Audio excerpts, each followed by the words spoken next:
spoon. Yeah, yeah, to spoon. Yeah, yeah, to spoon. You from Bunjama, to spoon. Yeah, yeah, to spoon. If you eat get my regular, my brother, to spoon. You got a spoon TV, you got a spoon radio, to spoon. Yeah, yeah, to spoon. You want to get a loose of it, to spoon. Yeah, Rastafari. Kili bamba, kili bamba, kili bamba, kili bamba, kili bamba, kili bamba. What I want? Yes, I TV. Yes, what you got?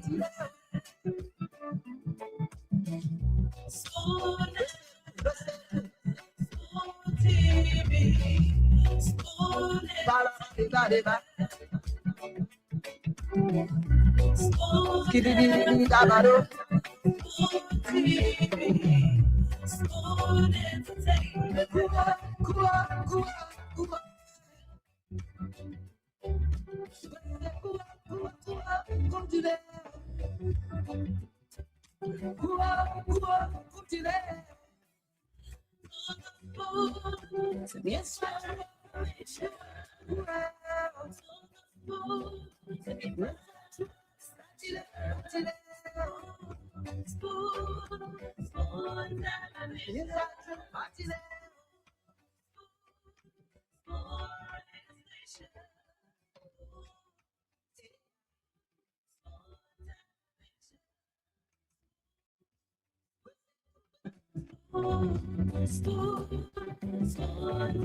Yes, I'm gonna tell you what is happening in Liberia.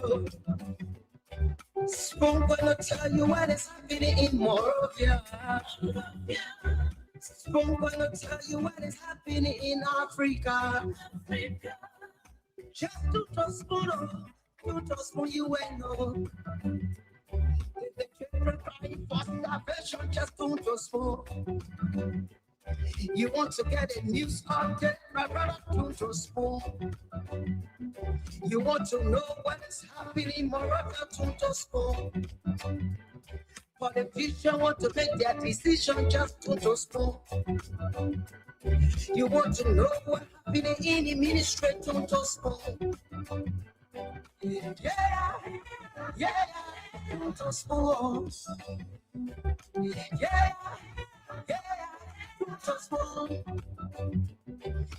You from Bunjama, Maryland, to spoon. Yeah, to spoon. If you eat get my regular, my brother, to spoon. You got a spoon TV, you got a spoon radio, to spoon. Yeah, to spoon. You want to get a loose of it, to spoon. Yeah, Rastafari. Kili bamba, kili bamba, kili bamba, kili bamba, kili bamba, kili bamba. What I want? Yes, you got it. TV. Yes, what you got it.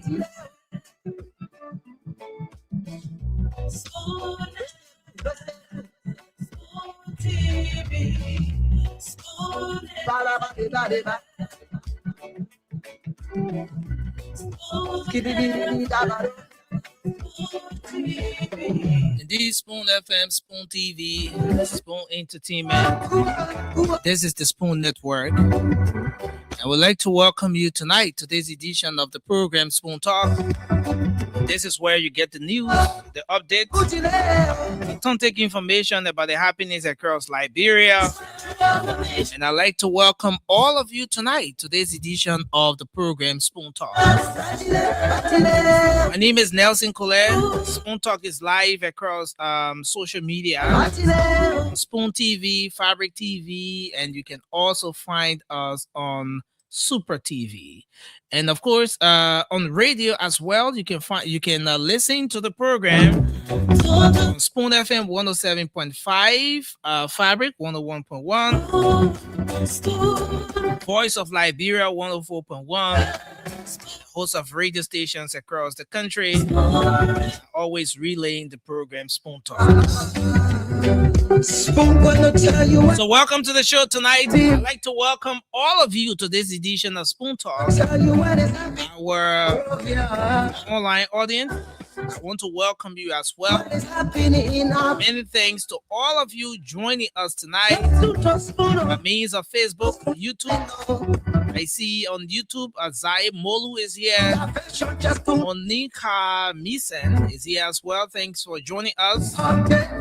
Moore has joined in as well.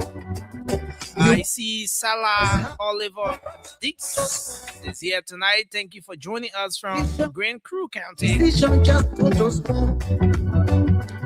the rest of the folks joining us by means of the different frequencies across the country. So welcome to the show. There's a lot happening across Liberia here on Spoon Talk. Bring you up to speed with the many happenings across the country every single day.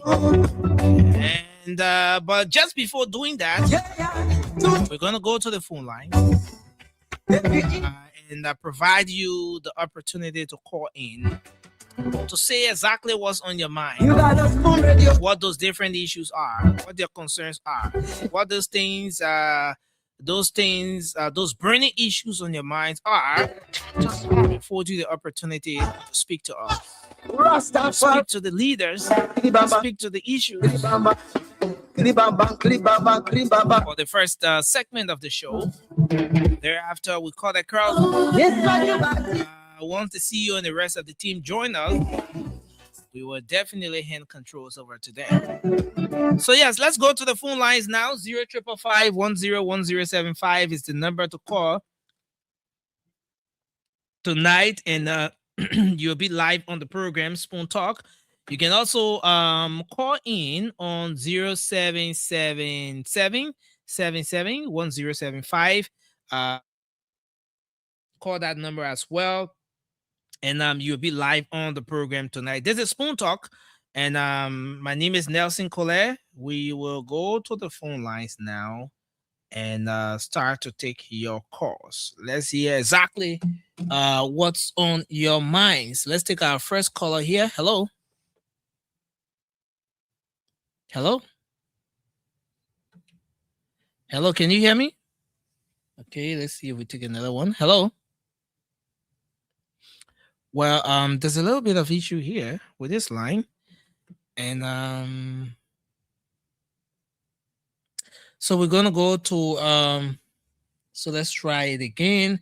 Hello. Okay, so we're going to go to our next line. Let me try to do this. Let me try to do this. So call on 0777 1075. That's the number that's active right now. So you can call that number and you'll be live on the show tonight. 0777 1075. That's the number to call, and you'll be live on the program tonight. 0777 1075. So call that number tonight and you'll be live on this edition of Spoon Talk. Better still, let me put a WhatsApp up that you can call as well. Let me see if I get to put the WhatsApp here. WhatsApp number that you can call now while the show is going on. So you can call the WhatsApp as well, and you'll be live on the show. Let's see if we do this.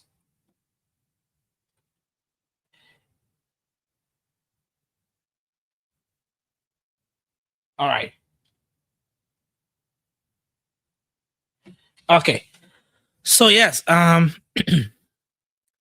you can call us now on this WhatsApp, and you'll be live. You'll be live on the show tonight, as we try to make sure that we can get everything sorted here for you tonight to call in. So yes, the WhatsApp is up, and you can call. You can call now, and you'll be live on the show. So this is the WhatsApp. Well, the WhatsApp number is rolling there. You can call that number and on WhatsApp only, and you'll be live on the show this evening. So keep your calls coming. Better stay on our local lines 0777 771075, 0777 771075. And you can also call on our WhatsApp number that's rolling there, and make your contribution from there as well. So this is Spoon Talk. There's a lot happening across the country, but the first segment of the program is the What's on Your Mind segment. It's a time when you get to call in to see exactly what those issues are that are of concern to you. What's on your mind? Is it about health? Is it about education? Is it about sanitation? Is it about the political issues in the country? Just anything that is of concern to you. You get to have the opportunity to call in and speak out on those different issues of concerns. Again, the number 0555 101075, 0555 101075. You can call 0777 771075, and you'll be live tonight. Better still, you can call us on the WhatsApp number that's scrolling there, and make your contribution via WhatsApp as well. And you will be live and on this edition of the program. Let's see if we get this person coming through. Hello. Hello. Well, again, we're not getting this person coming. We're not getting this person. Let's make some adjustments to this one. Let's see if we do this quick adjustment here to this one. Okay, I think it's all set up now and we're good to go. And okay, so you can call the WhatsApp number there and make your input only on WhatsApp using that number, only on WhatsApp, and you'll be live from that end. Better so you can call 0777 771075. Let's take this person. Hello, you're live. Your name and where you're calling from? Good evening. Good evening. How are you, sir? Okay, I think the line is get over clear, man. It's not start line getting problem. Yeah, go ahead. Getting Jerry is a friend and brother, and my name remains Mohammed and Kanenti, member of the Unity Party in people. And I speak to you tonight for my comfort zone this evening on the Buja Island 16. Okay, go ahead. My talking point tonight has to be drawn to the attention. I listened to the news this evening, and let me appreciate why. Okay, Mr. J. Boto. Tomorrow, the 12 girls, our brother and sister will be coming saying their WAS examination test tomorrow. And I think we should appreciate the office of wire to the corner of the Popular Black Bureau for supporting our brother and sister to say for the test. Okay. But like they said that, and like Mr. Boto said that 7 persons was handled, 7 plotters, okay, was arrested for malpractice, okay? And I think these teachers or the plotters that was arrested, I think around the Pinsville Stanford area there, I think what they did, I think it was wrong, okay? Because they were collecting money, like they said, 300 per student, alleged 300, and I think what they were doing. All right, so that is an allegation. The investigation is in progress. So let's give the investigation a chance. When they be found guilty, if they be found guilty in nursing, they be penalized because what they did it was wrong. Thank you. Definitely. Thank you for your input. Hello, your name and wait. WhatsApp line. Let's hear you. Good evening, Nelson. Good evening to loving people like you. Yeah, go ahead quickly. I join you for Kakata Majidi Kan. Yeah, let's hear you quickly. Can you hear me? It's issues we all need to address because it's a something that is affecting a lot of our brothers and sisters. I think the president need to take decisive action to ensure that people who be perpetrators in the 19 million. Okay. Because the issue is the DA cannot see they are going on the names of the people. I think this one issue we all need to team people. We need to put our head together to ensure that people who are transported to join our country can be brought to book. And at the end of the day, the justice can be served.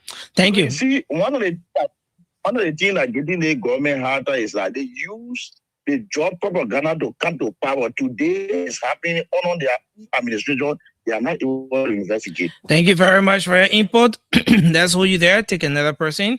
Let's take one from the direct line. Hello. Hello. Brother. Yeah, hello. Good evening. How you doing? Yeah, go ahead quickly. Let's hear you. Thank you very much. This is Siliki Kruma, commonly known as Neighbor Siliki. Kruma, let's You hear know, you. thank you. You see, my brother, I will bring the station manager, the CEO of Santon Waterspoon, because yesterday they brought the kind of rotten apple to sort of people when he and Judah Bagan was sitting in his home, in a house in the United States, putting all kind of photos. You knew that Judah Bagan was a kind of human being. Today they brought trust. Then you want this as from Judah Bagan. All right, So thank you. I hold you responsible for it. Thank you. Thank you for your input. Oh, sorry. How do I do this? Okay, so I'll have to let this one go. Let's take this person. Hello. Hello. Thank you very much. Good evening, my brother. Yeah, hello. You're live. Let's hear you. Thank you very much, brother. I'm Spencer Mohammed, and I call from Down Coast Spoon Hill. Mohammed, go ahead quickly. Let's hear you. Yeah, and member of the Concerned Librarian for Justice. Yes, brother, my I've been drawn to this $19.5 billion million drugs that is brought into our country. And the most disheartening part was today when the Justice Minister was questioned as to whether Emmanuel Sr. was alive, where he admitted whether Emmanuel was alive or not, he does not know. In my mind, it undermines the integrity of the investigation. That clearly demonstrates that the Justice Minister is grossly, I don't think he's competent for that position. Thank you very much for your input. Let's hold you there and take another person. Hello. Hello. Yeah, hello. You're live. Let's hear you quickly, sir, from the WhatsApp line. How are you? This is James. I have to talk to you about the deception that is being carried on by Dr. Richardson. She stayed over on a show pretending that she's advocating for people in Liberia. Last Friday, to be precise, she sent a group of hooligans, went to Mount Barkley. She said she owns 60 acres to an area that she don't even know. They start locking doors. I happen to have 2 acres of land on there. But I have a coal, also have a land there. And the one, our land supposed to be in Logan Town, but they were inside the town. So what's your point, sir? What's your point? The point is she should not be pretending that she's advocating for people and intimidating our poor people over there. All right, thank you. Thank you very much for your input from the WhatsApp line. We take one from the local line here. Hello. Good evening, Nelson. Good evening. Let's hear you. Thank you. My name is Reba Sandy, and I'm this evening. I'm calling from Chicken Party, a proud member of the Concerned Librarian for Justice. Let's hear you. What's on your mind? I listen to the president. I'm not disappointed because I know who he is. I'm listening to the president telling all that he will protect our border. Oh, man. You protect me all? When the Guinea have taken over more than 2 years, 1 year, you don't say nothing about it. But you know, they're not surprising someone. Oh, you feel that your president, the president. But the issue of the drugs, Mr. President, if you take a letter from me, we will continue to embarrass the American people and we will take it seriously. If any of you people don't want to show the people, we will let America to arrest some of you and take us to the head to the sea where they do. Thank you very much for your input tonight. This person, your name and where you call from. Let's hear you. Yeah, good evening, Nelson. My name is Jeremiah Siawe. I joined the platform from district number 6. Yes, Yahweh, let's hear you. What's on your mind? My dear brother, let me appreciate you for providing the opportunity, for our voices to be heard. What is on my mind is concerning this drugs issue. This drugs issue is very, very serious. And today, when I was doing some work down Soaking, when I was coming, I saw 2 young men, energetic young men, are supposed to be doing something better for themselves, or even for the family. The condition I saw them in this evening, I stood and looked at them and shed tears. To be hearing about the kind of drugs, leaving our country to go in another country, and up to present, the DA commander can't come up with names. When they paraded with other people around here just because of parcel of grass, they paraded with people around here, they carried camera in their bedroom or in their room, in their suitcases, and everything was televised. But today, 19 million worth of drugs today, we can't hear names. They investigate it every day. When people are aware that drugs will not just fly and go at the airport, 19 million worth of drugs will not fly and go at the airport. And up to present, we haven't heard the names of those individuals that carry that drugs over there or the owner. It's disheartening. And now we are believing the information that some or hurricane this government, they are part and parcel of this identical $19 million drugs. Thank you very much for your input. So you there? Take another person. Hello, your name and where you joining us from? Good evening, Maxine. Good evening. Is this Oscar Zigben? Let's hear you. This is Oscar Zigben. I'm calling from Campus City, Nima County. Go ahead, sir. What's on your mind? Next year, what on my mind have to do with the drug issues. 2022, 23, the spoon talk was priority on social media from county to county, from country to country, saying that the CDC leadership drug wares were importing drugs along with his wife. And when the bucket rolls were arrested with $25,000 or $25 Liberian dollar worth of cookies or worth of opium, he was handcuffed and brought to public rescue. But we are seeing over the time, the first time the government came to power, there was 100 million worth of drugs arrested at the airport of Monrovia. And from there, we don't see no investigations. They said the drug escaped. Now, another 19 million drugs have been arrested. And the president is not coming out to tell Liberians who owned the drugs and who was transporting the drugs from out of this country. Next year, this country is a serious country. People should not come and lie to us to come to leadership, and they are unable to govern the country.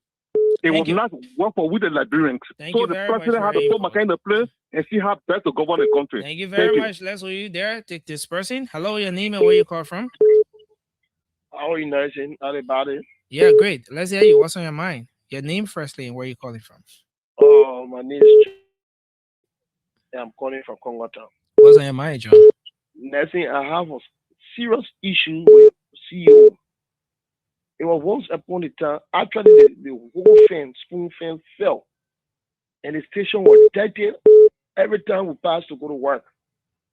The CEO blacked me because I was saying that the radio station is dirty, around the station is dirty, and he blacked me on Facebook. And it's bad. You can't be preaching equity and you can't come with clean hands. Okay. Thank you. Today, I mean, the CEO is listening. You'll definitely respond to your maybe concern. Hello. Hello. Hello. Hey, good evening. Good evening. Let's hear you quickly. Thank you. This is Edmund Carr, and proud member of Concerned Librarian for Justice. And let me go beyond small. The issue that has to do with Ebola. The last time the government of Liberia told us that they were monitoring 16 individuals that came from the affected countries. Yeah. It gone almost 1 month or more than 1 month. We are not hearing anything from them. So we are asking them, what are happening with the people that were under surveillance by the government of Liberia? We want to know, are they free of Ebola now? Or they're waiting for the $4.2 million from the government of Liberia before they can come up with anything? Right. We want to know. Thank you. We are still looking up to them to tell us what are happening with the Ebola case in Liberia. Thank you very much, this person. Hello, your name and where you joining us from? Good evening. Good evening. This is Agent G. I'm calling from Rototown. Quickly, let's hear you. What's on your mind? Last week, the prophet in Nigeria prophesied about our country. And the country should be careful. We are not careful that we will be disgraced. We, the Liberians, instead of pray against that, we start battling the prophet. Now it's coming to pass. See what is happening on the issue of the drug? If we are not careful, our government will be disgraced completely. So let me tell you that people now, anything the man of God say, we should pray again. Pray that it shouldn't happen instead of insulting the man. Don't Thank see you. the issue of the drugs that are coming to expose our government. Thank you very much for your input. Hello, your name, where are you calling from? Hello? Yeah, hello. Yeah, good evening. Good evening. How are you? How are you? It's good to have you on. Let's hear you. What's on your mind? Yeah, thank you so much. Pastor Command. I'm the national chairman of a civil rights think tank called the European Collective Bureau. Go ahead. One of your major contributors and followers. What on my mind have to do with the whooping 19 million of job loss that occur at the RIA, where the LDA, along with other security operators, are confiscated. We have been saying it time again, and we are numbered that matter of such. It's a very critical matter because we are talking about transnational crime that cut across 3 continents, that cut across 2 continents, Africa and Europe. So you have people positioned in the drug continent are coordinated, the drug syndicate. So to bring the people to both, it requires effort and serious decision and analysis. So as we speak, our security apparatus headed by the LDE that is supposed to crack down on the spread of narcotics across the country. They are working diligently to bring the matter to book.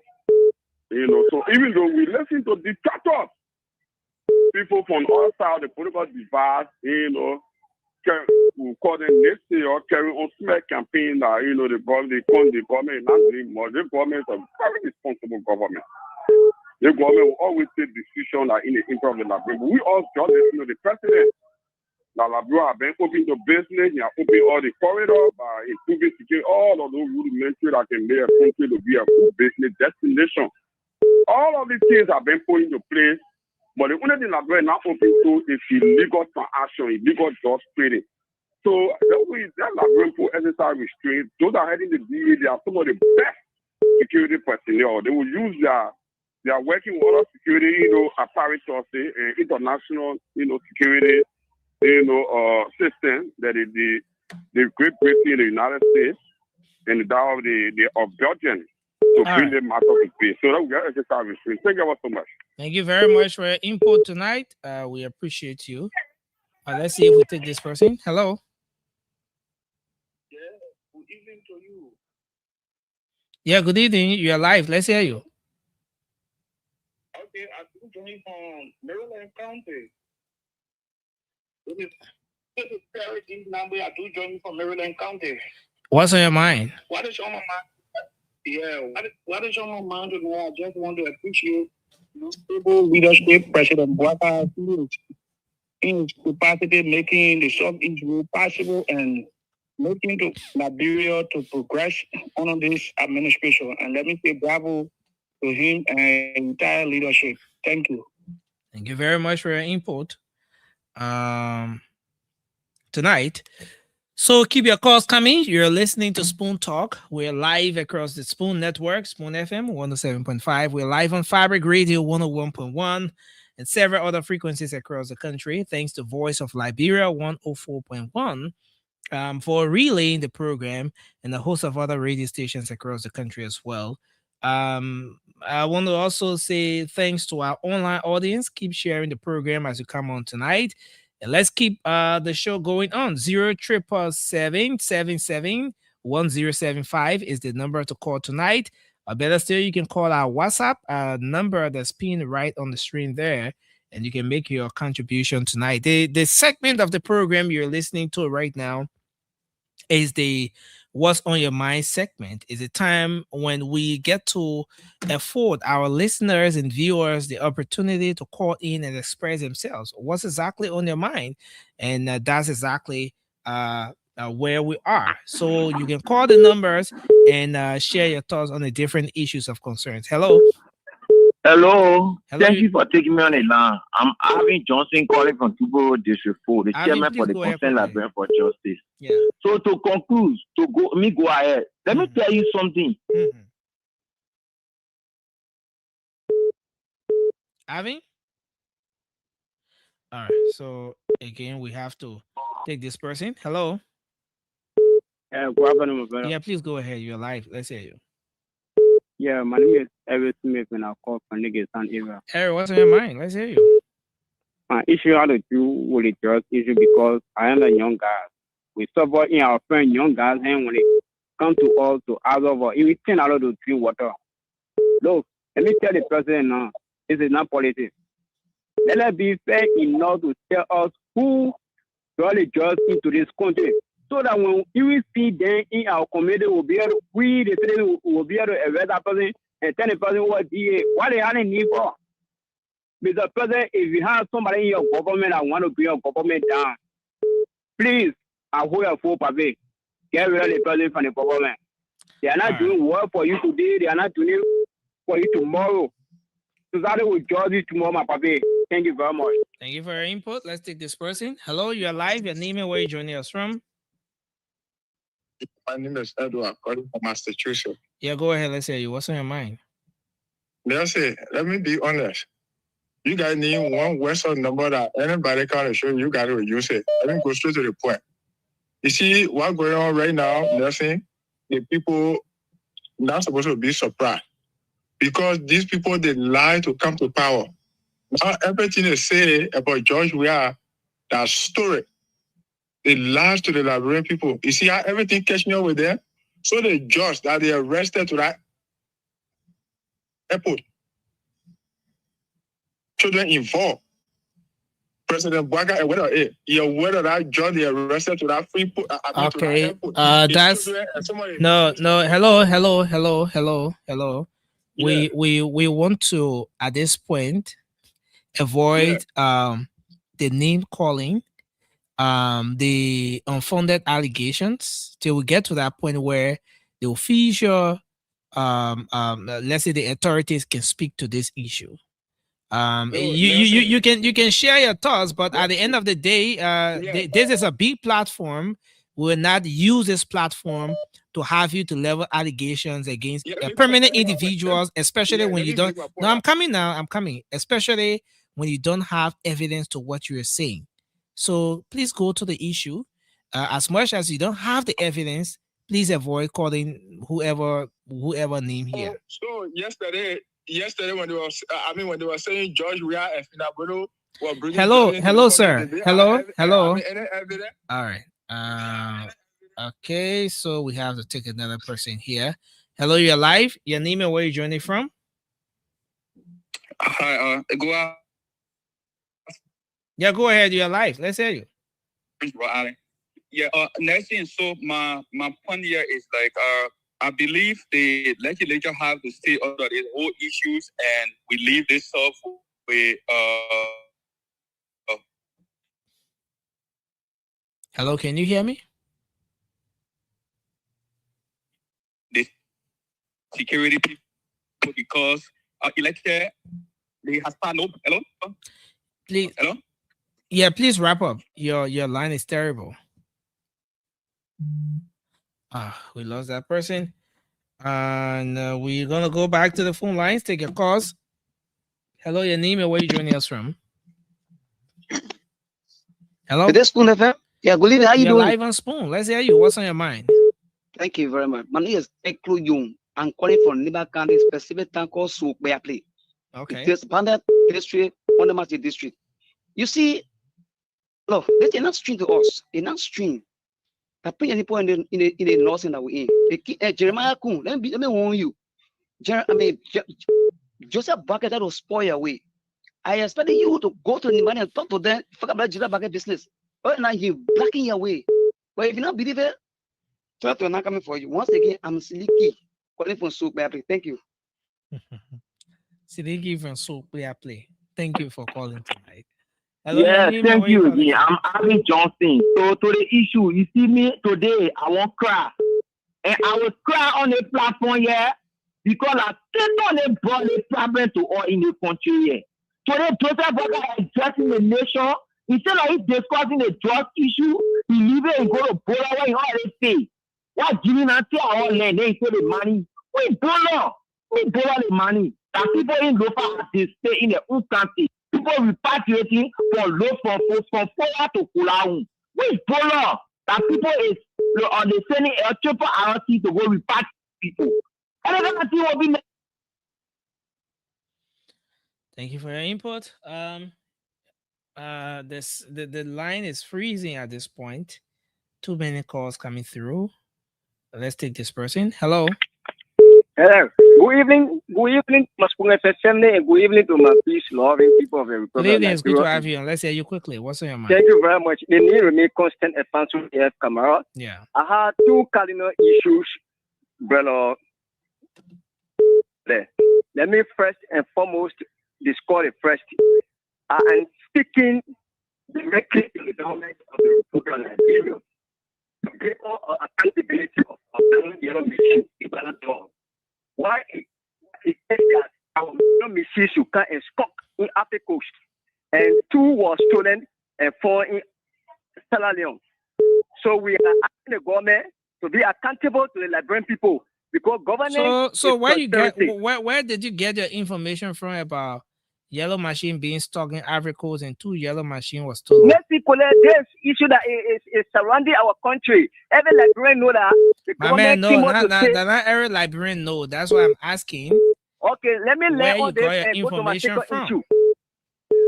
I'm getting my information from the source of the government angle. Which source? Which source? The core source of the government angle? Of the yellow machine. My own uncle, my kinsman, Brian Samka, who is the chairman of the yellow machine, is able to say because of the importation to our port managing today by NPA, so they have a shipment to Africa Coast, and that shipment costs almost 11 point some more millions. They tell me. So the government is the one that came up with that particular statement, that position. So are you saying that the chairman of the yellow machine board said that 2 yellow machine got missing? Yes, it was found 2 in Sierra Leone. They caught 2 of the yellow machine from one of the government officials. So who are carrying it? Who are carrying the yellow machine? Who are in charge? Who are those potency procurement officials of the yellow machine?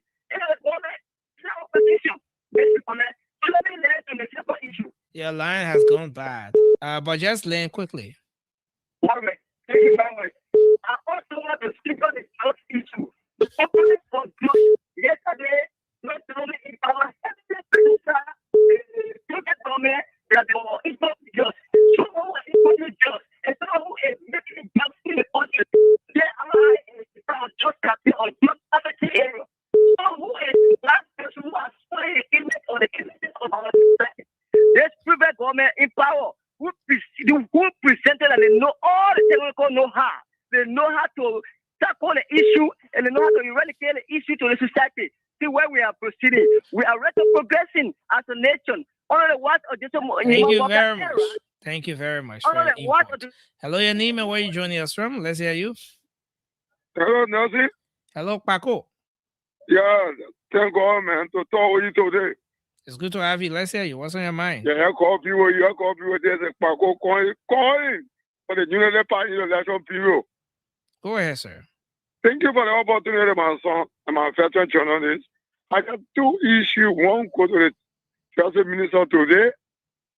It's forward to the TA to get a matter. How we take the 9-8. To get a matter different way where we can talk to our residents. To get a matter, you get change. Nobody in favor of what going on. Now, what was in the people who were taught to cancel trouble, our children, our daughters, our father, our mother in here. Nobody in favor of it. The president several control the nation or the ever Liberian in there, qualified in favor of it. But other people, when I get fat, commission other people carry out a bar. Now, what today, the whole thing for them, they went, they said, okay, all change. Nobody said that if you later or want to have somebody bought. But today, my honorable Safogo today to say that the president taking glory will call you to question you. Everyone who are the first point of government that in a capital building, show Pagari, they're not taking no glory. They come in for everyone fail. When they come in for everyone part, they draw nobody fail. But when Liberian talking, Nelson, they buy a little bit ridiculous. Yeah, they all wait. They will find out who be the draw to the nation. Nobody in favor of it. But president talking, oh, you won't call me, no, they don't go that out. That what they told them that your PK will do the work. And two again, they go to man, certain mayor, Honorable John Safa. Please, I beg you, go to Ada, go see them. Go to Ada. They take, go what else? I beg you. We'll pull you there, Liberian people pull you there. Yeah, or do the work for the Liberian people. You go whatever you see back. What we all the one going on? So all of the comment or honor man the comment, we said no to it. So yeah, oh wait. It was the new one come. Thank you very much, Paco. Thanks for your input. Thank you, Nelson. Yeah. All right, so let's take this person. Hello, your name and where you joining us from? Let's hear you. Hello. Yeah, hello. Yeah, I'm Sidiki Kamara from Jakarta. Sidiki, go ahead. Let's hear you. What's on your mind? Nelson, right? This is Nelson. Okay. Thank you very much. Nelson, no, the thing is very hard to say. Very hard to say. To have drugs eradicated from Liberia is very hard. You know, since that any government for that matter, once the government is against drugs, automatically that country will want to fight drugs. Even now, 100% about it, at least 80%. But once the government play policy with drugs, it's very hard for drugs to be taken from that country. The executive, there are people around the executive, the favor drugs. So even the president not directly, drugs will do all kind of things, they just play with it. So now they just play like people. And they seem to make the right job, we couldn't be re-elected. And they seem to come to this government, if they play with the drug business, now they will see it. Thank you. Thank you for your input. Keep your calls coming to 0777-1075, or you can call the WhatsApp number that's pinned on the screen there, and you can make your input tonight. This is the What's on Your Mind segment of Spoon Talk. We're getting your views. We're hearing from you. We want to know what your thoughts are. What is it you want to talk about? Health, education, politics, just anything that is of concern to you. You have the opportunity to do just that tonight. And we have a few more minutes to get your views across, after which we will be moving to the show. Hello. Hello. Hello, you're live on the show. Let's hear you. What's on your mind? Yeah, I'm calling from Iowa. My name is Sam. Sam, go ahead. Let's hear you. Yeah, so there was a caller from Massachusetts that tried to make a point. Yeah, you just hang your call on that. On that guy. I think it's very unfair. Sometimes the way you guys treat certain caller when they try to speak their mind. Because yesterday we are Liberian. We live in Liberia, and we saw what happened yesterday during Georgia regime. When these people, when anything happened, they were calling names directly. Without provide any evidence. But today, when the people decide to call their name, and then you guys, okay. So let me ask you a question. Let me ask you a question. How will you feel? Yeah. How will you feel if you were listening to the radio right now or watching the show, and somebody called in, linking you to something as terrible as this drug thing, without any evidence? Knowing very well, perhaps, that you have absolutely no connection with it, but the person links you to this particular thing. How will you feel about that? All right, I will answer your question, and then I will say something. Yeah, You go ready ahead. for yeah. All right. As for me, as an individual, I will not feel fine if I did not do anything wrong and then somebody trying to lead me into that the negative thing that happened. I will not Okay, feel so fine. if you're not feel fine, Yeah. this is a very big platform. Our duty here is to protect what goes through this platform. I, as a journalist, cannot sit here and have somebody come up and say something about you, for example, when the person presents absolutely no evidence and you expect that to go through. I mean, that's It is.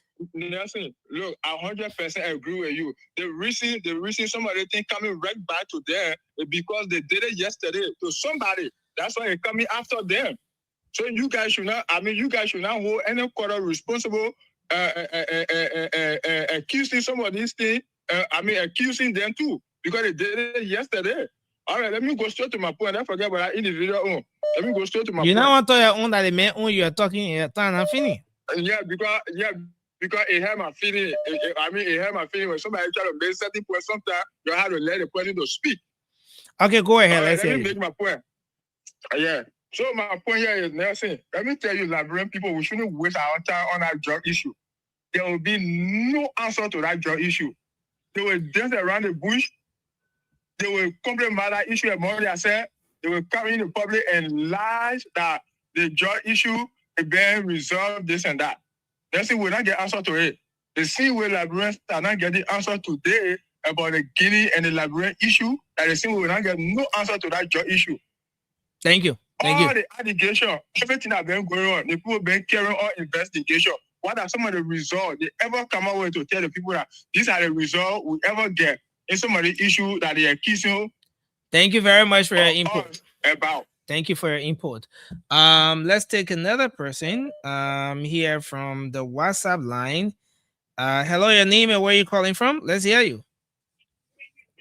Hello. Hello. Hello, you're live. Yeah, thank you, Damo. Good evening, Damo. This is Nelson. You are live. Good evening to you, sir. Oh, sorry, Nelson Colette. Yes, sir. Good evening, sir. Yeah, good evening. It's good to have you on. Let's hear you. What's on your mind? Thank you. My name is Michael Williams, and I join you tonight from Grand Creek County in Bois GK. Yeah, go ahead. You're live. Right. What's on my mind is Nelson. I want you guys to join voice. Those of you that in Monrovia, especially you guys, the journalists, to join voice on our voices here.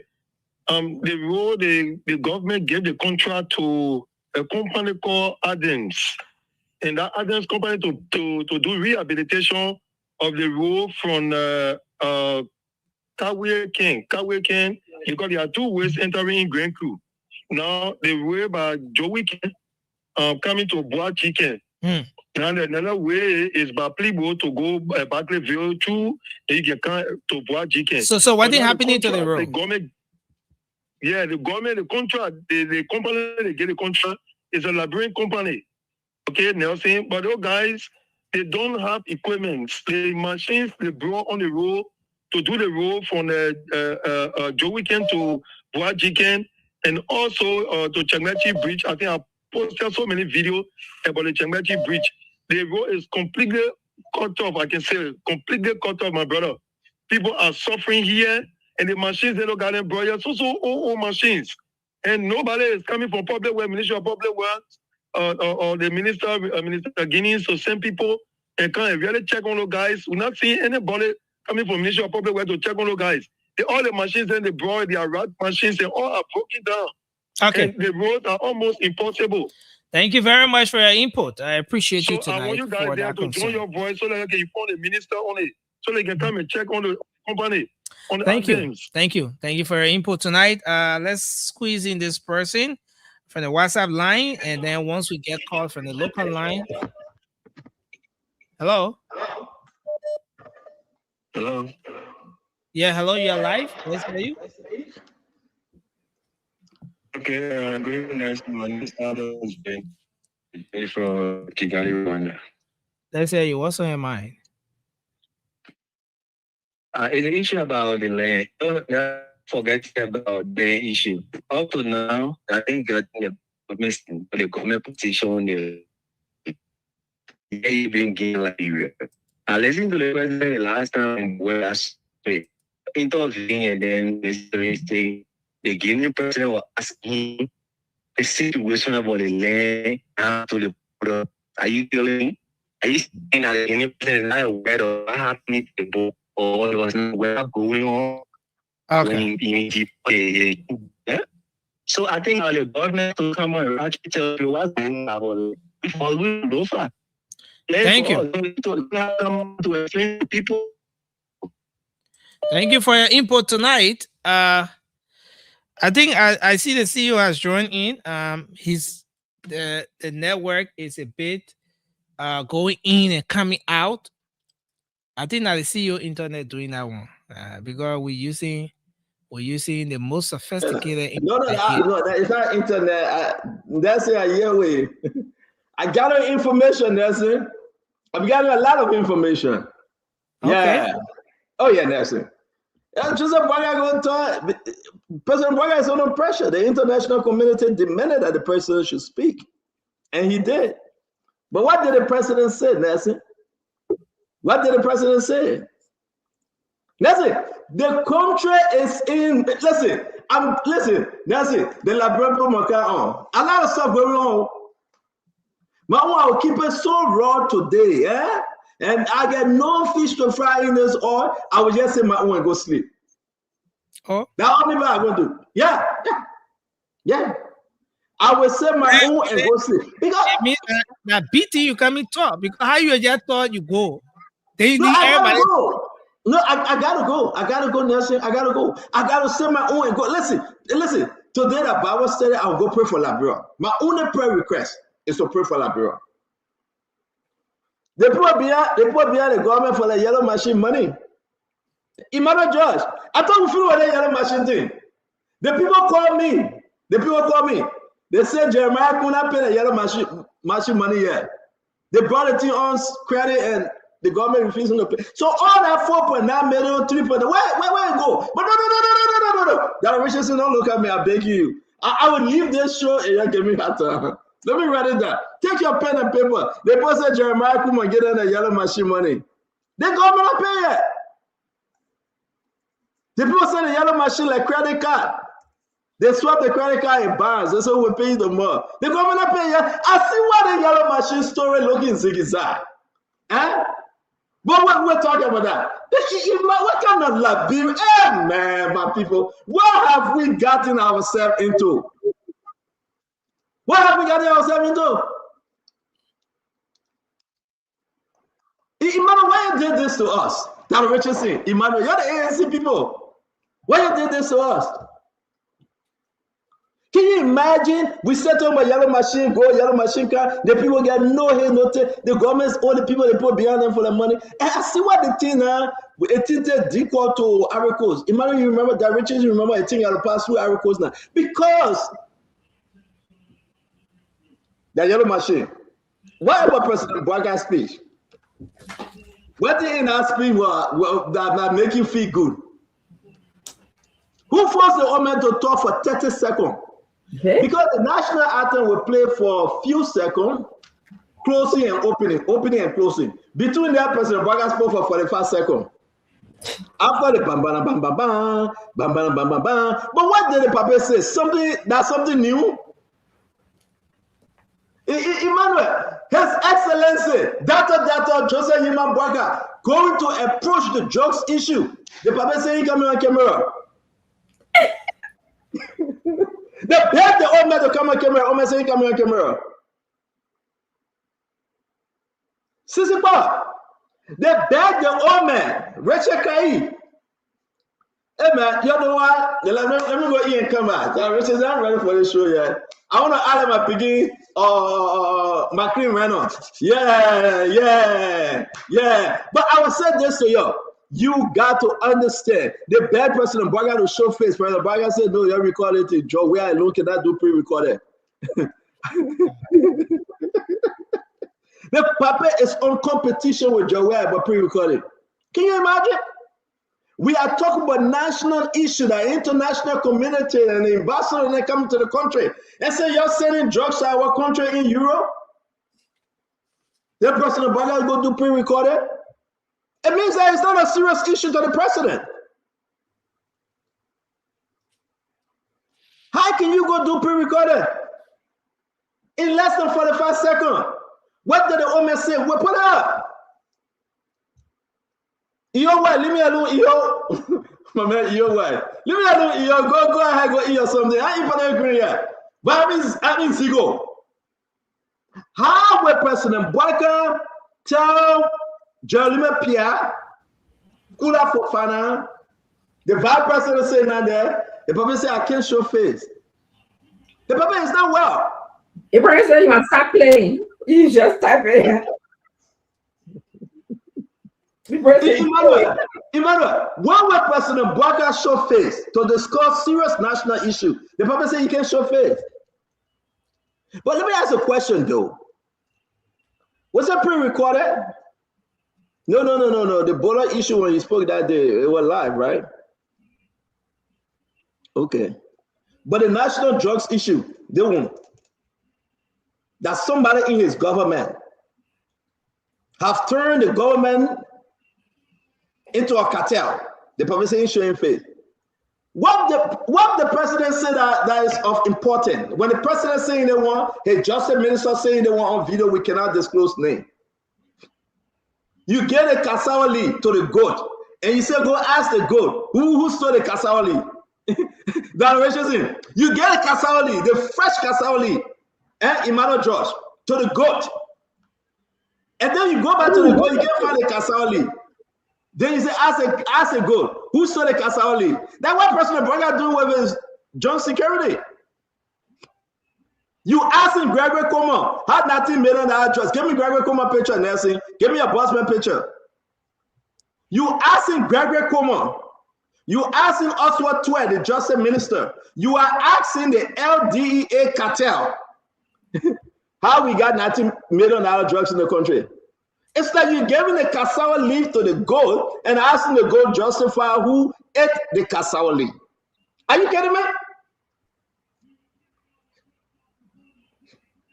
I know you guys watching the game. What Abdullah Mohammed calling me for? What Mohammed calling me for? Let me ask Mohammed today. Mohammed, why are you calling me Mohammed? Why are you calling me Mohammed? Why? Mohammed, why are you calling me? Let me hang on. Mama trying to slow me down, but I will not be slowed down. The Liberian people need to know the conversation with Joseph Yimam Bouaka today. What's your takeaway? Our government need to reform. Yeah, don't tell us about the game, man. France beating Senegal. I'm done with that game. I watched it against one, but it's over now, right? I think it's over. I feel with that game now. France beat Senegal. I mean, that's how it is. But can you imagine, though, we are talking about Yellow Machine, and we're bringing the chairman of the ANC. His name is Councillor Gu. He's coming on the show. We are bringing also, Nelson, don't forget, the man that just resigned. His name is Senator Sano Dazo Johnson. I didn't know. The reason why Dazo resigned, they owe him 3 months' salary. They didn't pay him. $1,500 a month. They owe him $4,500. Emmanuel George. The man was told to resign by Mandela Cooper. Mandela Cooper told the man to resign because he is not a unity partisan. So he's not speaking in the interest of the government, so therefore he should resign. Sano Dazo Johnson. And he resigned. I said it yesterday. So somebody got to reach out to, what's the guy named, the former defense minister, Samuka, and ask Samuka, why did you not pay these people money? They got to ask Samuka. Samuka is requesting for $51 million, but they have not given the people $21.56 million. Well, what kind of battle is that? I mean, what's going on? Then on that note, we also got to add to the conversation today. It's a lot of conversation. They got two brothers. Emmanuel, are you us? Emmanuel George. They have two brothers from GLS company, the cargo company. right? One name is Paul King. The other one name is Peter King. We'll put a picture up. So I have their numbers. They grew up in Stephen Thomas Estate, you know, they're good people. But if you hear about this whole cargo thing, I was able to reach out to them. I said, hey, what happened? He said, listen, we have our statement. It's under investigation. We can talk. And I respect them. But we'll put a statement up. Exactly the same. You don't put us in your mess. They are saying that. The government know who brought the drugs in the country. The government know who's shipping the drugs. So Paul King is on his way to Liberia, that Richardson. They will arrest Paul King on the airport. I'm announcing it now. He will be in Liberia tomorrow. He will be arrested. They will question him. That's your company. How all this thing happened? My fellow Liberians getting serious. The international community demanding answer from President Bouaka, or else they will stop Brussels Airways from flying to Liberia, because the government is under serious tension as to why will Liberians send drugs to Europe? That's what you're saying. Why are they sending the drugs to Europe? Why the drugs is on its way to Europe? Why on a Joseph Yema Baga? They will say, Papa, Michael, Bobby, Boo, leave me alone, Michael. Leave me alone. You don't put the green, my man. Of course, in a nice stew. That Richard said, you know that Sunday stew, you put small okra in it? It just go down slow. Of course, in a nice stew with the shrimp and the beef. Then you know the baby back rib. I slice it, and I put enough pepper and okra. So I'm in Zigo. I'm in Zigo tonight. So, ladies and gentlemen, share the show. This is bad for our country. This is bad for, listen, when people pray for evil, God is working on your behalf. It's go good. You come on, you flexing your muscle, and you telling the Liberian people, tune in to Voice of Liberia, to Spoon FM, Super FM, yes, Fabric FM, the Facebook, YouTube, Instagram. We got to talk about the drugs issue in our country. Drugs is bad. The people protested today. They did. Nelson, get out the video, please. They submitted a petition to the American embassy. They did. It's a bad thing happening in our country. Emmanuel George is very wicked. This is not a joke. It's a bad thing happening in our country. Then we hear our old man speaking, shame to come. Joseph Baga shame to come to the camera. The commander-in-chief, the CRC, get shame for now. But Emmanuel, I know you're a political leader on board meeting in America. Mr. Comey, I tell you all the Johnson & Johnson board meeting. But Emmanuel tell you, I won't sound Mr. Kwame, but I tell you all the Johnson & Johnson board meeting. I play Megan get chopping. 500,000 were sitting. So yeah, good evening, Stanton. Good evening, Dr. Richardson. Good evening, Nelson. You see, we have a serious situation in our country. And hopefully we as Liberians will wake up to understand that we are in a very challenging situation. And we have the opportunity to change this if we all lift our voice and decide the right person to lead our country to the right place. I was very disappointed. I know we'll discuss it later today, while following the section at the House of Representatives, when they asked that it should go into a closed door section. And I will discuss later why I was disappointed. The president's speech on paper looks good, but unfortunately on delivery, it was bad, poor. And we said this before when the president made his first speech. I think the president needs to hire real visual people in his office that will help them to develop these images when he's or what he needs when he's coming to public speech to the nation. This is a serious matter, and 45 seconds is not enough to explain to the Liberian people what is happening. This doesn't only affect those who are trafficking drugs, but it also affects the image of every one of us who carry Liberian passports. And we will find difficulty traveling if our government cannot be resolute and strong to start naming names and coming up to the solution to these challenges we have. Tonight, my national chairman will be on the show, so I'll make my introduction brief because he's going to speak to national issues on behalf of the Alternative National Congress. Liberians, we have the opportunity to change our country and move it better. That's why I keep telling you about a gentleman named Alexander Benedict Cummings and the ability he has to change our country and move us to where we're supposed to be. You can make up your mind tonight to be a part of that change. Thank you for joining us, and I look forward to the conversation we're going to have now. And guys, share the show. Thank you very much, Dr. George. Listen, guys, you got to share the show. You got to invite somebody. It's going to be hot tonight. We got so many people coming on. We will dig deeper. We'll discuss the issue, but something is happening. Something bad is happening to our country. The government is hiding information. The government they are being so intentional. They are covering up. People in the government, some big shots, right? They are covering up for them. The government, now we ask the question, is President Mbaka trying to protect his minister or advisors? And what you heard in the speech today was just empty talk. You got to understand. I know you're going to get mad at me, but we are talking about drugs. It's a human rights issue. It destroyed nations, it destroyed communities, destroy the schools, destroy the healthcare system. It's going to destroy everywhere. And that's why we need to come together to discuss this.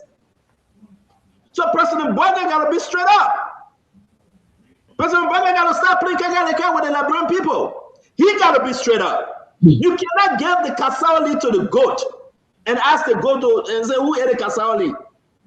That's what the president is doing. Dr. Richardson, let's hear you. This too, we have to discuss it. It's bad for our country. Give me Oswald to a picture. The man said he can talk. Give me Liberia National Police, the IG, Gregory Comer. Gregory Comer said he can talk. Give me the LDA bus. The man said we can talk, we can call name. Give me Prince C. Johnson. Nelson, give me those pictures. Prince C. Johnson said our national security will be quiet. Who there again? You know, our country, it's like everybody coming up for somebody. And we must sit down here and talk, don't say nothing, oh, the people that will investigate. When last have you seen a conclusive investigation? When last the government ever completed any investigation and reported back to the Liberian people? In a $4 million yellow machine, on a Mamaka ability, we still waiting for investigation.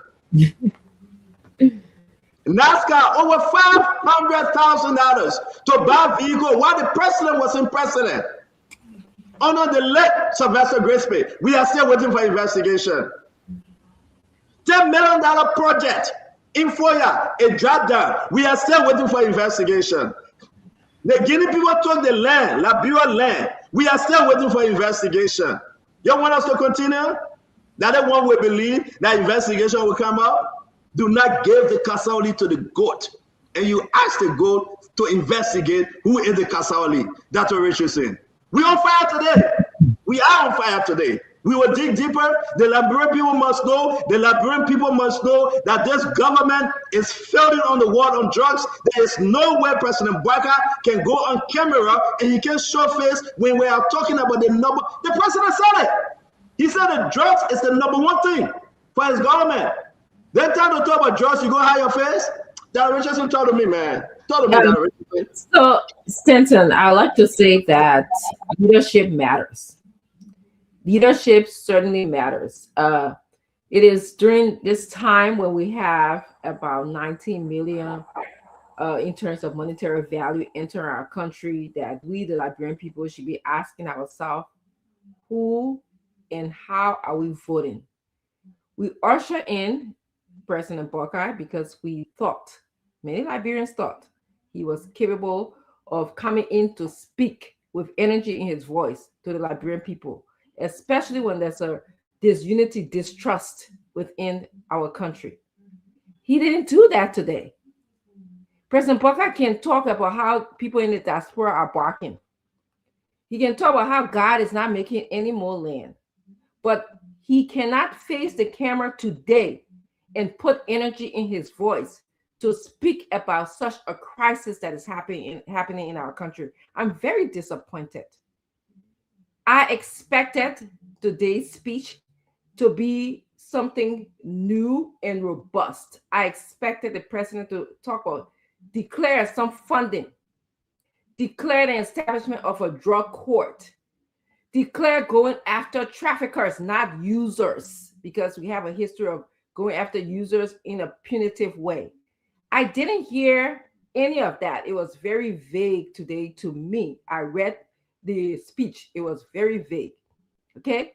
And subsequently, tell us your strategy. How are you going to prevent people bringing drugs in our country? How are you going to prevent our youth, because we have a youth-based country, from using drugs? Are you talking about building new rehabilitation? Are you talking about hiring more people in the field of substance abuse to address this drug issue? I didn't hear anything. And this is a crisis because it affects, like Dr. George said, it affects every single one of us. And this is my problem, because it affects people in Liberia, it affects us in diaspora, it affects Liberians that are traveling around the world. And so we must take this seriously. So I urge the president today to call names. I don't want to hear anything. The investigation is still going on, so we got to be professional about it. Okay? Yes, the investigation is still going on. So let us know what you know. Tell us that you showed that place in Single there. Y'all went there. Tell us that the LDEA professionals are doing XYZ. Tell us who's involved. You announced yesterday that they're going to arrest Peter King or Paul King or whoever he is. Who is he? If they're going to arrest him, why? What is the LDEA criteria for putting people, arresting people? We don't even know. The president did not spell out those things. But yes, I was very disappointed. In the end, I hope there's more to. I hope there's people in the government who will just wake up. Thank you. Yeah, I mean, we are where we are today. Let me bring in my brother Jacob Jada, Colonel Evra McGray, Winfred Banguren. It's good that we're starting the show. The game is over. Guys, welcome to the show. Just go ahead and share. Let's talk about Liberia. It's bad. Everybody in government, most people are complaining. But those in government complaining beyond Jade because they're their friends, they're the brother, they're the colleagues. And as we wait for Rochelle Good to come on the show, man, call your chairman. Yesterday he delayed again. He delayed. We know he got a baby say, but call him, man. If he come, we got to move. Sandro Dazo Johnson going to come on. Jacob, let's hear you, my friend. What's your intro today? Yes, it's not hard to start right now because this whole 19 million drug thing is stressing the entire country up, and it is the center of. It's the most topical issue today everywhere I went. Today, yesterday, Liberians are very embarrassed in the communities. So it is a very depressing moment for the population, and people are very, very scared. And the quality of leadership coming from the executive mansion, from the president, from the government has been absolutely horrendous. It's been absolutely poor. And it's extremely sad. And again, today, the president's statement was not reassuring. In fact, the way it was even delivered was so flat, and it didn't project any form of serious leadership in a period where the country is extremely embarrassed by a massive drug situation that carries the potential to really destroy the international credibility of this country. So I think for example, we saw, when the issue, for example, in the United States, we saw President Trump repeatedly, we had a whole crisis in the region and the whole drug thing was happening consistently. He kept briefing the nation. So it is a kind of leadership and upfront that we expect to see our president show and the leadership of our country. And I think it's been an absolute betrayal in terms of the way the leadership of our country has communicated this thing. And one last point I'd like to make, generally speaking, the whole drug fight again, the record of the administration has been again so poor. Take for example the leadership crisis, even at LDEA. From the first group that was there, Fadiga, there was massive infighting. Another group came, the interim leadership was there, they couldn't work. Another one. So you've been changing leadership there for the last 2.5 years, like changing diapers. And up to now, the administration has not even gotten it right. The current leadership is still interim. So this whole campaign, on the campaign trail that we're going to tackle the drug issue, we're going to solve it, we're going to put the weight of leadership behind it. It's been an absolute letdown. So the war on drugs has been a failure so far, and I think the leadership, the president, really need to recharge and try to really structure a vibrant fight that will be able to see, that will be able to show results. But as it takes right now, I think it's been from one failure to another, which is so embarrassing. Yeah, Colonel Gray, thank you very much, Jacob. It's good to have you on. Let's go ahead. Come on. I mean, tell your chairman I sent the link. Wait me, I forgot him. I mean, we can't be back and forth. Can you send the link to him? The chairman get into that problem. Colonel Gray, let's hear you quickly, my friend. We're still waiting for Richard Good. Welcome to the show, Colonel Gray. Thank you, Stanton. Thank you, everyone. You know, a number of people may not be able to stomach the truth because in their mind there is something dangling there to say this is the story. So when you tend to be professional, it hurts people because it's not where the mind leading. I can tell you that this issue is an international issue. And so therefore, when it comes to professionalism, when it comes to actually dissemination of information regarding this matter, the Republic of Liberia is a part and parcel of it. But the leader, of course, because we don't have the infrastructure to even foil this cartel situation surrounding the region specifically. So people have a mind that this is not a new cell. This is a continuation of that 1/5 of that problem that started when they had $100 million bust. It's just 1/5 of it. So think about it.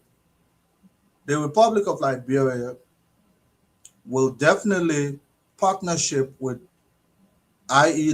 the United States.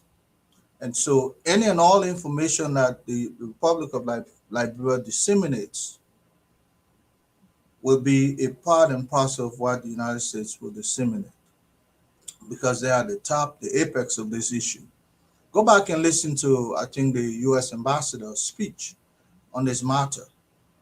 I don't think Liberia will come and disseminate anything radically different from that.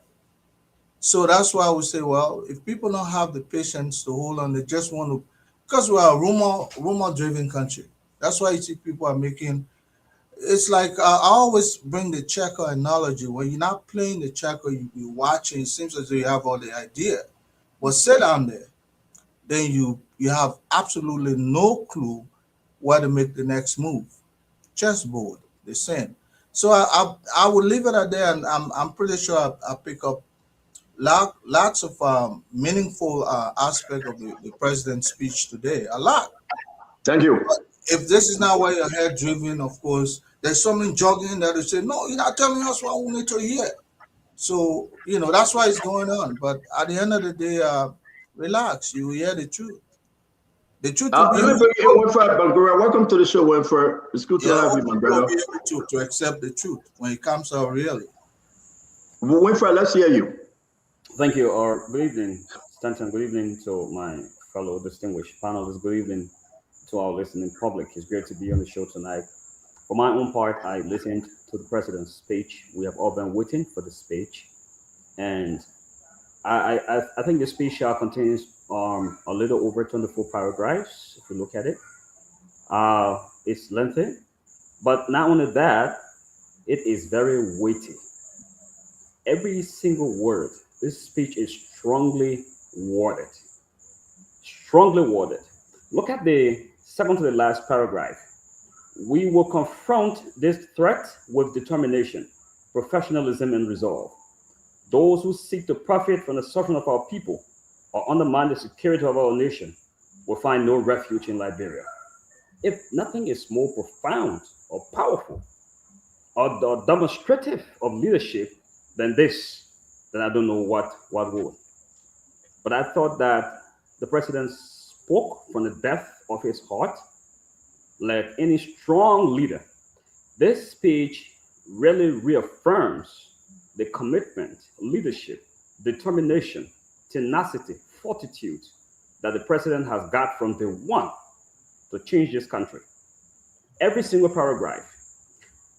There's a paragraph there that is also very key, as all of them are. He said that this is now going to be the province of the entire National Security Council. And I looked at the makeup of the National Security Council. I checked more than 9 security apparatuses in the country and many more. So it's not going to be left with the LDA or the Liberian National Police or the Airport Authority to investigate. It's going to be now under the leadership of the National Security Council. This is very huge. In recent history, no investigation has brought together the full house, the full moving mass of the entire national security as this one is. It demonstrates the seriousness that the executive mansion has taken this, and it shows that the president is resolved. He said that it doesn't matter who you are. If you are caught, you will be persecuted according to the law. And he went on to say that they are going to not only dismantle this, or to arrest those who will be culpable, but to move ahead and dismantle, the cartel. So I think it was very profound. It's what Liberian needed. It demonstrates leadership. Thank you very much. I mean, listen, it's good to have different views on different issues, especially when the president speaks. We will be getting there. We will be discussing the issue. To me, and I will say this to each his own, the president's speech will weigh in on it. Like I told you, we're expecting to have Orisha Gu as our contributing guest tonight to discuss the issue of national concern. I just wanted to brush a little bit while we hold off till Orisha come on. What I'm hearing about the yellow machine, I like to squeeze that in quickly. The people asking for the yellow machine money.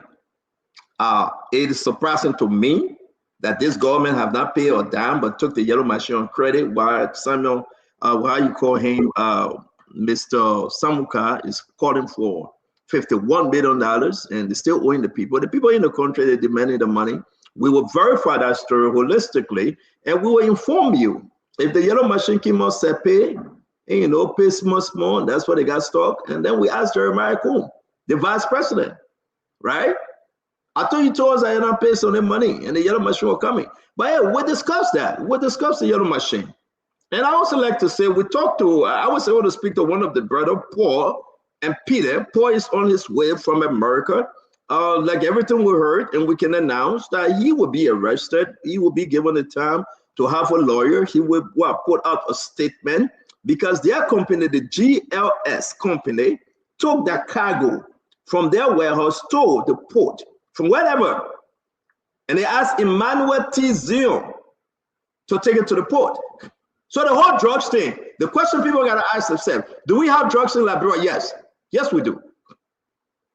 Were there drugs found at the airport? Yes. Yes. Yes. Yes, they caught the drugs at the airport. Then you ask yourself, well, who took the drugs there? So then we waited for the president, the government to speak. The guy said they saying nothing. Gregory Coleman refusing to speak, Liberia National Police. And here's the big thing. Do you know the drugs is at the Liberia National Police? They changed the lag already. Bad information coming. You know why people complaining about them swapping the drugs? This is not propaganda. If you don't know, you don't know. But we have sources. We are there. We are in Liberia. We're getting first-hand information. So then you ask yourself, the joint security. The joint security comprises of who are? Who's the chair on the joint security, Emmanuel George? The joint security chair, who is he? Or who she is? Who? Emmanuel, you don't care, man, we fast today, we're not slow. You slow today, come out tomorrow. That Richardson, who's the chair on joint security? The B man. beside the president, who usually chair the joint. I will kind of grade that security man you will answer. But let me ask you, we talk about joint security. Who should be chairing the joint security? According to the article, according to when they put it together, who's Colonel Gray? Help us now. You the corner. Who should be chairing the joint security? Now, two individuals right now we heard that the chair of the national security, which is Kofi Woods, will coordinate with the Minister of Justice, who normally would be at the apex of this. So Colonel Gray, you are right. But right now, you know who chairing the joint security? Right now, the person that chairing the joint security, that's the man they call Oswald Twe. This guy. He's the justice minister. He is the AG. He's chairing the joint security. It's not Kofi Woods. They say Kofi Woods will get nothing to do with it. But you know, under the justice minister belt, he got 4 investigations that have now come out with any conclusion. The man still investigating under the CLDA. Then you went back to him and said, chair the joint security. And he advised President Boyka to wait. He the one advised President Boyka to wait. The justice minister. He told President Boyka, said, we are still investigating, don't call no names. Because the elements that are caught in the investigation went to him and begged him and said, you the only person that can speak legal sense into the president, and he listened to you. So Oswald Twe today, he went to the House of Representatives and he told them, say, I need more time. And exactly so he told Mr. President, Joseph Yima Boyka, that we cannot speak on this matter for today. Then the president said, boy, what you want me to say? Then he said, Mr. President, you got to speak. They said, well, you got to speak on camera. Jeremiah Kuhn was present. Kofi Woods was present. The joint security chair, this man, and we'll talk more about him. He was present. All the ministers that are supposed to be there, the people that know the evildoers, they know them. The people that know who running the cartel in the country, they were sitting there lying to the president and telling Mr. President, don't say nothing yet. The people will forget it. How wicked are these guys? And the Mr. President listened to them. But one thing the president told them, said, I'm not feeling too well. I don't want to show my face on camera. So you're recorded, you're sending it to ELBC. The president, when he spoke to the nation, he said it's the #1 thing he must fight. But today, he said, no, I don't want to show my face on camera. The last time I showed my bald head, Stanton laughed at me. I'm not feeling too well. So I would just tell y'all go record it. Then it went bam, bam, bam, bam, bam, bam, bam, bam, bam, bam, bam, bam. How many times are you going to do bam, bam, bam, bam, bam? Oh, Orisha, good, welcome to the show. I didn't see you. How many times are you going to do bam, bam, bam, bam? 2 times, right? Or 1 time? How many times? Oh, how many times? 2 times, I think. Bam, bam, bam, bam, bam. 1. Bam, bam, bam, bam, bam. 2. Oh, hey, la bira, hey. Oh, hey, la bira. At the time going, they do that for 45 seconds. They probably spoke for 30 seconds. Then they come back again and do bam, bam, bam, bam, for another 45 seconds. That's it. That's it. Joint security. Prince C. Johnson. He's part of the joint security. He got people at the airport every second, every day that can tell you today, when they look at the CC camera, they tell you exactly how the drugs got there. They got information. They got all the information that Prince C. Johnson, joint security. National Security Advisor to the President, Samuel Kofi Woods. He's part of joint security. Joint security. What Jeremiah Kuhn picture, Nelson? Give me Jeremiah Kuhn picture. Why are you hiding it? You got Oswald Twe. The men are lying to Joseph Yima Boyka, giving him fake legal advice. Fake advice, and causing more problem in the country. They call it legal opinion. Oswald Twe. I met to Edwin Snow, sister, daughter funeral, and I refused to talk to him because I got nothing to talk to him.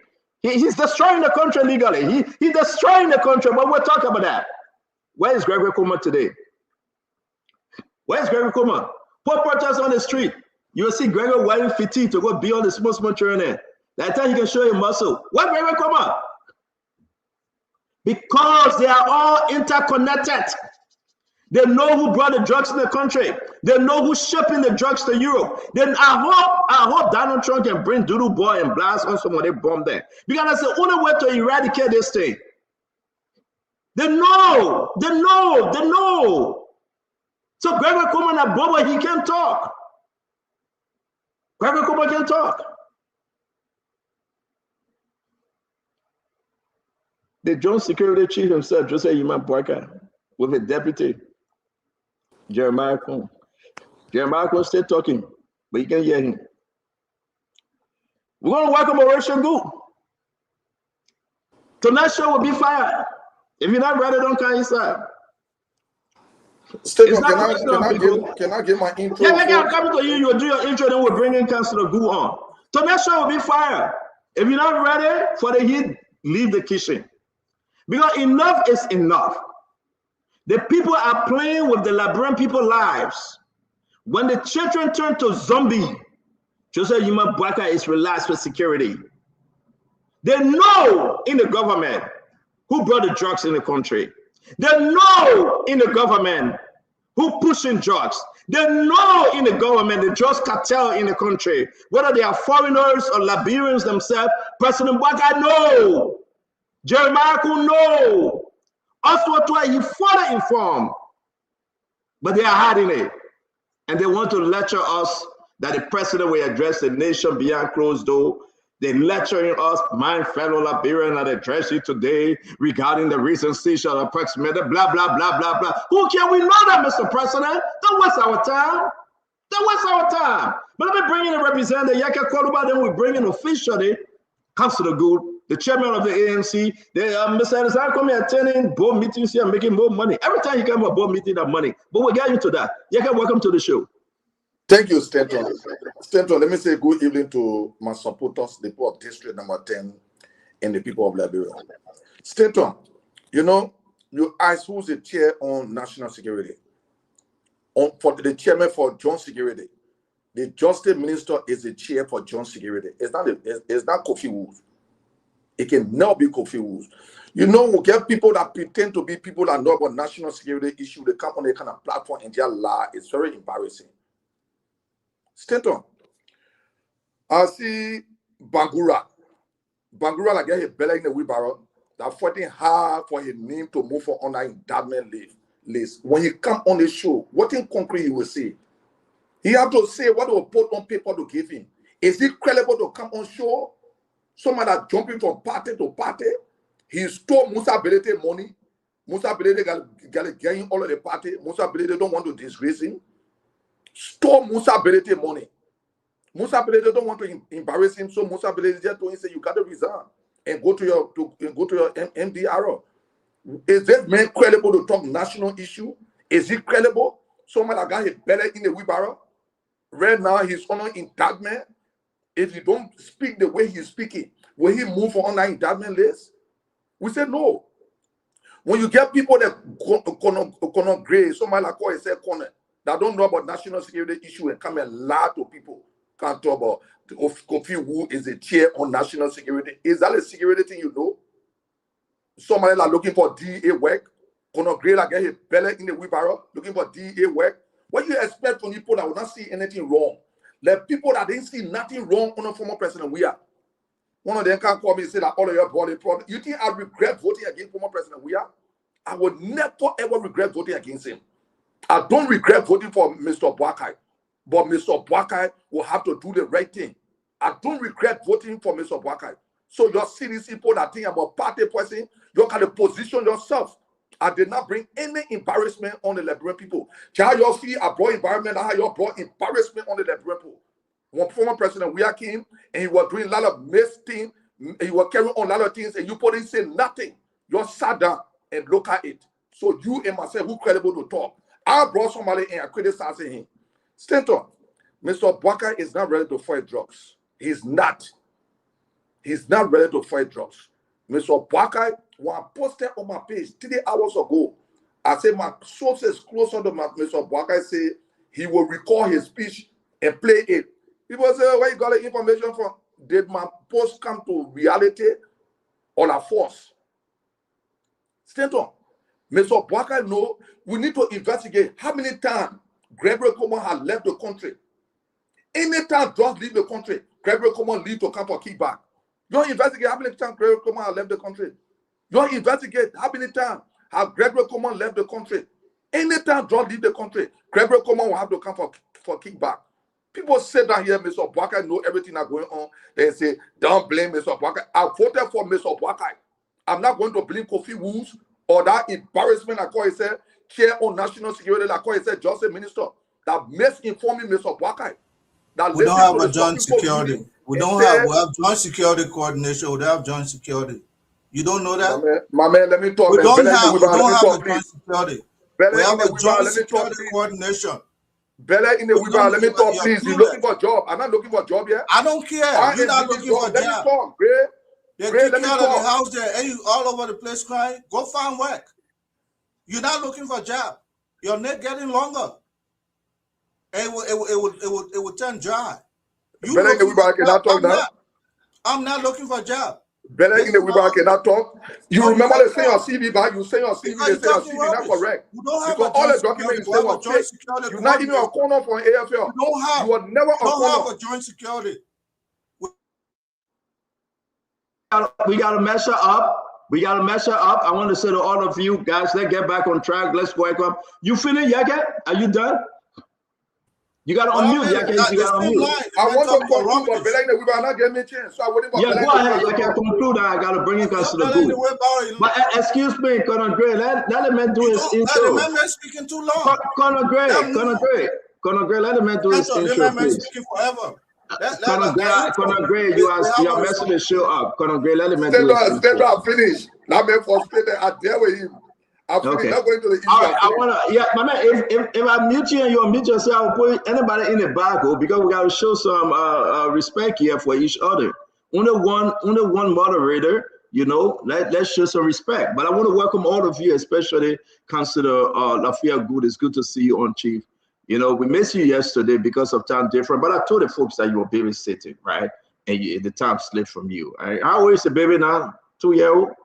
You know that the way I like to bring you on the show. But you're my big brother. You are one of the best men out there, the best lawyer, by the way. Welcome to Spoon Talk.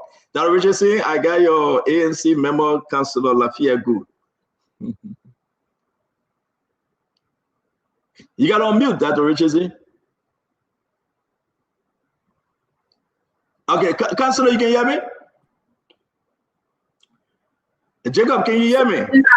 Sorry, I can't unmute. Yeah, I can hear you. I can hear you. Stand up. Yeah, I don't know whether the councillor can hear me. Yaka, you stay in Guinea in the dark again, Yaka? The councillor looked frozen or something. Yeah, I think the councillor. All right. So we doing the show. Councillor, I hope you can your internet can get better. We need you on. I want to say welcome to the show. Wanto Tier Wanto. It's been a long time. You joining us in yellow. It makes me think about my Wellstone days when we wear yellow shirt with black pants. Welcome, Wanto. Thank you, Chief. It's good to have you. So we're going to get into the conversation. We hope Councillor Good internet can serve him right, and then we'll get into the conversation. Dr. Richardson, there's a lot going on today. To our fellow Liberians out there, share the show. Let's get into it. We got no time to wait. We are on fire. But we want to ask every one of you, even those on the set, my brother Banguria, let's share the show. Let's bring forth. The whole thing about the national security issue, you listen to the president, right? The government is arguing with me right now and say it wasn't pre-recorded. Did any of you guys see the president speaking live? I had to go in the back to have a full argument with somebody. They understand that it wasn't pre-recorded. Did any of you guys see the president speaking live? Am I making a mistake? Because I follow it religiously. Was it pre-recorded, Dr. Richardson? Did you see any live speech? I read the speech, and I tend to read the president's speech in order to focus on it very well. I didn't see a live recording, so I usually read his speeches. So you didn't see anything live. Jacob, did you see anything live, Jacob? Because you religiously follow Facebook. No, I didn't see anything live.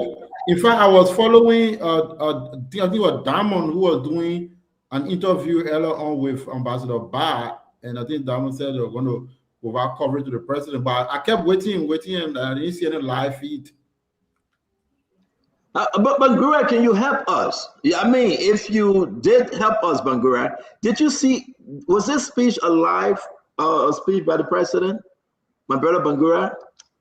Bangura, are you with us? Yes, I'm was here. The president's speech live, Bangura? I'm here. I read the speech. I was waiting for the written version. That's why I even read from my computer on the show.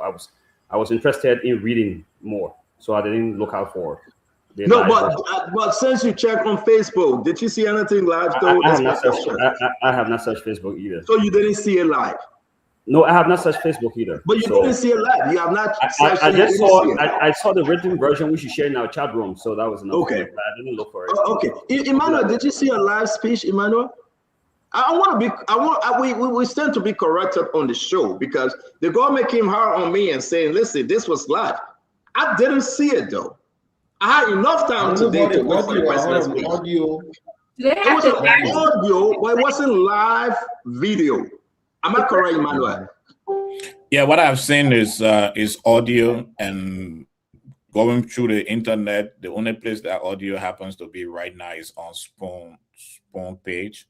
I did go to the executive mansion page. The last big video appearance of the president was when he was in California. So if they say it was live, let them put on the president on the executive mansion page. That page. Okay, so let me finish out. The good that we have Lafayette good back. Dr. Richardson was saying something. Did you see on the live before we go to Conor Gray and want to? No, I was just saying if those who are calling in can just provide his live discussion, you can play here for us to see. That's simple as that. You're right, Dr. Wanto. You've been following because I saw you in other chat room going back and forth. Was this speech live? No, you're 100% right, Stanton. It was a pre-recorded speech. I don't think it was live, and I think it's the total timeline was 2 minutes 30 seconds, excluding the time from the national anthem being played. So you're right. So Conor Gray, help me, Conor Gray. We follow. We in the chat room. We're going back and forth. Did you see any live video of this speech? Stanton, this speech might have been pre-recorded. It's on purpose. You will now understand it because you're not in the security room. We are not talking about whether I understand it or in security room. You are not in their security room either. You are not. You're outside of that. You form a corner. I'm saying that you are speaking with people at the executive mansion. No, I'm with people in government. No, just answer the question. You say I don't understand. You are not in the security arena. Okay, I'm speaking with leaders in the government that telling me information that in job security. Then you tell me say I'm not there, but you are not there. But Councilor Gould, I don't know why we should fight with this thing. Welcome to the show, right? A former corner from the outside got more information than him because I speak to president and vice president. I'm not bluffing. It's just his grace. So you don't take that measure thing on me. But let me ask you, Councilor, why you think Conor Gray, if you continue to interrupt, we have to take you off the show, my man? You gotta have some discipline. But Councilor Gould, welcome to the show, though. A good way to start this segment, right? We are talking about drugs. We're talking about other national issue. What's your take on this drugs investigation and the way the government is handling it? Then we'll talk about the ANC, the pro-show aid as well. But talk to me. Welcome to the show, sir. Thank you. Thank you very much, Stanton. I think this is very troubling. If you have a grave national security issue as this, you want to attend to it in a much more prudent and transparent manner.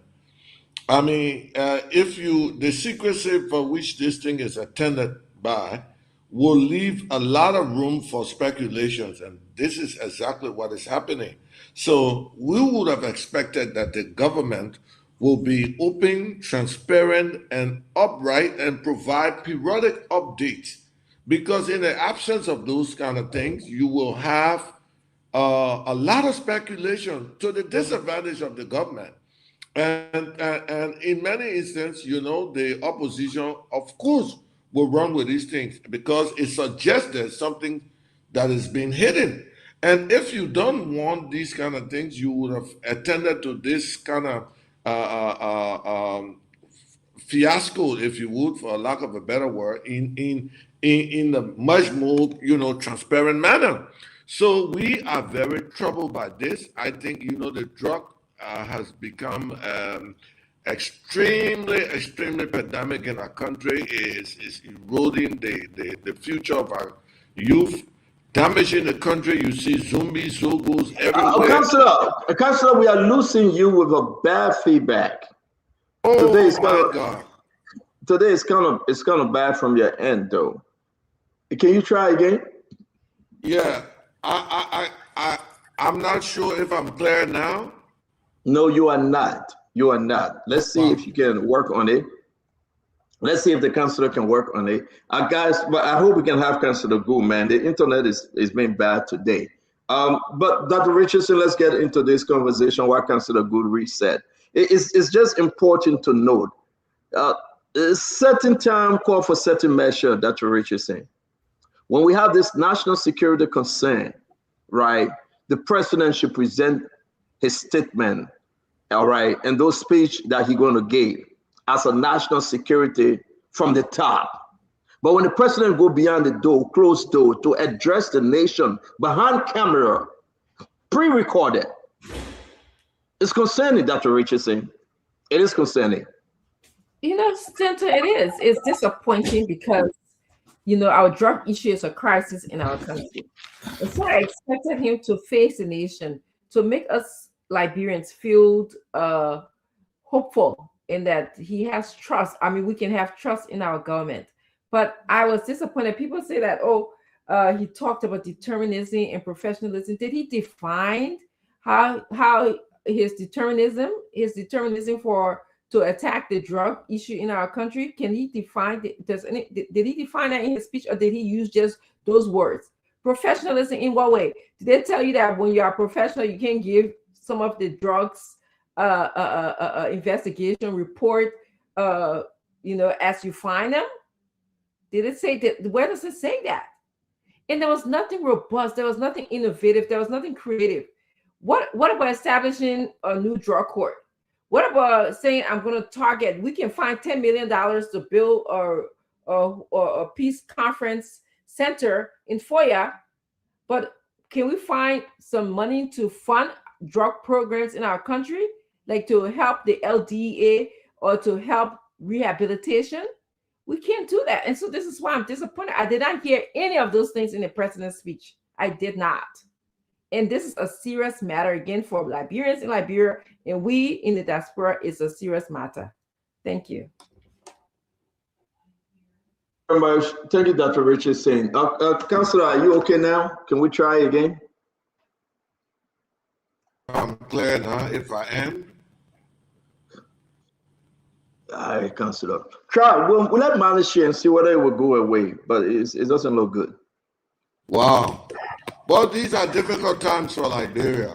I mean, these are extremely difficult times for the country, and certainly a difficult time for the United Party's government, because when you have a situation like this being addressed in a manner that, you know, suggests that there will be some covered up and all of these things taking place, then it signals, you know, bad omen for the country and the government.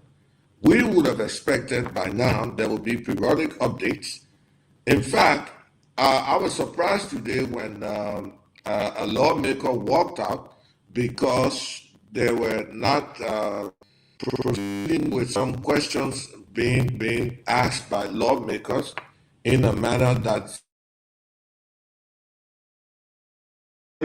I beg you, we got to leave it there. It's very, very terrible. If you want to work on your internet, you want to switch places or something, it's very, very terrible. Let him restart his device. Yeah, can you restart your device? Let's see if it will help, because, yeah, you come back, please. Dr. Richardson, thank you. Let me bring in Emmanuel George. Dr. George, We are right where we are. There's a lot of breaking news coming on. We got to find time. So give it your best shot, Emmanuel George. The president's speech today and the 4th off. If there's any good about this speech, go ahead too. First of all, I believe the president's speech was poorly delivered. It was well written. So I think there were my brother bankers coming that he got it, but I think it was poorly delivered. And I feel that there are things that the president should have raised in his speech. When it comes to the level of the president addressing the nation on an issue, we expect him to give us more information that we already have. There's nothing new in his speech that we don't know about. Everything here, we know about it. The legislature called the Joint Security this today for a hearing, which went into a closed-door hearing. So even at the legislative level, they know that the Joint Security have to take care of the issue, and they have been having press conference together. We expected that today the president who should have been naming names, should have been giving us reassurance as to how far this investigation is gone. But the president came with the same excuses that his people are giving us. The investigation is being coordinated by the librarian. I think that which paragraph 1, 2, 3, 4. There's so many paragraphs here. 1, 2, 3, 4, 5, 6, 7. Paragraph 7 comes back to the same issue. We know the agency is carrying. So the investigation will proceed in 2 fronts. Mr. President, how far is this investigation? That's what we are interested in. We've been following this thing since June 8th. Today is June 16th. Give us something new. There's nothing new in this speech. Every one of us know this thing. It's all on the internet. We're following it. So a presidential speech should come with new information, new insight, and great and great demand for the security apparatus, and giving them marching order that this should be completed in this time. So hopefully the president the president Henry will make this better. And I think again, this is the second time that the president have come to give the address that was poorly prepared. The last time they had a camera on his head, and this time around it's like the president tired. He's like he's sleepy. I think they should have selected the best time of the day since they were going to do a pre-recording speech. They should have wait for the time of the day when the president is more healthy and more strong, when his voice is stronger and more audible to speak than what they gave us this evening. Thank you very much, Emmanuel. Before we bring Councillor in, let me bring in Greg. Greg, let's give you a minute or so before we bring in Lafayette Good in. Your takeaway from the president's speech in a minute. Well, Stanton, there's some solidified moments of the speech where it says no institution would be spared, no individual will go scotch-free, and a number of promises within the speech. And as far as I know, people may want you to say certain things in certain way, but like I said, this was a controlled speech. That's why it was not live, so that people will not be there probably to question the president, because this kinds of investigation has root. Remember, this issue is not new, this cartel issue. The same group of individuals that orchestrated the 100 million bust is the same group. So it's a cartel, it has a footprint. If anybody thinks that this is just a new cell that was just created for $19.2 million, then you don't know how the drug underground world works. So I would say that is why the president cannot come and divulge information unless otherwise told to say what he was saying. And that's why that's why this is pre-recorded. Thank you, Colonel Gray. But Councillor Good, are we good now? Can we try again? I think so, Stanton. If it's not good, then I will just. It's good, Councillor Good. You sound much better. Thank you. Let's go ahead. Thank you. I like to contribute. I like to say that we're in difficult times now. I think the presidency is a place that will cater to the politics, the economics, the health, the security of the country. If you have an opportunity like this, it is not just merely about the investigation. You also have to manage the expectation of the citizenry, because at the end of the day, they will be providing approval for you or not. And so you have to find a way to balance all of these things. So if you concentrate heavily on just the investigation and on try to cater to the other aspect, at least to find an equilibrium where you can deliver, then I think you have a problem.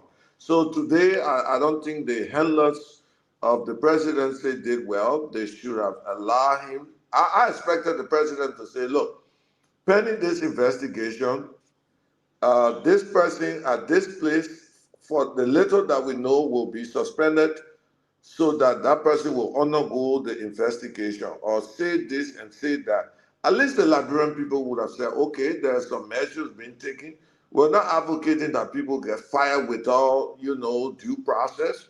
But as the president and people working within the executive, you will say that the fact that the drug was on its way, made its way into the airport, and it was destined to be boarded on an aircraft, that is a breach. For those who are responsible for that breach, they are suspended until investigated. That's how you pick up. Then the country will follow. But if you just hush, tight-lipped, and when officials of government are questioned and say, we can't see anything, that is not true. You can still keep the integrity of investigation, but still keep your citizenry updated. And that is what they are yearning for. And I think there's a missed opportunity. This is really going to affect the UP's government. And this is nothing about politics.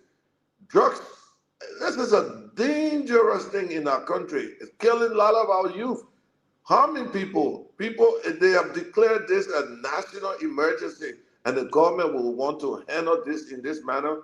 I think they rated very poorly on this one. It's a missed opportunity, and that probably they will not have the chance to correct. So guys, welcome. Let's talk about the drugs thing. Councilor, forget about the party you're from or opposition. First and first, you're Liberian. You have family, you have children, you have relatives, and moving in and around Liberia. Drugs is all over the country right now. And then you wake up in the morning and say, well, we got almost $20 billion worth of drugs. Somebody took it to the port and they're shipping it. You got business folks. You represent businesses, high level. How do you think that make them feel when they hear about these terrible things concerning Liberia? It's very concerning, because what governs a country is the rule of law. And when you see this kind of thing, and then followed by the security of the country, and of course then you get to the economics and all of that. So if you see this kind of thing taking place, and it's not that there's a country like heaven under this sun, but when these things happen, once they occur, when you see the measures that are being taken, corrective measures, then it instills hope. But if none of those things are done, then you begin to think whether this is business as usual. Now, what we expected the government to have been doing to provide a periodic update. For example, in the States, if something major happens, you will see the police chief or those involved with the investigation providing updates and doing press briefing so that the public will come along and in fact will help. Now this is but so as a councillor, I'm sorry, let me squeeze in and then let me squeeze in and then Dr. Richardson will come in. That the public they can come with and assist the government to crack this thing.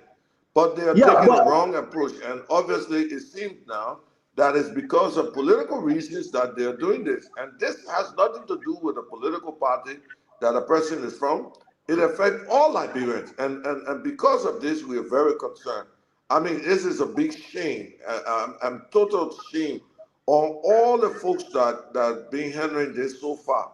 We expect the DEA to do a lot better. Work. Well, Councillor, allow us to push you a little bit, Councillor Gu. Councillor Gu, if you can hear us, allow us to push you a little bit. I don't know how to work you, and you don't have to tell me, but you've been around the block. You follow past president, the way in which they handle situation, right? I'm receiving information, like we said, the old man is under the weather. Joseph Barker, he's suffering from a cold, right? He's like running nose and eye watering, and there, those symptoms to cold. So they couldn't present him on camera when he's under the weather, right? When he's suffering from cold. But then the message came in. It's the same, the same thing the Justice Minister said that what President Barker was saying today. The same thing the LDA boss said that what President Barker was saying today. There is no strength to the message. Like they push him. They said Jago said something, and he said something, and it just went flat. Who do you think in control of Liberia in this investigation? Who are you going to put it on, Councilor Good? That they are not 2 weeks now. Into 2 weeks, they are not doing a good job.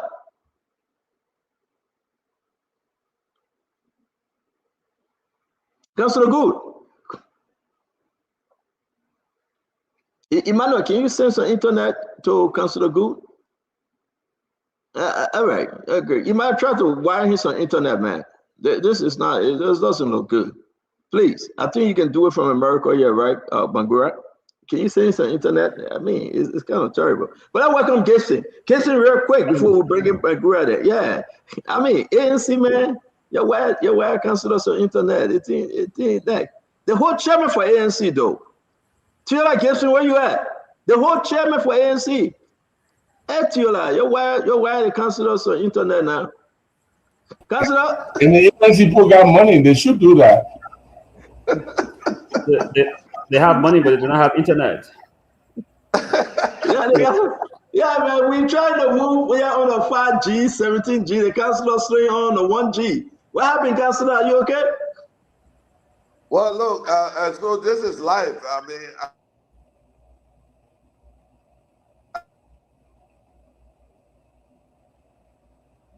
Okay. Okay. Gibson, welcome to the show. Let's hear you, Gibson. It's good that you talk about the Justice Minister. The Justice Minister, when I read his comments and I listen to him, I kind of cringe because I don't know discussing or disclosing details of the drug bust. The person who the drug was being destined to receive. I don't know how it compromises international intelligence cooperation. I don't know how it does. So I saw Remney post, and which was one of the laziest posts I ever seen my brother ever put on social media, comparing past administration with current administration. And this is the problem we've had in our country. The Justice Minister is arguing to the Liberian people. Let me put it in simple English. We'll not tell you who the drug coming from. We'll not tell you who the drug going to. Because we won't do that, then all international agencies that we're dealing with, then will disclose their secret. Such a dumb explanation. What is wrong with our country? You are talking about $19.2 million worth of drug. If I miss the figure, somebody correct me. $19.2 million of United States dollars of drugs that was seized at our international airports, destined for a foreign country. That means, Stanton, that drug was here more than 1 day or more than 1 week or even longer, finding the way for it to get out of the country. And finally, they were able to take it to the airport, and it was busted. The Justice Minister that we have, who's supposed to ensure that people involved in this kind of thing are exposed. He is telling Liberians, and I'm going to tell you the details of when I do that, then the other people who are in security in other countries will be disclosing the secret. This is so sad. This is so sad. I think the Justice Minister should come back and tell the Liberian, and you raise a very good point. They think like that they should be having press conference. Who they arrested? Is there going to be any charge levied against anybody? Are they engaged in the grand jury to bring an indictment against anybody? Is there anybody under investigation? Who are the people under investigation? What is the job of the police? What is the job of the intelligence community, of our intelligence services? What are they doing? Are they going after new people? What is happening to the drug itself? Are they going to burn the drug, or they have already burned the drug, or have they discarded the drug, or are they going to return it to where it came from? What are they going to do? These are the details Liberian people are looking for. What are you going to do with the drug? $19 million worth of drug. What are you going to do with it? Are you going to burn it? Are you going to discard it? Are you going to send it to the center? Are you going to let it go? These are details that the justice minister of our country says that if he tells the Liberian people what he's going to do and disclosing who is being questioned, who are the people of interest, who are the suspects, who are the target of the delivery, who are the sender of the drug, then the intelligence community cooperation will be dumping. I disagree completely. And anyone who supports this idea are the collaborators and agent provocateurs of drug peddling in Liberia. And I think we need to be very careful. Thank you very much. Let me bring it quickly. Councilor, I got to bring it one to Jacob Wilford and go back around the block. Councilor, are you there? Can you hear us now? Councilor Gu? Can you unmute if you can? Will not get interrupted again. I don't know what's happening, but it is what it is. You know, I couldn't agree with Can Mr. you hear Chiru. Stanton? Can you hear Stanton? Yes, I'm hearing him. I'm hearing him. I couldn't agree with you, Mo Gibson. This is something that needs periodic updates. We should, you know, be addressing the public to allay the concerns and the fears, because this is not good for the country. The fact, if you look at the drugs, the way they were wrapped and packaged, it would suggest that it had been on our soil for several hours, to say the least. That was not something that somebody just put into a bag. It seemed to be deliberately packaged, well organized, arranged for processing to a foreign country for good money. So this will not be just an amateur operation. So you would expect that, look, at least at the margins, there's been some security breach. And for that reason, you will say that those people involved will be suspended and forwarded. Then the public will start to go along with you. But to come and say, well, we can't talk now, I don't know about that strategy. In fact, this has been the very first time that the national security apparatus has used that strategy in our country to be so tight-lipped, because if you...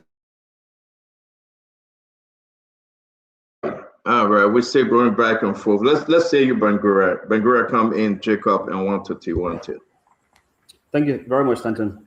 You know, Stanton, I have really been amused. I sit here listening to the opposition people. I really thought that these people have learned, or at least they were learning, and that they are prepared to provide alternative leadership to the country. But for all of them to flop, it's abysmal and it's disgraceful. All of them.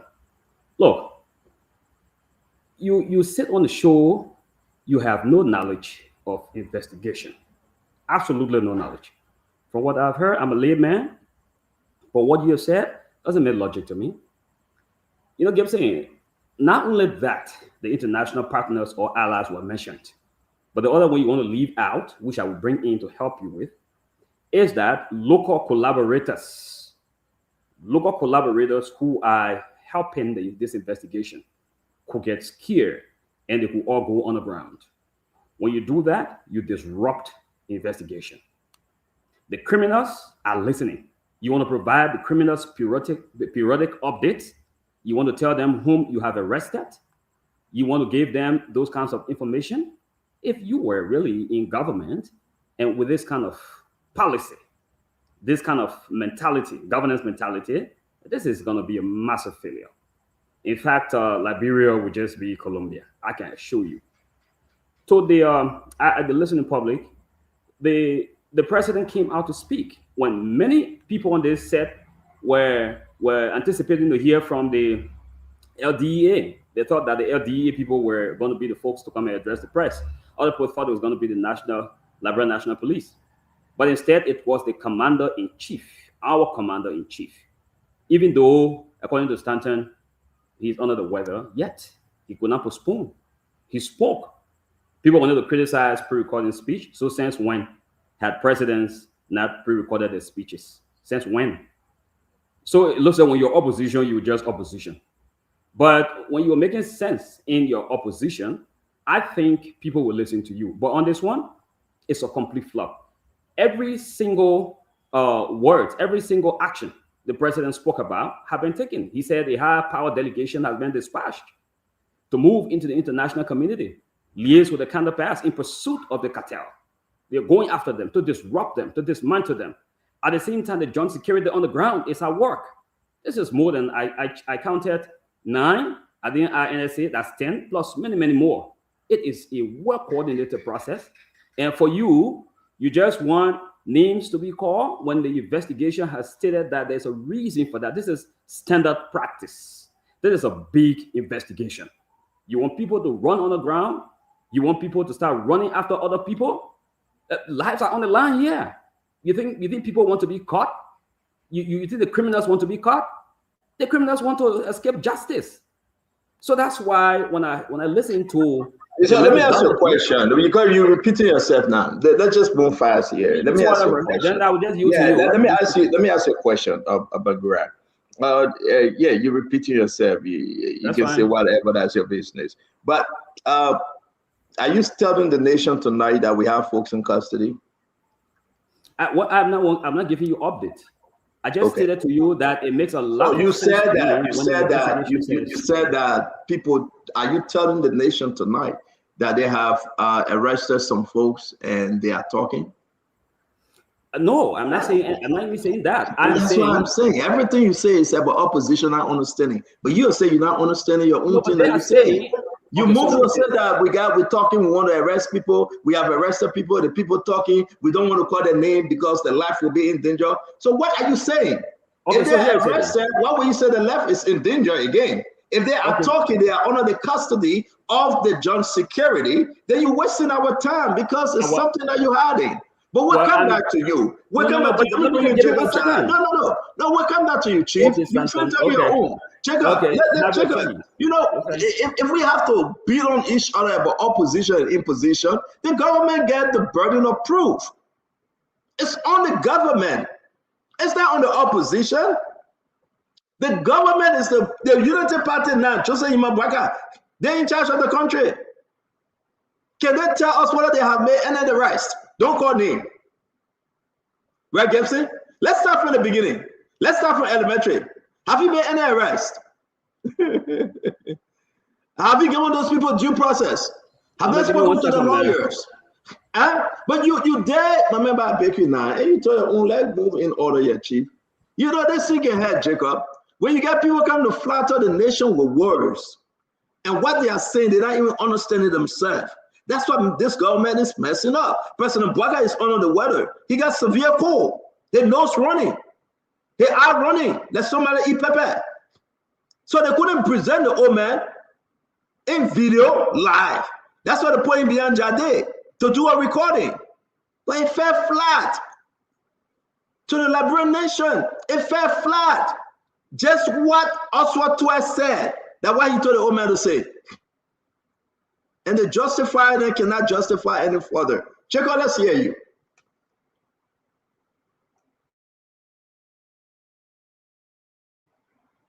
Jacob, let's hear you. You coming in slow motion too? Yeah.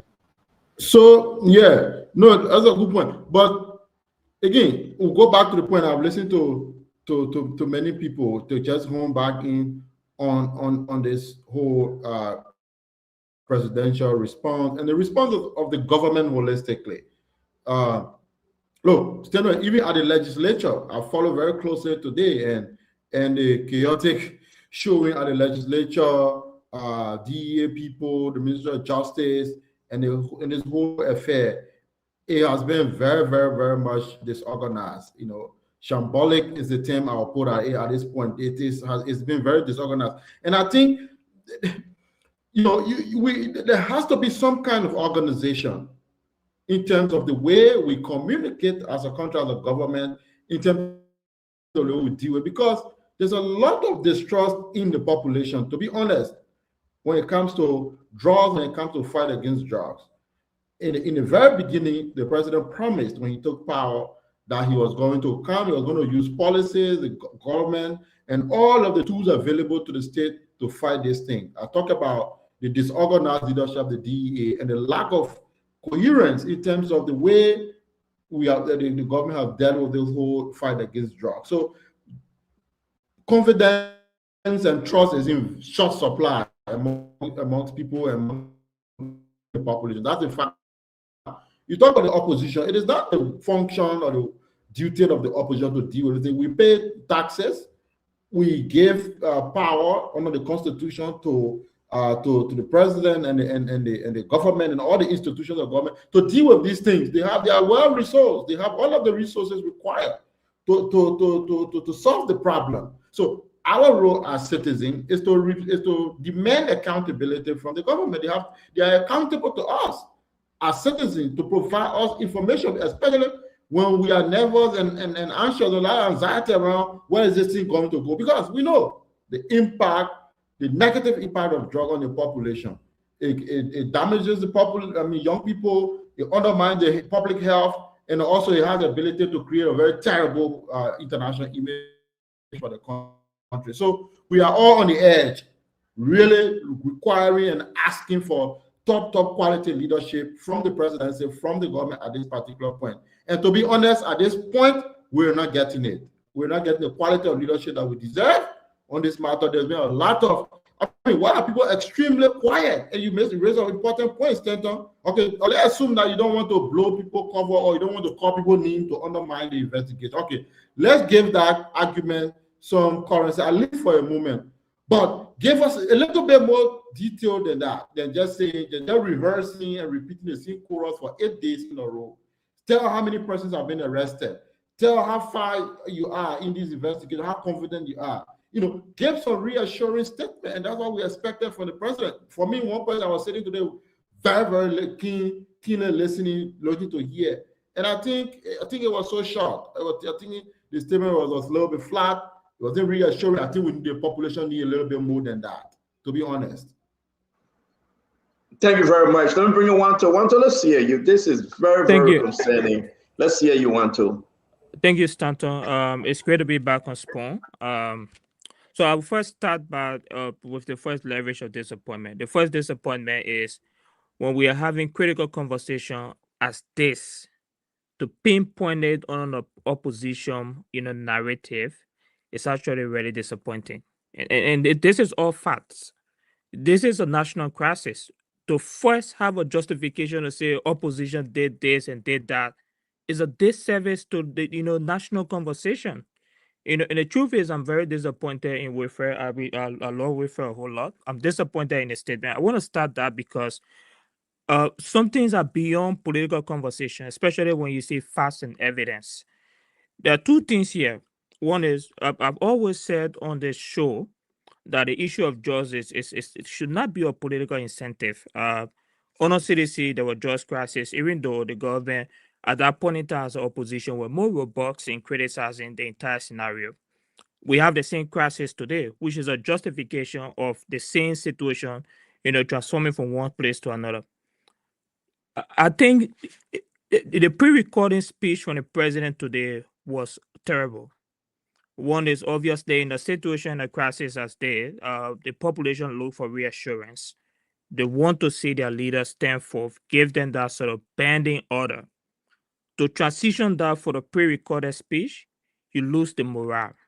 And that's the reality about it. Maybe people will say, oh, it's not relevant to the conversation, but yes, it is a lot. When Spoon posted today that the president is addressing the nation, every Liberian was excited to see two things: one, new information, a robust leadership that is prepared to be able to address the national conversation. And then when it changed to a pre-recordings, even the speech, the editing, it was poor. You know, technically, if those who know about audio editing and visual graphic, it was terrible. And this is not because of opposition, but the most important thing is this: there is a word, Stanton, called narco state. And I don't know if any of you guys have heard about it. Narco state is a state that is legitimately involved into the transportation of drugs. Countries that have been categorized under that scenario, what's the name of this country recently where Trump went in, getting the sitting president out of there? It's dangerous. Diplomatically, you lose Venezuela. everything. Venezuela, you lose every gains you have made over the period of time if you are categorized nationally or internationally as a narco state. And this is the danger right here. If Liberia gets to that point where Liberia is declared a narco state, given on the scenario of a $19 million drugs that was being transported to a flight from Liberia to another country, the UK, or unfortunately where I live, it's dangerous, Stanton. It is very dangerous. That means other countries will categorize you as a legitimate country that is involved into drugs trafficking. So the situation here is not as easy as possible. The government will have to realize this, that they will be able to fail massively in all of the diplomatic gains they made over the period of time. So the president needs to be able to answer questions. Arrests need to be made. Clarity needs to be provided. Who kept the drugs in the country for that period of time? What happened at the airport? There are a lot of questions here that we're not answering. And so for me, I'm disappointed when we try to politicize it. This is a very big crisis that we can be able to speak about. And I think for me, that's where I stand clearly. And maybe we can talk more about the narco state issue, but it is a dangerous diplomatic categorization. As a country like Liberia that is trying to be able to make gain diplomatically, if you're categorized as a narco state, nobody wants to deal with you. So we go. Thank you very much. Want to Dr. Richardson? Let's bring you in. We'll go to Conor Gray, Emmanuel George, and go around the block. I think. If I can get 30 seconds. If I can get 30 seconds, go Dr. Richardson come in. Mr. Gibson, just wait for your turn, sir. Let's go. Moderator, I'm not asking you. Let's go. If not, we'll interrupt. I'm asking the moderator, not you. So that's fine. That's fine. Let's get Gibson 30 seconds quickly. Gibson, go ahead and make your point. The reason I call it for the 30 seconds, Stanton, if you realize the Liberia Drug Agency made a request to a magistrate court in Margibi County. And they are getting a court order for the Liberia Airport Authority to provide them with the following way bills, other related records, as well as surveillance footage that cover the entire area. They also want information on how the drug was discovered. They also want who handled the drugs, who cleared the drugs, who facilitated the passage. Tell me if the Justice Minister claims that they cannot give details because they are going to jeopardize the national intelligence cooperation. What will these pieces of information do for us if the DA is requesting them? Is the public not entitled? The Liberian people not entitled to know these pieces of information that they are requesting? This is where we are coming from. So Gibson, thank you very much. They will build this up. We show you on Spoon Talk, right? We call it individuals' names. I will put some of the picture of those they are talking to. The government have this information. It's a cover up the government is doing. Dr. Richardson, you don't need the doctor degree to know that the government is covering up. It's not rocket science. You got folks deceiving President Blackard. I will put it that way, though, because he loves to rely on his advisors. You got people like the president is the head of country, head of joint security, head of national security. They are feeding him information that just to protect their own. How can a media institution have all of these documents? We know that Paul King will be entering the country tomorrow. Don't you think the source will tell the president, who Paul King is?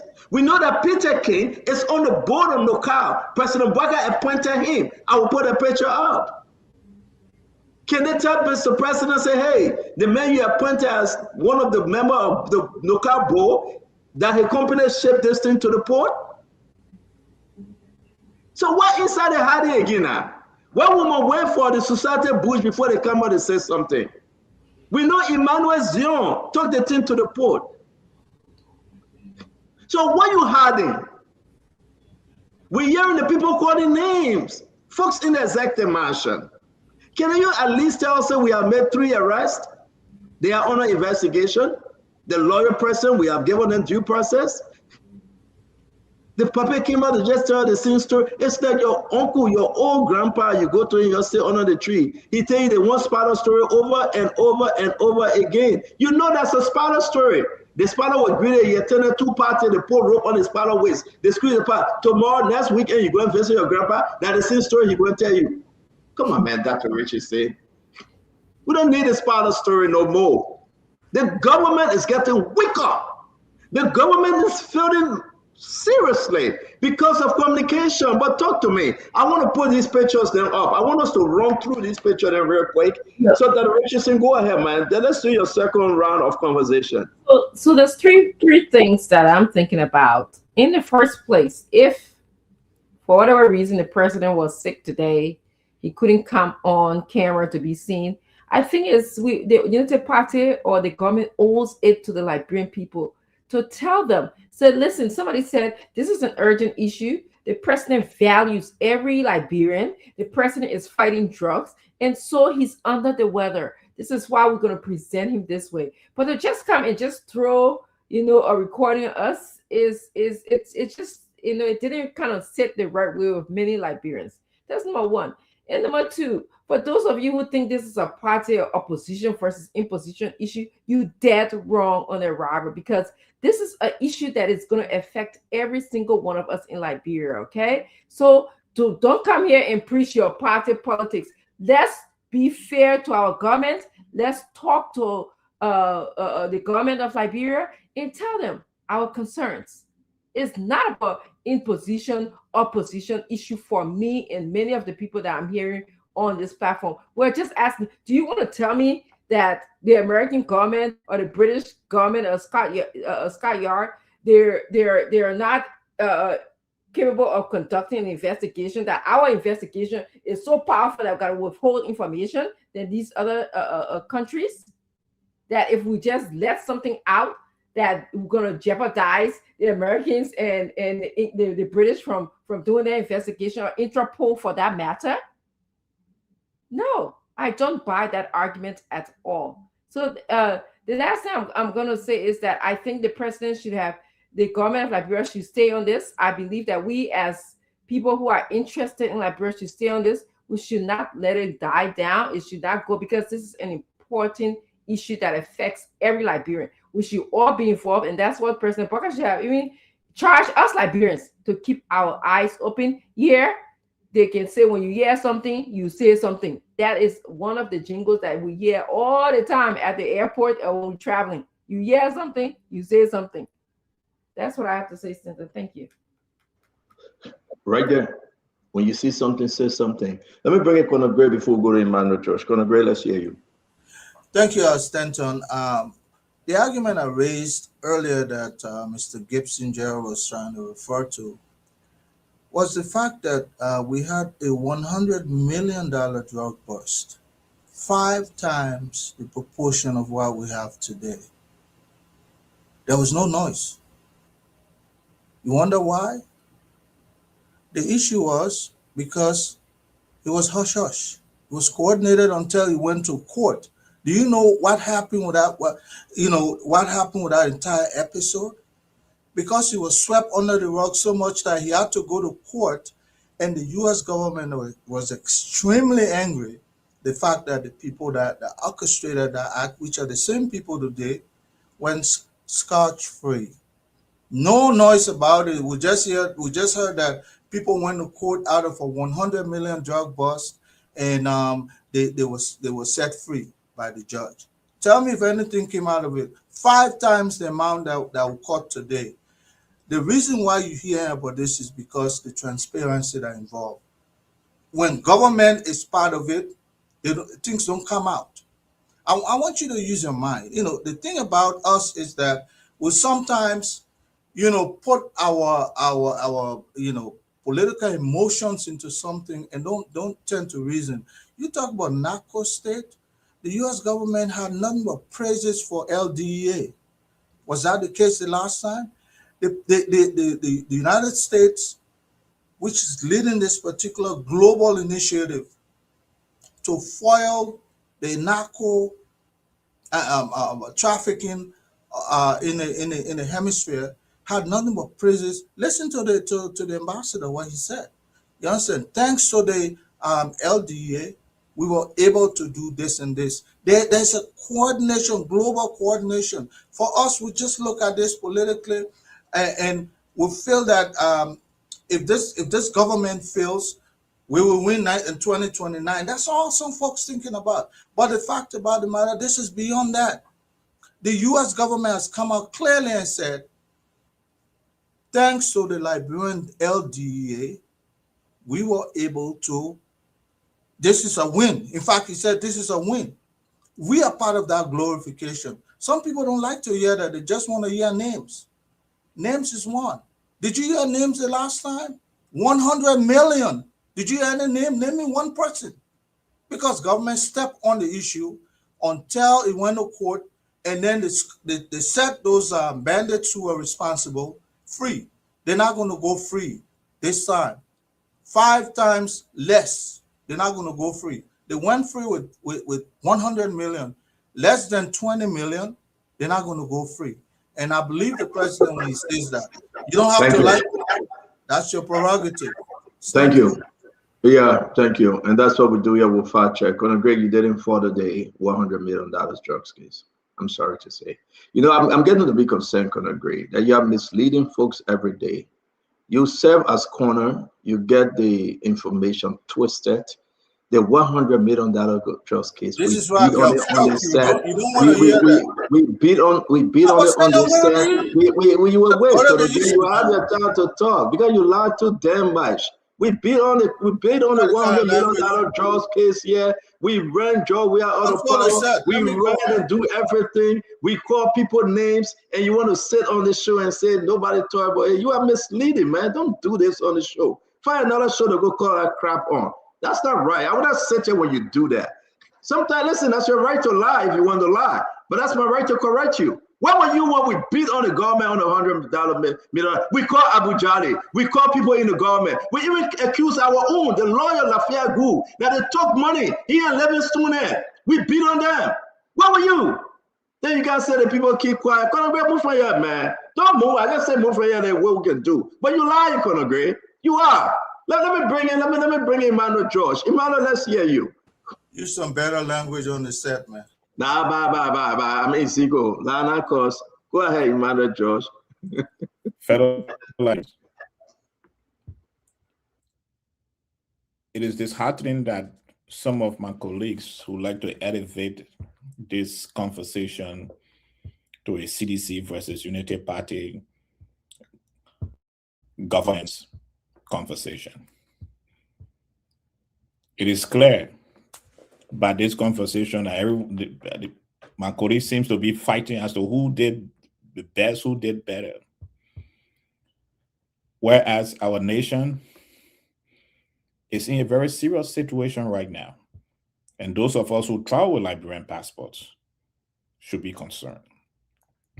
So let me help you with the evidence and help me on, and perhaps you may understand something that I'm sharing with you tonight.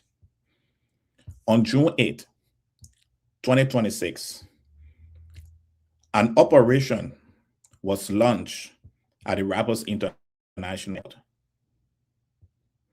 24 hours later, on June 9th, 2026, the Liberian Drugs Enforcement Agency held a press conference. Nobody beat on them. Nobody fought them. Nobody put a nail on their backside. They held a press conference where they informed us that an operation was held at the Roberts International Airport, and cocaine street value of over $19 million were intercepted at the Roberts International Airport. My people, y'all please help me. If somebody told the DEA and they went to the airport to go intercept that drugs, then that information they get, my people, y'all please help me. They can't do all and tell us they caught drugs. Are they not supposed to have investigation to know what happened before they say it? So you're telling me now, since June 9, we've been talking about it here on Spoon and all the other radio stations in Liberia. So the people that brought the drug in the country, they get radio, they get TV, they hear anything. You're helping, they understand anything. So when people come to us and say, oh, we know who they want, or they think are secret, or they want to, that since June 8, we're talking about today, June 16, 8 days later. And they won't come play why you want all here that we ain't get bring on our head. So they know. And all we asking them, that saying you people know, you should tell us. Tell us who the people. Because you cannot arrest drugs without having information. And 8 days later, something of this level.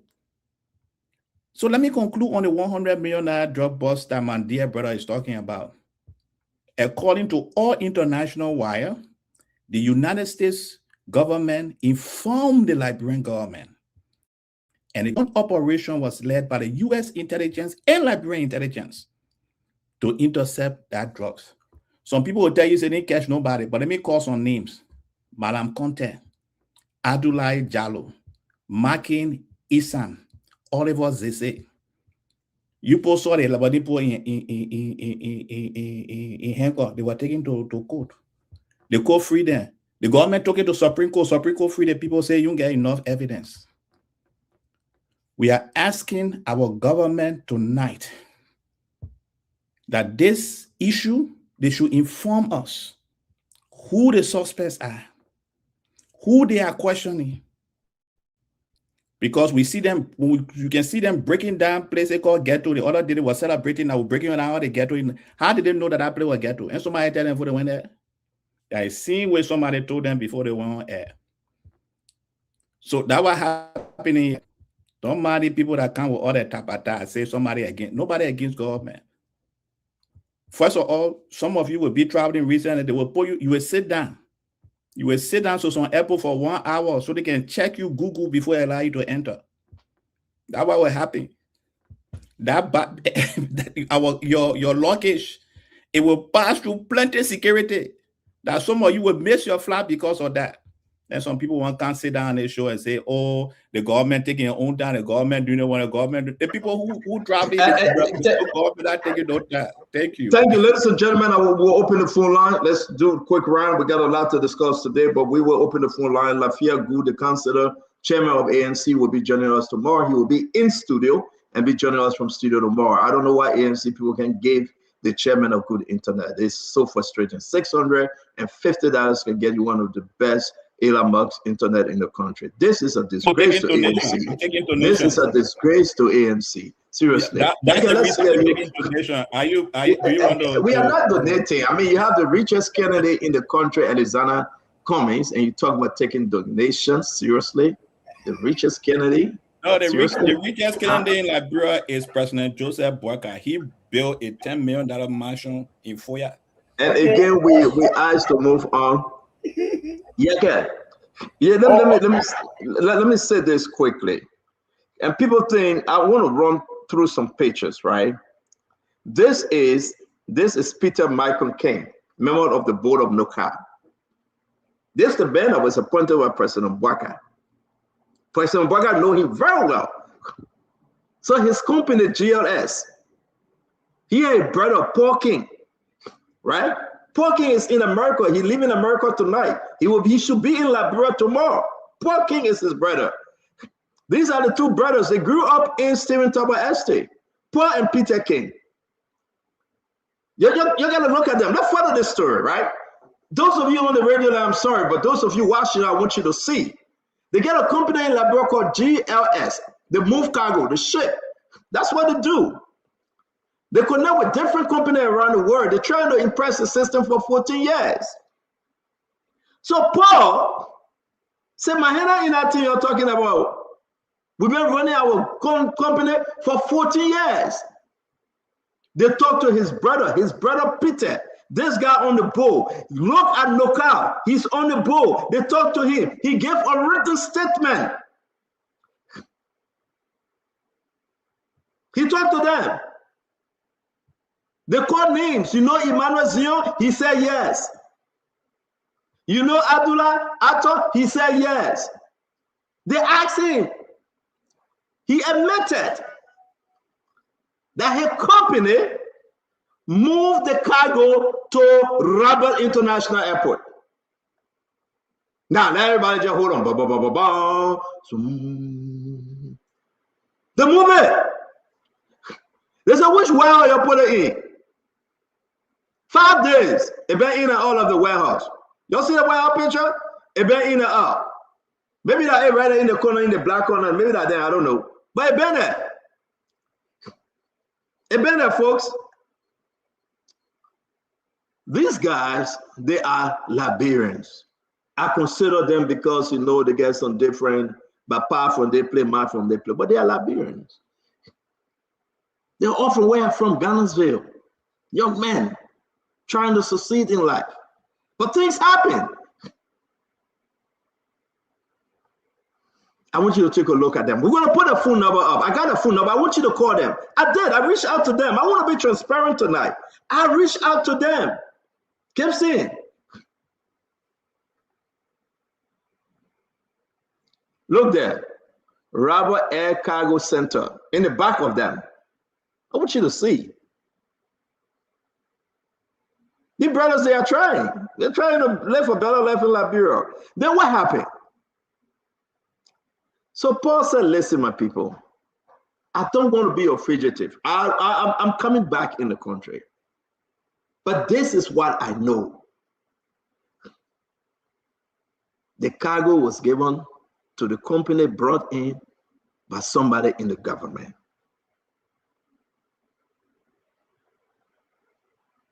And they asked us, they told us that chicken soup, Magic Cube.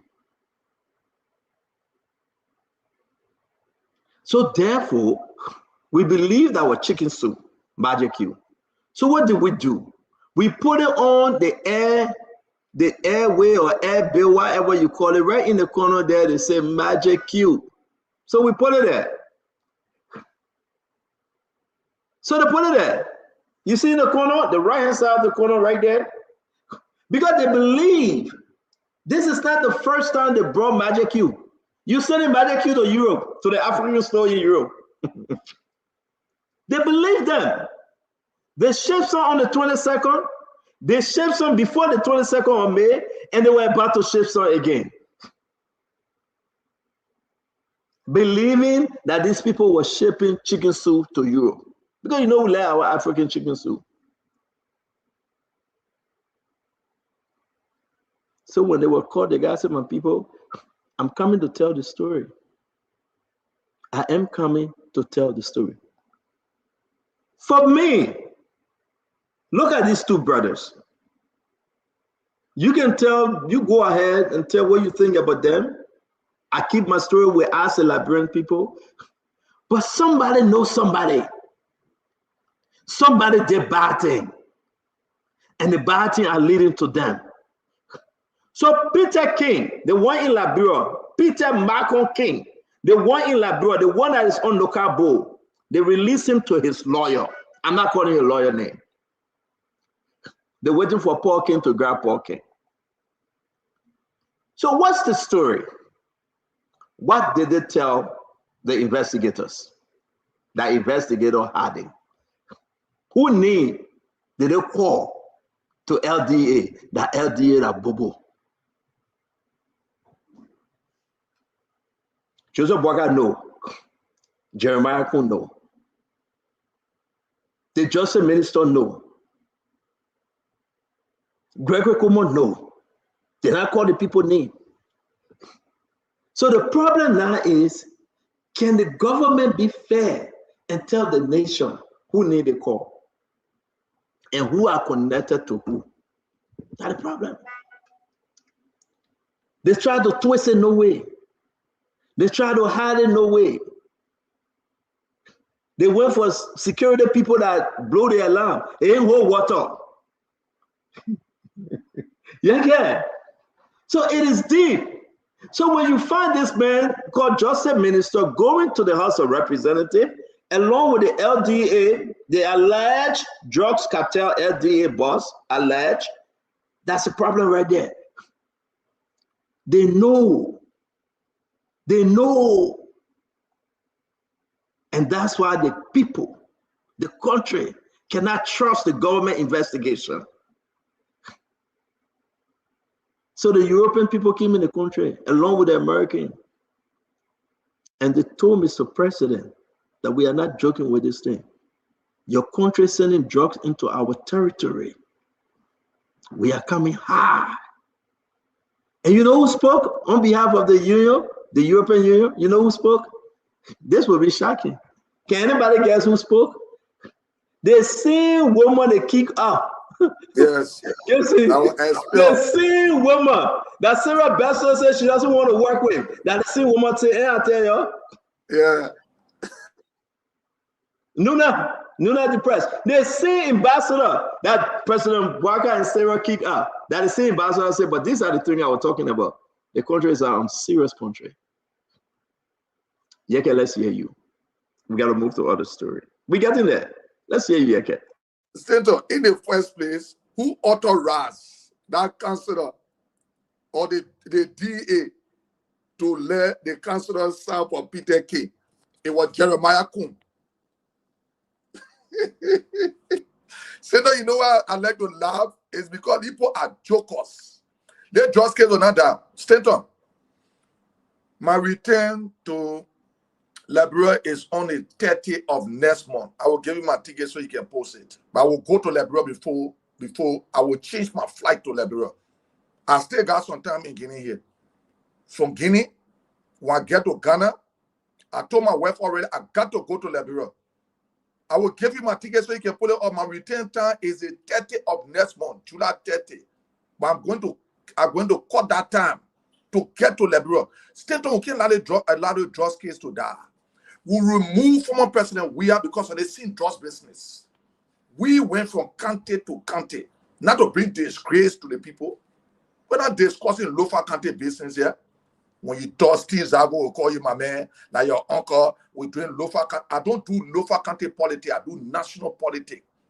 When you talk, then people will call you, oh, you know, like your uncle. I don't have an uncle when it comes to politics.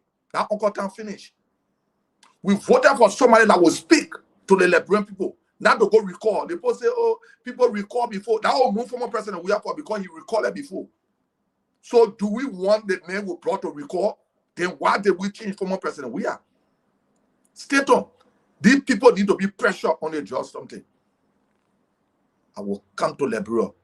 We will make the country hard politically. The opposition should take cease of this matter. The opposition is supposed to take cease of the matter. People having press conferences, they're not all to it. We have Rajo when you were in power.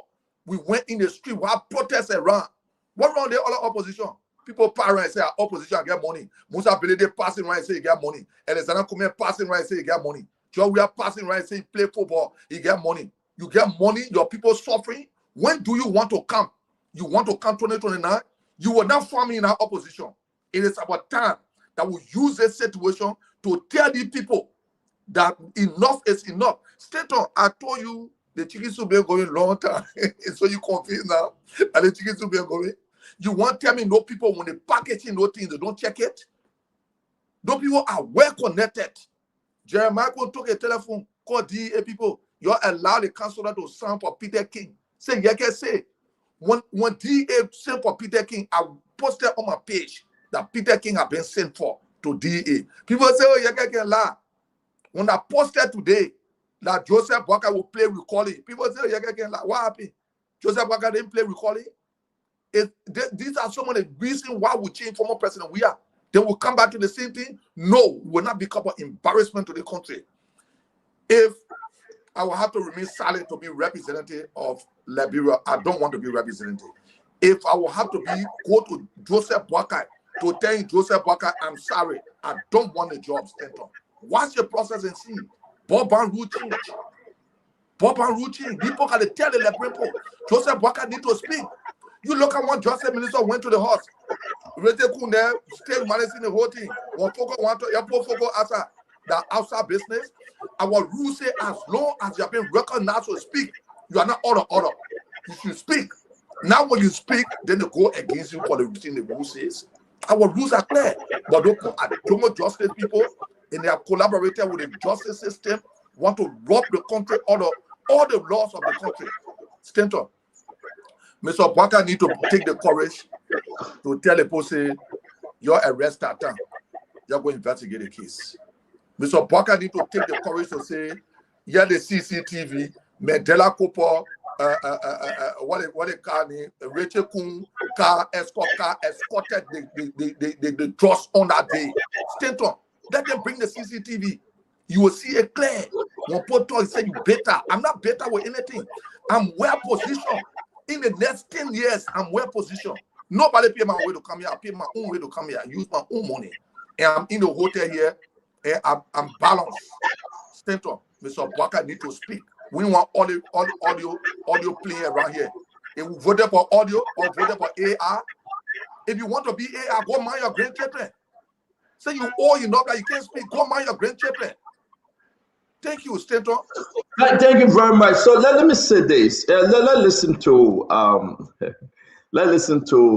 Oswald has very good potential transnational dimension. Links to organized criminal networks. As already said, because of that, the implication to our security are RIA, a critical national interest, asset, and also the gateway to our economy. They are being elevated to a national security level, and the joint security has been mandated to do a joint investigation. This decision is not only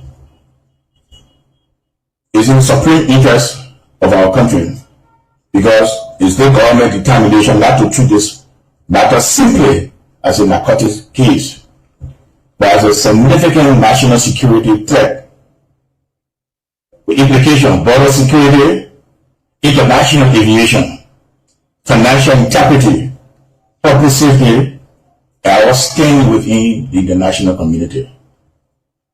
So because of that, here on social media, they go cry for publication, need.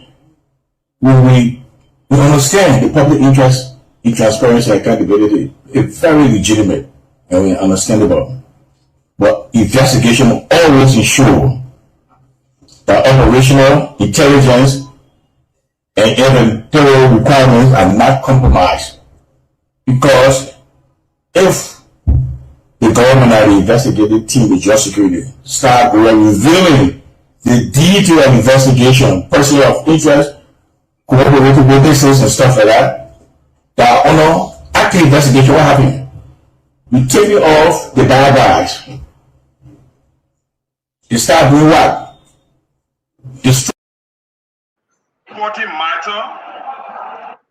You know how confusing that counselor is? I mean, our country is in a mess. Look at the AG. Look at the men that are advising the president. He confused. He's under immense pressure, Dr. Richardson, to come out and tell a lie. He confused. I don't know. We just got to go to the phone line and listen to the folks. Also, to where it's like, you know what? These old people don't think about 20 more years. They think that they will die tomorrow morning. So therefore, they must say what they want to say now, you know, because they have lived their life. But can they consider the children and the grandchildren? Can they consider the next generation? You will make all of them into Zokos and Zokis? And then you will come back and say, but then I'm not there, I'm gone. But what become of Liberia, you care less. It keeps saying, this is horrible. The councilor acting like he never put step in law school. I don't know. Corporate law, investment law, concession law. What kind of BS of a law? He's saying something that rumbling. No hay, no tail. That's the man I advise him, President Bouaka. We are in trouble. They know who the drugs cartels are. They know the members. They know them. They are protecting them. $19 million worth of drugs. The government is protecting her own because it would be the biggest disgrace of this government. You can pave all the road. You can call B Mountain to electrify the whole city, the whole country, and give them all of our gold and diamond resources and ask them for $5 billion. Like the government is doing right now. They're asking B Mountain to bring in $5 billion to electrify the whole country. You can say all of that. We will get to that tomorrow. But guess what happened? When your people are Zogos and you get your advisor bringing in drugs, your ministers, people close to you, probably your children bringing in drugs, it's concerning. And you go put people in front of the president to read. And the president reading, and you do, give me the napkin. Give me the napkin. He reading. That's why they can't put the president on camera, because he's sick.